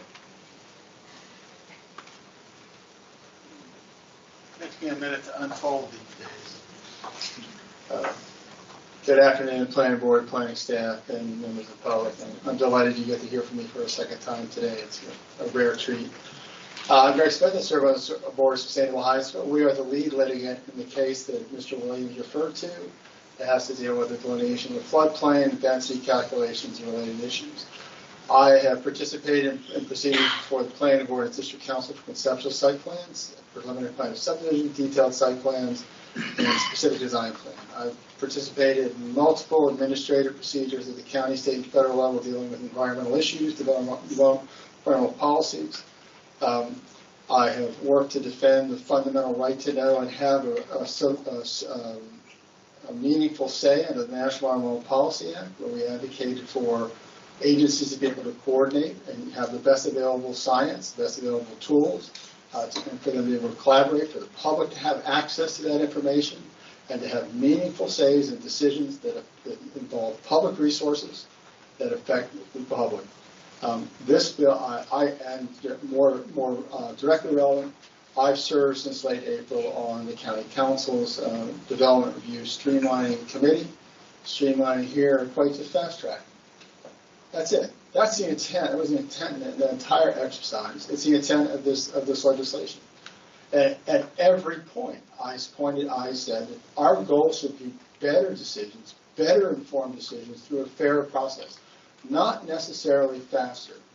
Faster gets us in trouble way too often. And I can tell you, as an advocate who's been fighting through the land use process here in Prince George's County since the summer of 2018, that sometimes it's already too fast, where we have pointed out that the applications are incomplete or defective or based on premises and calculations that clearly, directly conflict with county law. And at each point, we've had to push and push and push for a fair process. Sometimes pointing out that the developers have violated the public notice provisions set forth in the subdivision regulations or the zoning ordinance. We had to do that. It is an arduous task. It is already difficult, especially for grassroots groups, communities who don't have deep pockets, that come before these bodies and try to do their best to create an evidentiary record. That's what every one of your hearings on a preliminary plan of subdivision is. It's not a box-checking exercise. That's the only opportunity to create a substantial, well-informed evidentiary record on which you can make an informed decision or recommendation, or the zoning hearing examiner, or the district council, or if it goes to the courts, And this legislation, thank you very much to Mr. Williams and his colleagues in Planning Center. It's an excellent critique of this bill. And there's more that could be said about the problems with this bill. This bill fundamentally collapses the review and comment process. And as a member of that committee, I can tell you, we were presented with 2 companion bills on the same day that we were asked to vote on those bills. We had never seen them before. I was one of 15 members. I was the only identified environmental advocate on a committee of 15 people. There was one other person who was a community member who identified as a graduate of the Planning Academy. There were 10 representatives from the development community. And so any recommendation to support this kind of legislation coming out of committee, I think should be viewed through that lens. The composition of the committee was biased, the mission was inappropriate, and the process was too flawed and too short to allow for an informed recommendation to you. And my recommendation to you, and not to continue going on, these environmental reviews that would happen currently but not be presented to the planning board before you have a preliminary plan or subdivision or detailed site plan, they are absolutely foundational and fundamental to understanding the potential impacts of a project, not just on the immediate community, but to the downstream community. So there's a direct intersection here between sustainability, environmental justice, public health, the safety and public property and private property. All of these come together. And this bill does damage to any serious consideration of those important issues. So my request to you is oppose this legislation. Come back. Let's take a more surgical look at what may be holding up worthy projects or getting in the way of informed public comment, informed decisions. This was what I refer to as this like throwing a hand grenade at an issue that requires really surgical and informed and thoughtful review. Thank you very much. Thank you, Mr. Smith. Any questions from the planning board? There are none. I'd like to call Henry Wixon from the Glendale Citizens Association, Incorporated. I understand he's online. Thank you, Mr. Chair. Are you able to hear me? Yep, we can. Thank you. Thank you. Welcome, Mr. Anderson, to the chairmanship of the Planning Board. And good afternoon to all the commissioners. My name is Henry Wixon. I'm a Glendale resident, and I appear before you today in my capacity as president of the Glendale Citizens Association. The GDCA is a civic association which serves the residents of Greater Glendale in Prince George's County, which is generally around the 20769 zip code and its environs, since 1949, working to improve and maintain our quality of life. The Glendale Citizens Association expresses its strong opposition to LDR 153-2026, the Streamlining Site Plan Review Act of 2026, We urge you to adopt the Planning Department Technical Staff Report findings and the recommendation, and we urge you to oppose LDR 153-2026. Combining the detailed site plan and preliminary plan of subdivision application processes as proposed under LDR 153 is unnecessary. According to the technical staff report, PPSs and DSPs can already be reviewed concurrently with consolidated pre-application conferences and neighborhood meetings. Combining these two in their review would create conflicts with Maryland subdivision law and with multiple county code subtitles. And as noted in the TSR, these processes are governed by different laws, findings, deadlines, approval authorities, and appeal paths. Passing LDR 153 would essentially invite legal challenges that will be very inconvenient and contrary to the goal of very well-ordered planning. Also ill-conceived under this bill is the proposed application of DSP time limits to the combined DSP and PPS application. TSR observes that this would conflict with Maryland Land Use Article 23-205, which establishes a decision period and extension rules, for PPSs. The TSR also points out that preliminary plans often require the full lawful review period during which reporting materials must be completed or revised. The shortened or mismatched time frame could produce avoidable disapprovals, rush decisions, and legal challenges.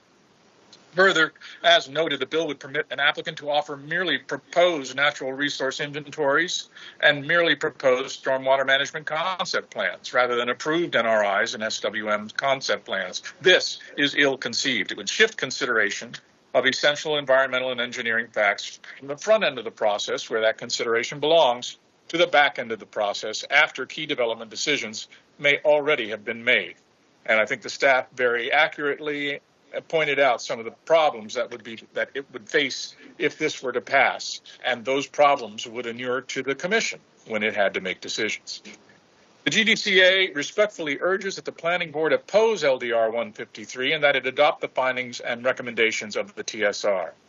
And consistent with the remarks earlier, we were quite disappointed when we testified last week regarding LDR 155 that the Planning Board, while adopting the findings of the technical staff report, declined to actually oppose that ill-conceived bill. We hope that the Planning Board today will demonstrate its judgment, its independence, its ability to think on its own, and to act in the best interests of the planning process and oppose LDR 153-2026. We thank you for the opportunity to comment for the record on this bill and are happy to take any questions that you may have. Thank you. Great. Thank you, Mr. Wixon. Any questions from the Planning Board? There are none. I'd like to call James Jones. He's in person. James Jones. Okay. For the record, he's not here. I'd like to now call Janet Jingle.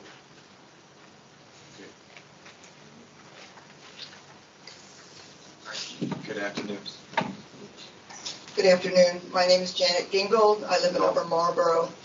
I'm a retired pediatrician and educator who, after my retirement, turned to environmental advocacy because healthy people need a healthy environment. I'm here today to urge the Planning Board to oppose LDR 153-2026 because I want the people who make decisions about land use to have the information they need to take environmental stewardship and climate resilience into account. The staff report provides a cogent delineation of problems with this legislation and recommends opposing it. While some current processes could be simplified and clarified, faster isn't better. I oppose this legislation because it would remove the requirement for an approved natural resource inventory prior to applications related to erosion and sediment control, stormwater management, woodland and wildlife habitat conservation, the Chesapeake Bay and critical area, plan developments, special exceptions, detailed site plans, and preliminary plans of subdivision. The NRI is not just a box to check. It provides essential information about the site, without which decision makers cannot make truly informed decisions about what is and is not feasible and appropriate. Please include in the record the county's NRI checklist, which I linked to in my written letter.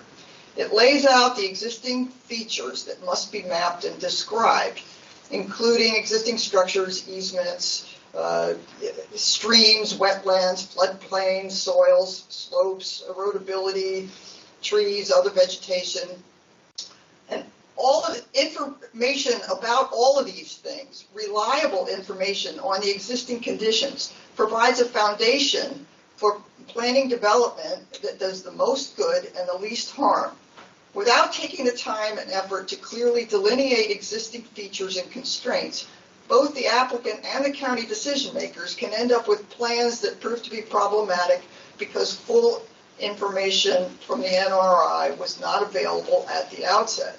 This can mean longer timelines, more expense, and potentially greater adverse environmental and economic impacts down the road. As my father used to say, measure twice, cut once. Take the time to get it right to avoid wasting resources. An accurate, reliable, and approved NRI is necessary for better land use decisions and sustainable development that protects both the people and the planet. As a trained physician, I can tell you that we don't come up with a treatment plan before we take a history and do a physical exam and get all the lab work we need to have the base of information that is needed to make wise decisions. And the NRI is like your history and physical exam, all right? You gotta have it or you can't make the right decisions. So please, oppose this legislation. Do better. Thanks. Thank you, Ms. Gingo. Are there any questions from the planning board? There are none. Let's call John Robinson, who I understand is online. John, are you there?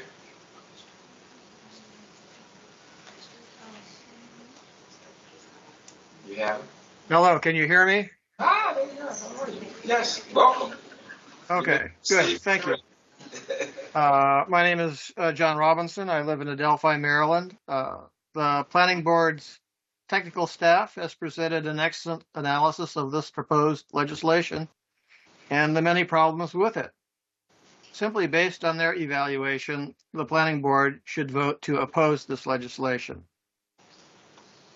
Apart from the fact that it may not be consistent with state enabling legislation, it takes parts of the development review process that were designed to be done sequentially, with the results of earlier steps influencing the options available in successive steps. At each step, the public may have an interest in intervening to shape the process. This legislation would make that more difficult, if not impossible. As Council Chair Crystal Oriata has pointed out in a different context, democracy is messy and takes time. We all understand the development community would prefer no review at all and has an interest in limiting, if not excluding, input from neighbors and residents generally. The developers would prefer an authoritarian system where only the executive needs to be convinced the developer's particular development is in the executive's interest to approve their project, and they can ignore the neighbors and residents at large who may have issues with their plans. I would also like to point out that the county spent millions of dollars rewriting the whole zoning process to simplify it and make it easier to follow. It was my observation that in that process, the comments and input from citizens was politely taken, but then ignored. For a while, I attended public work sessions. At the beginning of each one, I would ask if the organizers could point to one example of where a citizen comment generated a change in the proposed rewrite. They could never point to such an example. There are, of course, many examples where the development industry influenced the rewrite to minimize and marginalize citizen input and streamline the system to their advantage. Yet here they are again pushing proposals that make the process even less accessible to meaningful citizen input and input from the planning board's own technical staff. I would reiterate the points made by Greg Smith about the county streamlining development review. There are 15 members on it. There is only one member that represents the citizens, and there are 10 people who represent different aspects of development interests. And would you care to hazard a guess as to the relative number of residents versus developers and their lawyers in our county? It seems to me that this streamlining work group has been, not exactly designed to take into account the interests of citizens, but more to take into account the interests of developers. So I will just reiterate Henry Wixson's statement that the planning board needs to decide whether they want to be a rubber stamp or whether they want to make independent judgments of the pros and cons of proposed legislation and proposed developments and its effect on county residents as a whole. And so I hope you will oppose this legislation. Thank you. Okay, thank you, Mr. Robinson. Any questions from the planning board? There are none. I'd like to call Kathy Bartolomeo. I understand she's here today.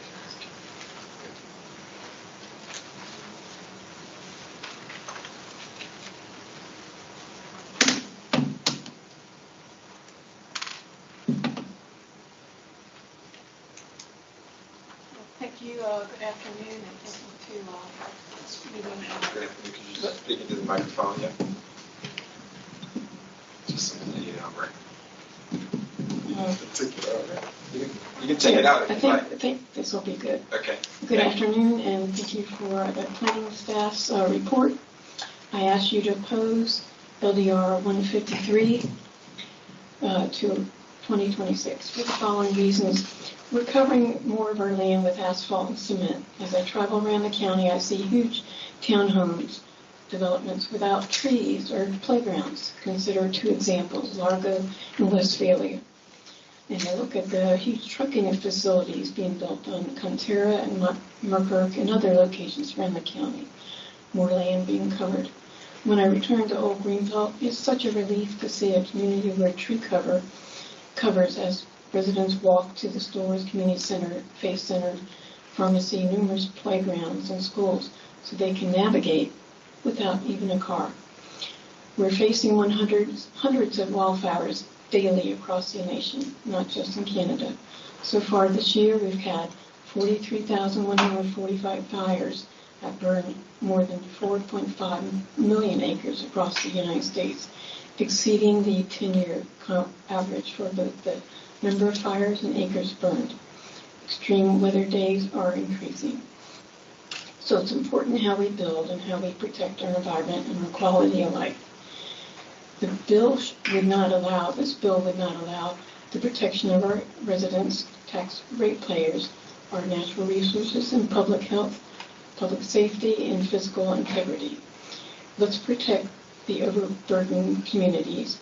To achieve protections, we must have meaningful public participation. Every county agency should be involved in reviewing plans for projects. Let's identify what the county regulates, who makes decisions, and the information needed for each decision, as well as follow proper procedures and be transparent about who enforces them and what are limitations. Let's map out zoning, subdivision, and stormwater woodland conservation before projects are allowed. We need written input from each impacted community, and we must have published listening sessions, and please publish in plain language material and record comments. Let's make public comments from agencies, physical and staffing analysis. Let's implement a schedule and summary of major policy choices and make this available before formal introduction. So please oppose this bill, and thank you to the previous commenters. Thank you. Thank you, Ms. Bartolomeo. Are there any questions from the planning board? There are none. I would like to call Noah Waters.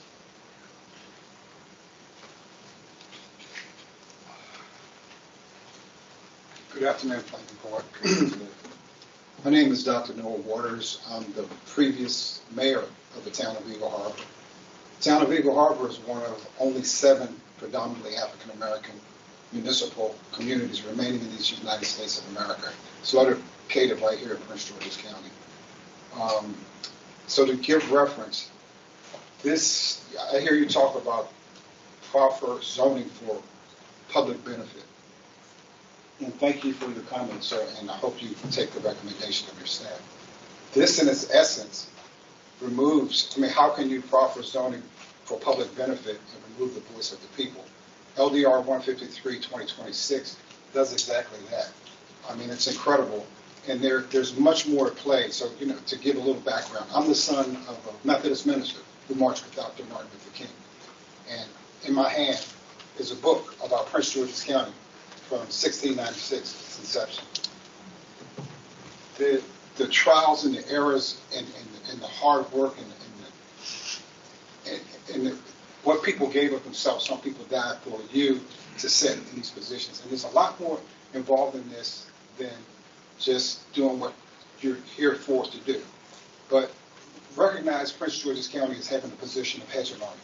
You're the second wealthiest majority minority county out of 3,144 counties in the United States. You're being viewed to what you do. What happened last week? The opposite of that. You have, people are looking at you as an example. So you have an opportunity here to establish gravitas and respect. Because it seems now that there's a fealty practice to the county executive. I know you've been important, and I hate to be real with you because we're grown, so we have to be real. And it seems that the county executive has a fealty to the governor. And this seems to be some type of practice to bypass the moratorium. These are all, intentions to bring some type of legislation in to override the moratorium that's put in place. We need to establish, because you're being viewed, and what happens today is going to be written about, it's going to be talked about. So I'd like to respect you, because I ask you to make a definitive decision here and not to, be pejorative, but don't punt this, don't do this. Make a definitive decision, because this is un-American, what has been proposed, is to take away the voice of the people, and that is what it is at its essence. So I ask you to make that, and so we can sleep well at night, to know that we have people who will stand, like people before us, who put you in these seats, stood. It's so important that you do that. You need to establish that, because you're all people of color. We're a predominantly African-American county council of color. We have the first black mayor in Prince George's County. But you need to stand. You need to show. You need to be an example, because you will become an example to the nation, because there are a lot more optics involved in this than these legislative proposals that will keep continuing to come forward until you make a definitive stand and establish that respect. Thank you. Thank you, Dr. Waters. Thank you. Are there any questions from the planning board? There are none. I'd like to call Taylor Fraser McCollum from the No Landover Data Center Movement. I understand it's virtual? Great. Yes, I'm virtual. Great. Can you all hear me? We can. Alrighty. So hello, I'm Taylor Fraser McCollum, a longtime Prince Georgian from Landover, Maryland. And I'll be brief, but before I begin, I just have one question. How dare this planning board? How many of its members are unlawfully appointed, and how can they vote on anything? When being appointed to this board, for many of you, proper notice or documentation was not given to the public. That means, in my eyes, you're here to do what you were told and not what's in the best interest of the public. This administration wants to talk about transparency, but none of that was transparent. Now back to the topic at hand. LDR 153-2026 is just another ploy. We know a data center fast-tracking bill when we see one, and this bill is no different. Why would we leave the door wide open for any business to circumvent environmental and county reviews? No, our current process isn't easy nor perfect, but this legislation isn't the answer. We need to protect our planet at all costs. Things like stormwater review and other natural resource reviews are vital to us making sure that there's a future for all these interns to grow up in. How do you tell a child the reason that they have an increase in asthma attacks is because they live near bad development? Bad development is the kind that doesn't want review, doesn't want oversight, and doesn't want public input. This bill is no different than the bills that fast-track data centers to get us here in the first place. Builders and developers and things like the Maryland Building Association and unions want this legislation. But we, the people, what do we want? We want to be considered when development is coming to our community. We want to be able to have a say. And LDR 153-2026 doesn't represent what we want. So if this is the board that I must come before, I ask that you consider the future, consider a place where development and the environment are working together. We can grow without sprawl, and we can damn sure grow without data centers. I ask you do the right thing and oppose LDR 153-2026. Thank you. Thank you, Mr. McCollum. Are there any questions from the planning board? There are none. Board members, any deliberation? And if not, what is your pleasure? Firstly, I'd like to thank the staff for the thoroughness of their report and for the folks who got up and spoke today. We really appreciate it. That said, I move that we adopt the staff's recommendation to oppose LDR 153-2026 and forward the recommendations in the technical staff report to the district council. Mr. Chair, I second the motion to oppose. We have a motion by Commissioner Jenkins and a second by Commissioner Okoye. I will now call the roll. Vice Chair Okoye. I vote aye. Commissioner Jenkins. Vote aye. And I, Chairman Anderson, vote aye. Vote aye. The ayes have it, and the motion to oppose is approved. Thank you. The last item on the agenda is item 15, Office of the Planning Director, Legislative Drafting Request LDR-149-2026. We will now hear from staff who will represent this item. Good afternoon again. Natalia Gomez for the record with the Planning Director's Office. I'm going to try to be as brief as possible. Can we advance 2 more slides, please? So this application, this LDR is proposing a new use in the use table called Sustainable Inclusive Mixed-Use Community. I posted the definition in the slides. Essentially, it's a mix of uses under an umbrella called Sustainable Inclusive Mixed-Use Community, which will be permitted as a special by a special exception in the residential estate zone and under certain requirements applicable. Next slide, please. So the proposed, as the staff review the proposed LDR, we noticed that the uses that are within this umbrella are overlap and conflict with uses that are already existing in the zoning ordinance, such as agricultural and residential use classifications, and it also introduces other terms that are not defined in the zoning ordinance, and that that creates the risk of ambiguity and difficulty of enforcement. We found some inconsistencies that are listed in the staff report. We want to highlight that the proposed sustainable inclusive mixed-use community use, it's proposing a density of 6 dwelling units per acre in a residential zone that allows 1.8 units, the dwelling units. In very, as you can see, it's a very low density area by default. And as such, some of the proposed uses are not concurrently permitted or compatible. I'm going to quickly mention what the use is proposing. So the use is proposing proposing a mixed use of the residentially oriented community, including detached single-family residential units, controlled environment agriculture, which utilizes a patented growing system known as dry hydroponics, within an enclosed temperature control structure, indoor and outdoor recreation facilities, religious center, community space, education center, food production and sales, and renewable energy production. So most of these are commercial uses and institutional uses that are not permitted by default in a residential zone with a low density, like the residential estate. Next slide, please. We want to know that I call it an umbrella use because there are many uses as I read just now. So these typically uses that are permitted via special exception are single uses. that meet certain conditions, as I mentioned in my previous LDR, due to the impacts they generate in the zone that they are proposed. This LDR is proposing a group of principal uses that are not permitted in the zone, as I mentioned.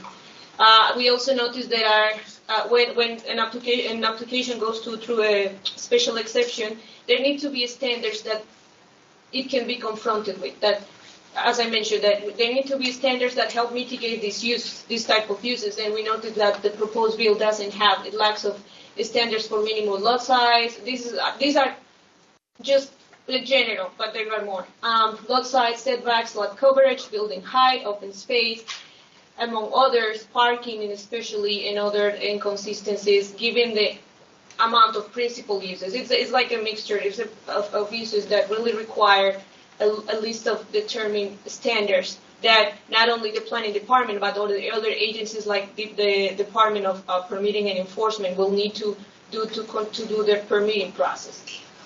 Given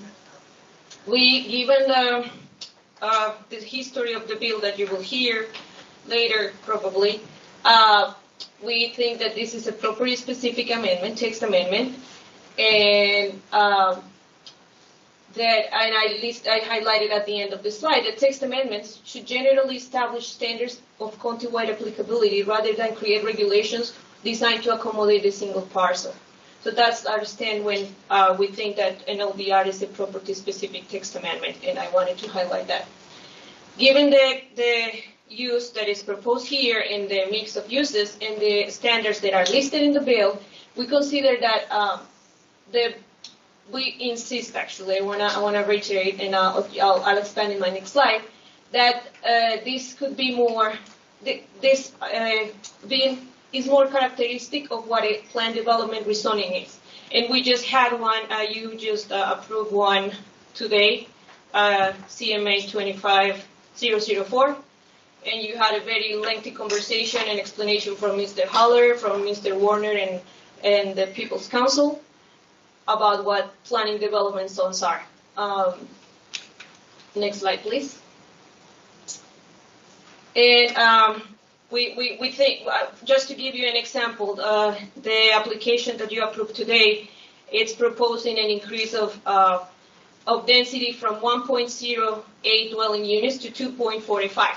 And they went through a planning development zone to gain that density. And what they did is they gave back a group of benefits. So that's why we think that this proposed sustainable, inclusive, mixed-use community could go through that process too, in order to gain the density that they're proposing. They're proposing 6 dwelling units per acre. I want to give you a little background history. So this version was presented to the planning department in May, back in 2025. And since then, there have been multiple meetings with the property owner's representative, former council member Ingrid Wanson, the county executives, and the planning director's office. We have been, as you see in the second bullet, the department has always been consistent in recommending that this bill should be reviewed through a plan development rezoning. That has been our standing position. So what we have heard is that that's not viable, and you heard from attorneys why they think plan development zones are lengthy. So given to that, we think that if an amendment is required to the zoning ordinance, instead of introducing a new use at this time, what we should do, and we want to, as Mr. Williams mentioned, we support streamlined development. We support working with stakeholders, and what we would like is to have an invitation to work on amendments to the zoning ordinance that will make the planning development rezoning more applicable for certain specific projects. So we could work on, we can create or work together to introduce an LDR in the future that will review the planning development zones rather than creating any use, as I mentioned. Next slide, please. And with that, the department, I'm going to read my full, it's my fault. The department recommends the planning board adopt the findings of the staff report and support the intent of introducing innovative, sustainable-oriented communities to diversify housing and community diversification, but opposed to the legislative approach proposed in LDR 1419-2026, as described in the recommendation report in the recommendation section of the staff report. This concludes my presentation, and I'm happy to answer any questions. Thank you. Great.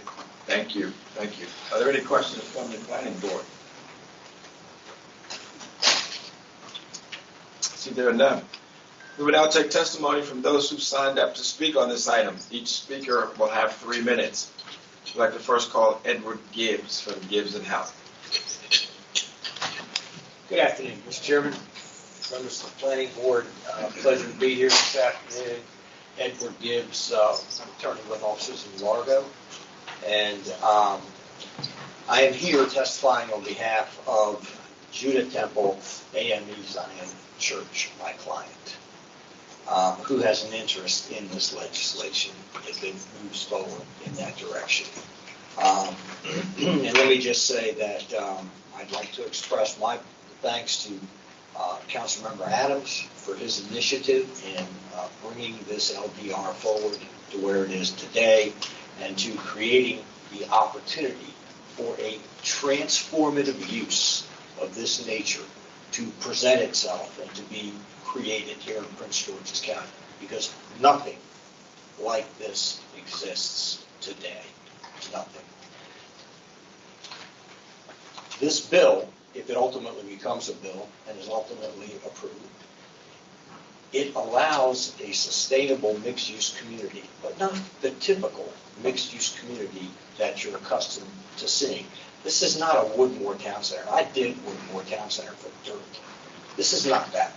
This is not an effort to create a profit-generating, sustaining type of community, but one that is meant and built for the community, for the residents. These uses are really not commercial in nature that make up this definition. This is an opportunity to create a use never before seen in the county, one that will serve as a model and can, quite frankly, bring incredible positive publicity to Prince George's County. Staff says we should use the planned development zone. What I say about that is not a one-size-fits-all development scenario. I heard my partner testify this afternoon. 15 months to just get that PD rezoning to the planning board. It still has to go to the zoning hearing exam. It has to go to the county council. After that, they have to start the preliminary subdivision plan and detailed site plan process. The weight of that timeline on a project such as this is going to be fatal. Not every project should be forced into the straitjacket of something that happens to exist in the zoning ordinance. There's only been 3 PDs. They all take an inordinate amount of time. The people at the last bill testified, you shouldn't be shortening the process. There's nothing wrong with shortening the process, provided that there are adequate protections. This legislative drafting amendment doesn't propose just, let it go with a detailed site plan. A special exception is rigorous in nature. It's time-consuming, but nowhere near like a PD rezoning is time-consuming. You have to show no adverse impact on health, safety, and welfare. That is a big deal. And the ability to participate in the process is open to everyone. So protections exist using the special exception process. This use is itself a public benefit. To require a PD where you have to go and spend $500,000, $1 million on public benefits, it's just going to destroy a project like this that's meant to benefit the community. This is not a profit-driven endeavor. And I think that's very, very important for everyone to recognize. I apologize if I'm going a little bit over. I do know that I would note that many people went over in the past. But I feel it really, really necessary to respond to some of the comments made by staff here, because, number one, This is not a property-specific bill. It is not. Anyone who is willing to go through this process can seek it. And if they prove that they meet the elements, they can have it approved. And parenthetically, I have to say, because I've been involved in this project for over 2 years, and I can remember being in a meeting when we had, there was a more open-ended definition. And we were being accused of saying, oh, this is a floodgates bill. You're going to let everybody come in. So and I was involved in some of the drafting. We tightened up the definition to make it more specific with the hydroponics use and how it was defined. Now, oh, you got a property-specific bill. It's like whatever we do, if it's not PD, it's not good enough. And the PD zone has created very many problems because of the length of time. 15 months my partner took just to get here. You're going to add 2.5 years to the process on this project. It's not going to make it. It's just not. It's not a one-size-fits-all. It just isn't. And so we realize we can make this bill better. Councilman Adams could possibly make this bill better. We're happy to work with staff doing that moving forward, but it's a good approach. Special exception is not easy. Showing no adverse impact is not easy. You have to have a good project to get through that process. It's rigorous, it's hearings, it's evidentiary based. So we would ask that the board recommend approval of LDR 149 as it moves forward, and we're happy to work with staff to further address any improvements to the legislation as it gets on to the county council. So we thank you very much for your comments or for your time. Thank you, Mr. Gibson. Any questions from the planning board? There are none. Thank you. I'd like to call Mark Ferguson from RDA Site Design Incorporated. Good afternoon again, Mr. Chairman, members of the board. Mark Ferguson, with offices in Upper Marlboro and residence in Hyattsville. I'm a county resident both for my office and my home. I want to limit my comments to something Mr. Gibbs started to discuss. What I think we have here is a difference of opinion with staff, not about the substance, not about the product, but rather about the process that one takes to get there.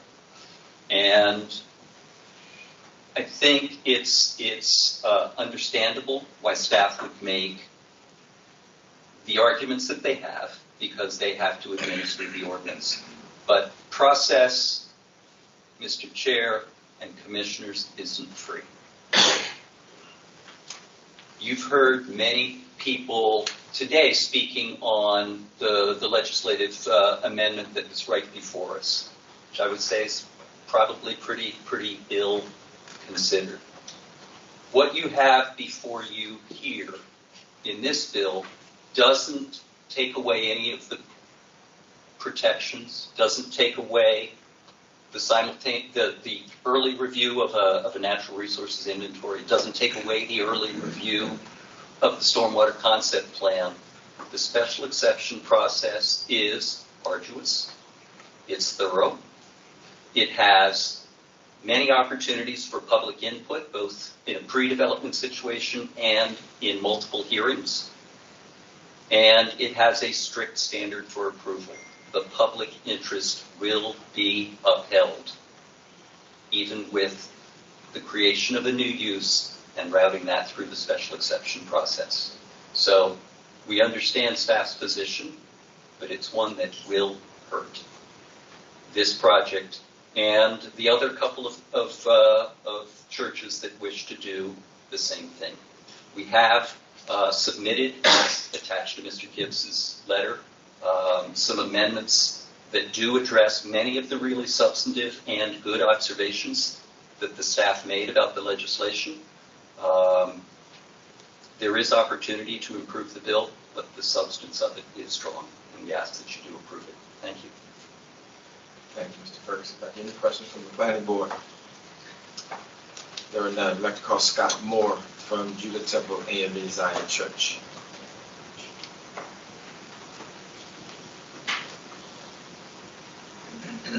Good morning, and thank you for the opportunity to speak on behalf of LDR 149 2026. My name is Scott Moore. I serve as the senior pastor of Judah Temple AME Zion Church. For nearly 30 years, I've had the privilege of serving this county. In fact, this August, next month, Judah will celebrate its 30th anniversary, and we're excited about that. When we began really considering the future use of the land that we were blessed to be able to receive, we started not by asking, what shall we build? But we started by asking, what does our community need? We really believe that we are pastoring the community. And so we had a vision, and we wanted to bring something special for the county. And so we worked with Councilman Watson, and we worked with Councilman Adams now to support and envision this legislation that we really believe is a true benefit to the entire county and to the state of Maryland and to the country.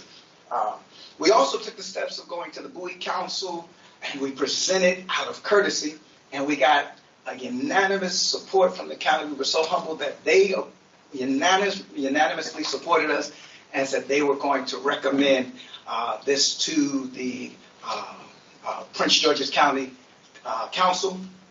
And they did this because they recognized what many of the residents had already expressed. They expressed that this is something the community genuinely wants, they need, and they believe that it will benefit this county. And so what we did, we intentionally listened. We met with our neighbors, we met with community organizations, with HOAs, with business leaders and residents. For over 3 years, we sat and we listened. We heard their concerns, their hopes, and their ideas. And rather than telling the community what we thought was best, we engaged the community to help them shape this vision. And so I'm not a lawyer, but as I understand this legislative process, approving 149, it does not eliminate the rigorous review process. We still will be required to demonstrate that every element will protect the health, the safety, and the welfare of our residents. Every safeguard will remain in place. Our team has ensured that. Every future step will still be carefully reviewed. I believe strongly, personally, I believe that there are moments when government and community organizations can work together to create something that genuinely improves people's lives. I believe it from the depths of my heart. And I believe that this is one of those moments. It's about demonstrating what is possible when a community's voice is heard and its vision is honored. And so today's decision is about allowing innovation to move forward. We've consistently been challenged to elevate our county, to expand opportunity and think creatively about the future. And I believe that this legislation answers that challenge. I know my time is expired, but can I just say this? I believe that this has the potential to become a model of partnership, not only for Prince George's County, but for communities around the nation and literally around the world that are searching for responsible, innovative, community-centered development. So let me thank you so much for your time, for your thoughtful consideration, and thank you for your continued service to our beloved Prince George's County. Thank you, Pastor Moore. Are there any questions from the planning board? Thoughts? No, I was just saying, Pastor Moore must have listened to the church, man. I thought I was listening to the sermon. Thank you, Pastor Moore. Thank you. Let's call Ayana Ball Ward, please.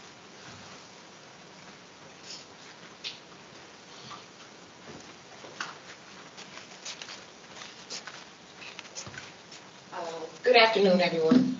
Thank you for allowing me to come and speak on behalf of LDR 149 2026. I am a member of the Bowie community where Judah Temple resides. I am a member of Judah Temple AME Zion Church myself. I would love to see this project develop and to move forward into our community. As a resident of that current community, I think this is something that community needs, that area needs completely. The surrounding neighborhoods in that area need something that we can call home and go to other than driving 20 to 30 minutes away to get those same facilities, those same needs.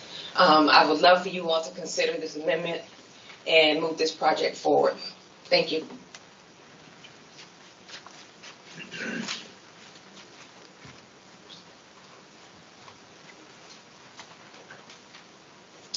I'm sorry, thank you, Ms. Bold. Are there any questions from the planning board? No. Okay, great. I'm sorry. Thank you. I want to call Kim Prophet. She's here. Kim Prophet. Okay, for the record, she's not here. I'd like to call Kimberly Kent. Kimberly Kent. Kimberly's not here. I'd like to call Mike Bird.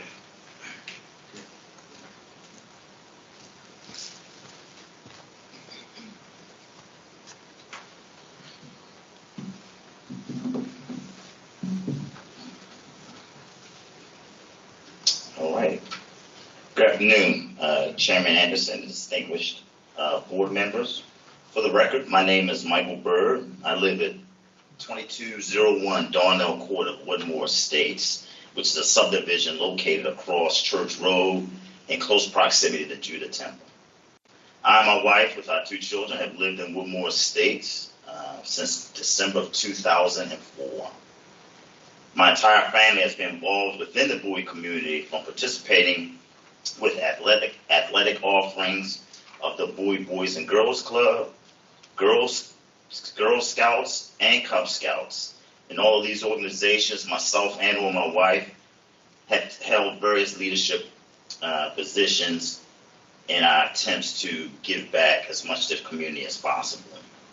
Continuing with that community engagement, I have proudly served on the Bowie Advisory Planning Board for 7 years. Your little brother's there in the city of Bowie. 2 years as a vice chairman and 2 of those years as an actual chairman.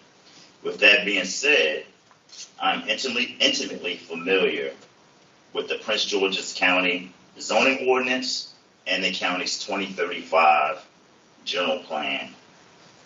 I humbly acknowledge and greatly appreciate the purpose and charter of this body here, and the intricate processes and protocols contained in this bill for amendment by special exception.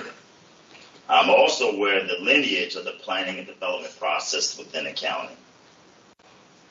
My background also includes having sought public office in 2019 when I submitted my candidacy for Bowie City Council as a 3rd district representative. The subject applicant's property, Judah Temple, is located in the 3rd. During my campaign, I had the opportunity to meet a myriad of citizens from all the neighborhoods within the 3rd, and the salient issue during that time was the perception and or perceived disdain of numerous development projects that were going on at the time. Over time and through dedicated efforts of this body, as well as our elected officials, that negative perception of development projects has softened. But as evident today by the earlier debated agenda items today, like LDR 153, the citizens of the county yearn to have development projects that add value to the community by installing projects that potentially may yield a positive increase to our county's tax base, but in many circumstances, any financial gains are potentially erased due to exceptional drain on county infrastructure and community service, primarily due to poorly planned and subadequate integrated high density projects. Contrarily, the Trinity project of the Judah Temple will not be one of these high density projects. It will not be service draining, and it represents a well thought out, prepared community ecosystem multiplier vice a community divider. This project represents the creation of an advanced, eco-friendly, and sustainable environment which represents a number of benefits to its residents as well as to the Prince George's community as a whole. As per the Bowie Sustainability Plan, which was updated in 2023, which I'm sure you're aware of, the term sustainability is used to describe an efficient way of looking at development and growth. It's about meeting today's needs without hampering future generations. This means growth that ensures waste-free, values people, and maximizes ecosystem well-being. The Trinity Project, spearheaded by Pastor Moore, who you just met, and other local community, faith, and thought leaders, will ensure the county maintains a diverse and vibrant community that is committed to its citizens, economy, and natural environment. I reviewed your staff's technical report that was very detailed, that was dated July 14th, and respectfully disagree with their findings, which dealt with semantics, in my opinion, and some contradicting ambiguities. The major detractor deals with the process and not really the purpose of the actual project. In contrast, I strongly urge this body and staff to please thoroughly review in detail Councilor A. Gibbs' response letter to the board that is dated 28 July, a couple of days ago, in which I believe the councilor thoroughly and successfully provides counter arguments to any objections within the staff's technical report. In conclusion, I, along with the county executive, district council, and the Prince George's County EDC, enthusiastically support approval of LDR 149 and strongly urge this body to consider all the benefits the Trinity Project will provide to its residents and the citizens of Prince George's County. Thank you for your consideration. Thank you, Mr. Berg. Are there any questions from the planning board? All right, thank you. Thank you. I'd like to call Reverend Lorenzo Lyons. Good afternoon, everyone, Council Chairman, staff, board. I'm just here to highlight and ditto some of the things that have been spoken earlier about this particular project for the Judah Temple Trinity Project. I just want to lift up this one area that impresses me about this particular land use project and the many things it's going to offer. And as you read the legislation and the bill, you will see that there's things there. But just recently, because of the food desert and stores that has been closed in Prince George's County, Safeway and Shoppers have closed several stores where folks have to drive several distance further to get groceries. This project provides a long-term opportunity where that it can produce produce, food for our community. So peradventure, corporations like John, Safeway, Shoppers choose to close more stores. We now have the means that we can continue to provide food, affordable food, healthy food for our communities. That's the part of this project that is exceptional and special. And it doesn't fit into the cookie cut programs. I'm not familiar with all these legislation things about these boards and how they're zoned for all these things.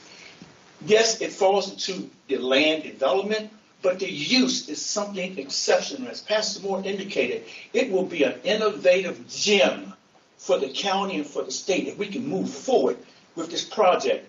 Our attorney has diligently addressed some of the concerns from the staff. I realize they have a job to do, and we want to come in compliance with those things.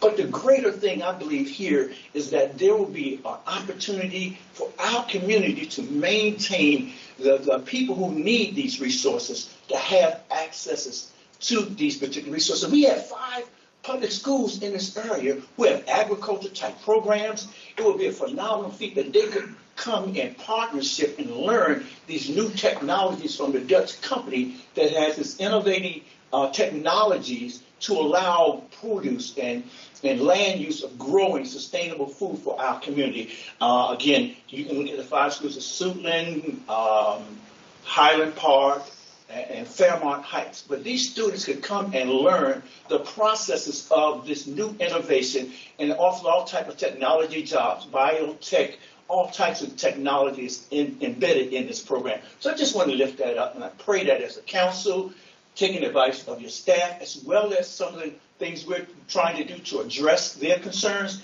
that we might move forward in this project, because I believe it will be a shining example of what we as a community and the legislative body can do for our people. Thank you so much for your time. Thank you, Reverend Lyons. Thank you. Any questions from the planning board? Thank you. We'd like to call Rodney Ward, please. Rodney Ward. Mr. Ward is not here for the record. I'd like to call Roy Betts. Roy Betts. Thank you very much, Mr. Chairman, and to members of this commission. It's a pleasure. I am partial to all Andersons, by the way. My mother, her maiden name was Anderson, so we have family in Memphis, Tennessee. We'll talk offline. Okay, all right. Well, this is very eye-opening for me because I work for the United Negro College Fund, manager of media relations. I'm a resident of Prince George's County for over 30 years, live in Fairwood community, have a great love and deep appreciation for our county, our beloved county. Just want you to know that this legislation, the LDR 149/2026, might not be perfect, might not have all of the I's dotted, T's crossed, but it is moving us in a direction that is realistic for this innovative project. I will tell you that we're urging you to give you favorable consideration, because this proposal represents a thoughtful, responsible use of the property. This project has been designed to do more than occupy land. It seeks to create lasting community value by bringing together residents, community organizations, public and private partners. It will help expand opportunities that promote health, support economic mobility, wealth creation, and strengthen family unity. It's all about community. That's what this is. It's innovative. You've heard, brother, our pastor, you've heard from Reverend Lyons and others about the innovations. So I'll not repeat them, but as you evaluate this opportunity, I encourage you to consider not only the technical requirements before you, but also the broader public benefit this project will provide. It reflects responsible planning, thoughtful stewardship, and a commitment to enhancing the quality of life for current and future residents of Prince George's County. So thank you for this opportunity. We thank you for your service and careful consideration. I respectfully ask for your favorable recommendation. Thank you. 2 words in leaving. I want to leave you with delay and indecision. Delay and indecision will almost cost this country its space program. But as you know, we made it to the moon, and we are seeking to go beyond. But we had to overcome indecision and delay. I'd like to leave those 2 words with you. Thank you again for the opportunity. Thank you, Mr. Betts. Any questions from the planning board? There are none. I'd like to call Vincent Lizer. Vincent Lizer? Lizier, I'm sorry. Vincent Lizier, I apologize. I'll be sure to get it right next time. Thank you very much. I get mispronunciations all the time, so I take no offense. First of all, I'd like to thank everyone just for allowing me this opportunity. Put my spectacles on so I can see what it is I'm supposed to say. Again, my name is Vincent Lizier, and I am a resident of Prince George's County. member of this community. I've lived in model development for 28 years, and I'm a 40-year resident of Prince George's County. So I've seen a lot of things go on here developmentally, and I am very, very excited about what this particular legislation can bring forth. I'm a member of Judah Temple, and I'm part of the team that's putting this forward. So I just have a couple of things that I wanted to say. Much of which has been said by my associates and predecessors. I believe that this project demonstrates how faith-based organizations can serve as springboards for community development through innovation, partnership, and collaboration. It responds to real community needs with practical and adaptable solutions. And the project has been designed to do more than just occupy land. It's an asset. Okay? It's an asset that has to be developed for the community. And it's designed to create lasting community value. My associates have talked about bringing together residents, community organizations, and public and private concerns to make some things happen. We are in a time where we need changes to take place, but it's going to require collaborative effort. I think another important part of this, and it's been mentioned, but rather than offering what's tantamount to a one-size-fits-all situation, this project basically outlines a willingness to rethink how we approach economic opportunity, community resilience, and technical innovation. Our country and our state are changing constantly. And this project embraces solutions that are flexible, tangible, and designed to evolve alongside our changing communities. And can't emphasize enough that too often meaningful projects become stalled by lengthy processes, and communities lose valuable opportunities while waiting for action. I understand that responsible review is essential, but so is recognizing that a project is prepared to move forward and can begin delivering measurable public benefits. Measurable public benefits. Judah Village and the project represent atypical approaches to community growth that are focused on sustainability and environmental responsibility.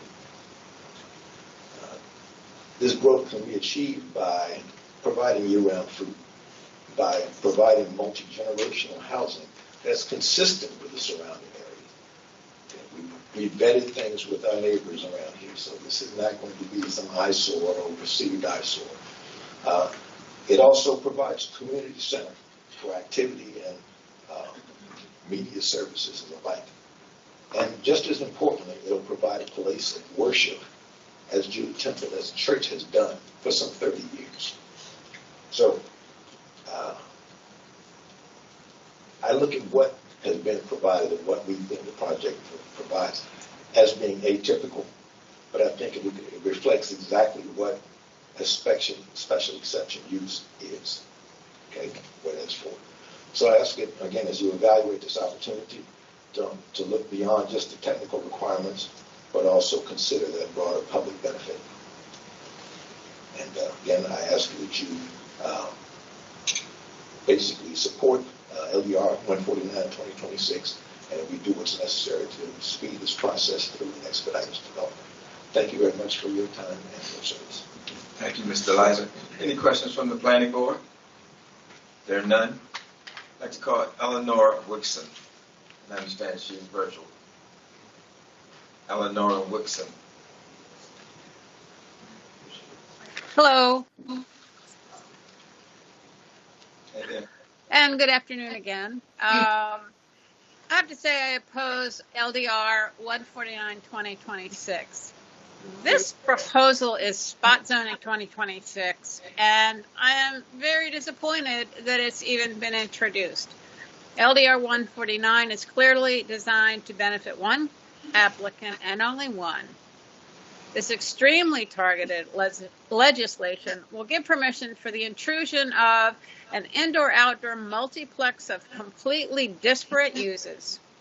It will increase the density and include uses that are incompatible with the RE zone. You just completed a zoning rewrite that does not include this kind of a zone. It does not compromise the residential zone. Enough of text amendments and personal favors. They'll be atypical in a commercial or industrial zone, but stop. So please, I encourage you to oppose LDR 149. Thank you. Thank you, Ms. Whitson. Any questions from the planning board? If there are none, we'd like to call Greg Smith, please. Mr. Smith still here? Is his backpack here? Or is he got? For the record, we asked for Mr. Smith. He is not here. We will continue. We'd like to call Henry Woodson from the Glendale Citizens Association. And I understand he's online. Thank you very much. Can you all hear me? We can. Very good. Thank you. Chairman Adam Anderson and commissioners, for the record, my name is Henry Wixson from Glendale, Maryland. I appear before you as president of the Glendale Citizens Association, a civic association serving the residents of Greater Glendale and Prince George's County since 1949, and endeavoring to maintain and improve the quality of life for our residents. We appear before you today to express the Glendale Citizens Association's strong opposition to LDR 149-2026, Sustainable Inclusive Mixed-Use Communities. We urge you to adopt the Planning Department Technical Staff Report findings and recommendation, and we urge you to oppose LDR 149-2026. This bill would amend the county zoning ordinance to add a new use, sustainable inclusive mixed-use community permitting use in the residential estate zone pursuant to the grant of a special exception, and it proposes to triple the density allowed in the RE zone. I have to frankly wonder whether the county and the planning department is walking away from the concept of Euclidean zoning altogether. We have, over the last 4 or 5 decades, spent much effort and invested a great deal of time in planning documents, some of which have been referred to here in the context of this bill and in earlier testimony today. And yet we spend all of our time dealing with changes to this, what we had hoped would be long-range area planning. And it's very disappointing. We have lived in Glendale with the adverse impacts of text amendments directed to specific properties introduced by our elected District 4 council members over the past 15 or so years and longer. And we are frankly very concerned that our current appointed District 4 council member has introduced yet another text amendment amounting to a spot zoning, LDR 149-2026, and we are concerned that this may indicate a proclivity to pursue text amendments as indeed his predecessors have done. While the attorney who spoke on behalf of the institution involved tried to deny that this bill was a simple spot zoning, the comments of his client's pastor and others affiliated with that institution in support of this bill could not have been more clear that LDR 149 is intended for a specific property. The testimony repeatedly asking for support for, quote unquote, this project. And while the applicant complains about the time required for a planned development rezoning, which is the staff recommendation and which we support, the institution's pastor noted that they've been working on this and talking about it for 3 years at this point. And we would note that the planned development rezoning considered earlier today, it was complained that that was done in 15 to 18 months. So we're not quite sure what the problem would be with a planned development rezoning. The TSR, the technical staff report, finds that the use proposed overlaps with and conflicts with existing agricultural and residential use classifications and introduces terminology not currently defined within the zoning ordinance, and further observes that undefined terms create ambiguity in administration and enforcement and should be clearly introduced and defined prior to adoption. And the GDCA agrees with the finding of the TSR. The GDCA further observes that this bill proposes a definition of sustainable, inclusive, mixed-use community that is exceedingly specific to the point of reciting that the farming method used must be patented. Thus, this bill, if passed, would have the county picking winners if adopted into the zoning ordinance. This is completely inappropriate. And I say this as a registered patent attorney who practiced for going on 40 years. I'm pretty familiar with patents and their import, and I have no idea why one would recite a requirement for a patented method in a zoning ordinance. That's simply absurd. And the detailed specificity of this bill also, I reiterate, marks this bill as a clear attempt to accomplish illegal spot zoning through the legislative process. Now, whether or not this project is worthy is a separate question. But this bill, LDR 149-2026, is not the mechanism that should be used. As the staff has recommended, a plan development rezoning is a way to consider a project of this nature in the area in which it has been proposed. And I encourage this planning board to adopt the findings of the staff in the technical staff report and to oppose LDR 149-2026. And I thank you for the opportunity to appear before you and to testify today on this bill. Okay, thank you, Mr. Wixon. Thank you. Are there any questions from the planning board? It's the last speaker. Yeah. That is the last speaker. Yeah. Any questions from the planning board? There are none. I'm sorry. I just have some general questions that just to sort of discuss around this matter. And I want to make sure that I'm distinguishing like LDR 149 from the project that we've talked about at great length. Because what this legislation will do is obviously be to a benefit for this project. But my concern is like, you know, sort of what happens beyond that, right? And like, how do we think about other projects that come down the pipeline? And so I think my question for staff right now would be like, you know, like, are we, like, as we're thinking about this, and I know that you're sort of opposed to making your technical staff report, but like, what other scenarios would we, or risks do we see in the future with this, right? Like, I think this is like, again, to Mr. Wixon's point, there's a great level of specificity in this legislation. And so, like, if we get someone coming, you know, a month or two from now or something very similar, just thinking about the risks and considerations that we should be thinking about.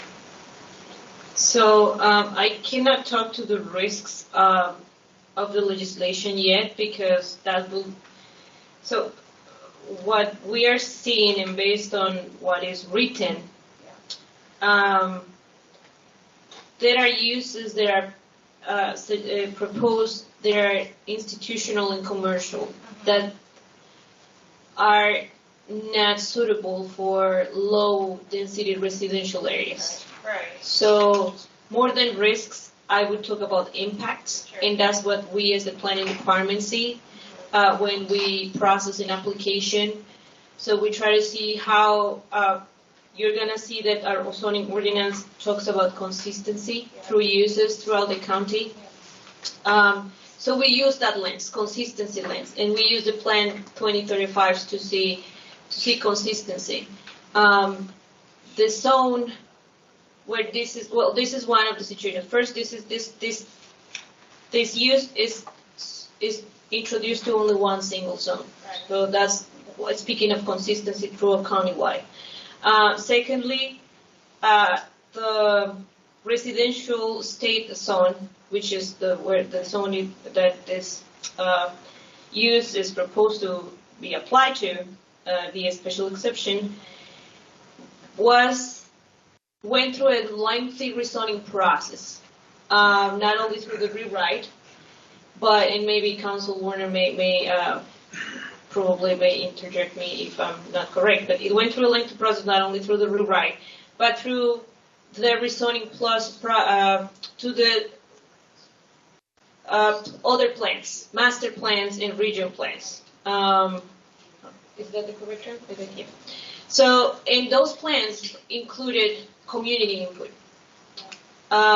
So, based on all this, the history and the background of what the zone it is and the intent of the zone, So we are more than risks, as I mentioned. We are just comparing what are the impacts these uses could bring to the areas that where this potential use would be located. We are not looking at like only what would happen inside that property, but what would happen around it. And our main concern is again, as I mentioned, the commercial and institutional uses, because the other uses are already permitted by a special exception or by right.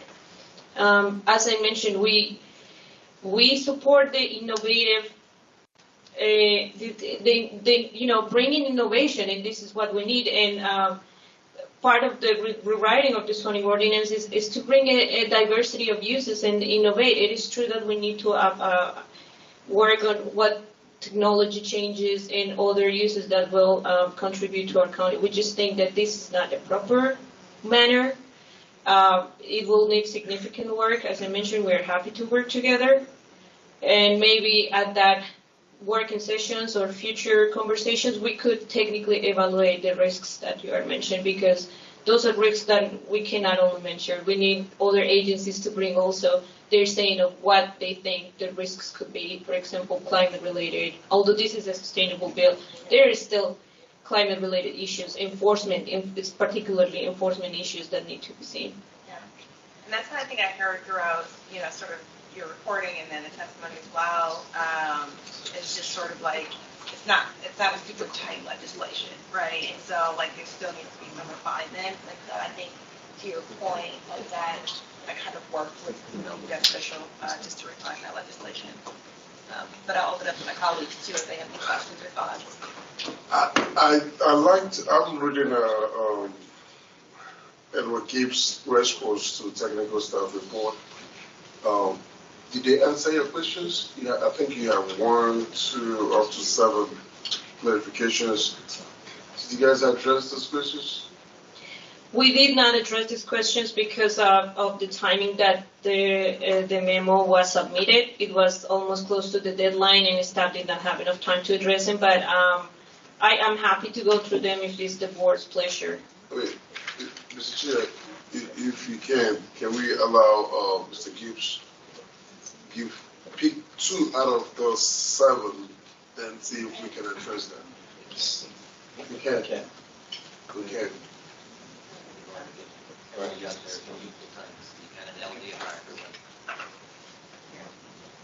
Apologize for the public hearing's sake. Each individual signed up to speak gets 3 minutes. At the conclusion, now it turns to staff. That memo, of course, is part of the record of this LDR, though, and it does go to the council. So the council will get all of that feedback. But we only allow the people signed up to speak at equal time. So no questioning of that. Okay.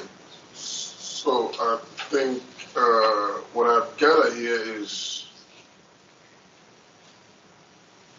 the only way that they can get around it is to do a rezoning and not a special exception. That has been our long-standing recommendation, yes, sir. And they have the impression that the rezoning will take forever, almost to that kingdom come. All right, that's the main.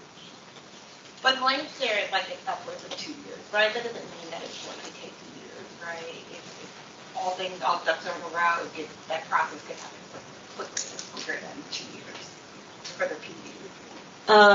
I mean, in an ideal scenario, yes, but legal counsel warned my address these better. Like we said, we've only had 3 so far. And the first one was the first take on it for everybody. And we can never be sure without going back and looking at it. How much was the delay the result of the applicant still needing to do stuff on their side? How much was the delay on the government side? Probably would be worthwhile to do an evaluation of that. But again, we've only done about 3, or maybe there's 4. So it's not like we had our previous zoning ordinance with 50 years of examples, right? So it's still very new. So I don't think you can place a lot of weight in that yet.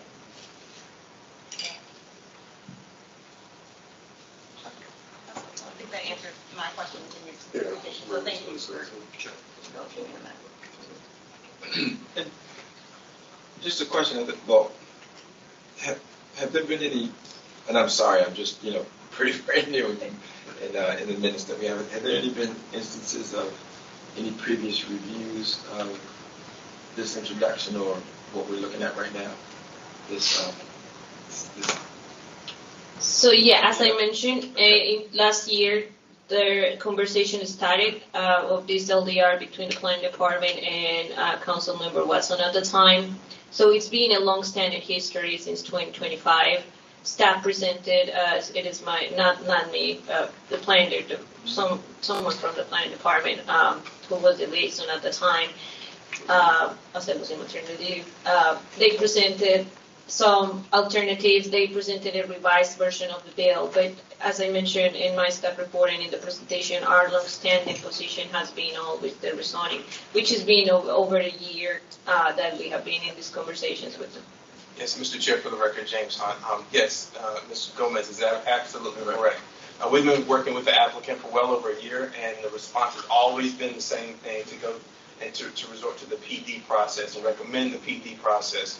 And I think Mr. Gibbs mentioned this earlier, that the PD process is intended for those areas or those ideas or those innovative items, and I think Ms. Gomez was talking about as well, of uses, of types of development that the zoning ordinance typically doesn't think about. That's what it does all over the country. We have this one portion of the zoning ordinance that allows for that innovation to take place. It gives that avenue for all of these different ideas, these uses, these densities, these heights, these development options out there that we typically wouldn't think of. It gives that option for the development community to pursue. Now, what's on the record today and what we're discussing today is about process, okay? And I think we all agree that there's a concern with the process, the planned development process. It takes too long.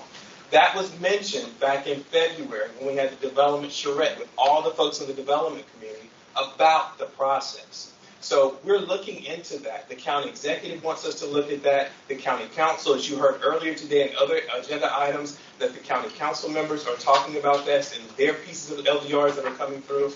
We agree. We think there's an opportunity there to streamline that process. However, I think that right now it's a timing issue for the applicant because they really want to get this done right now.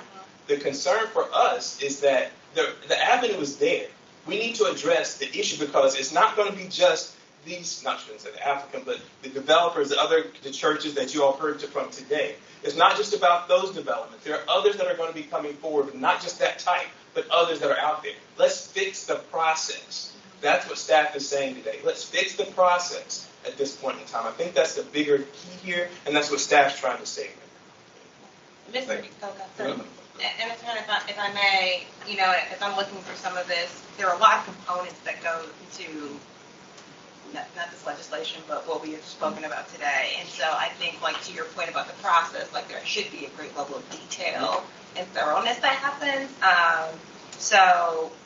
I'm glad that you sort of addressed that because I do think that once we get a really good process, it'll help, sort of expedite things, but we don't want to, leave stones unturned and then we have issues later. So thank you for addressing that.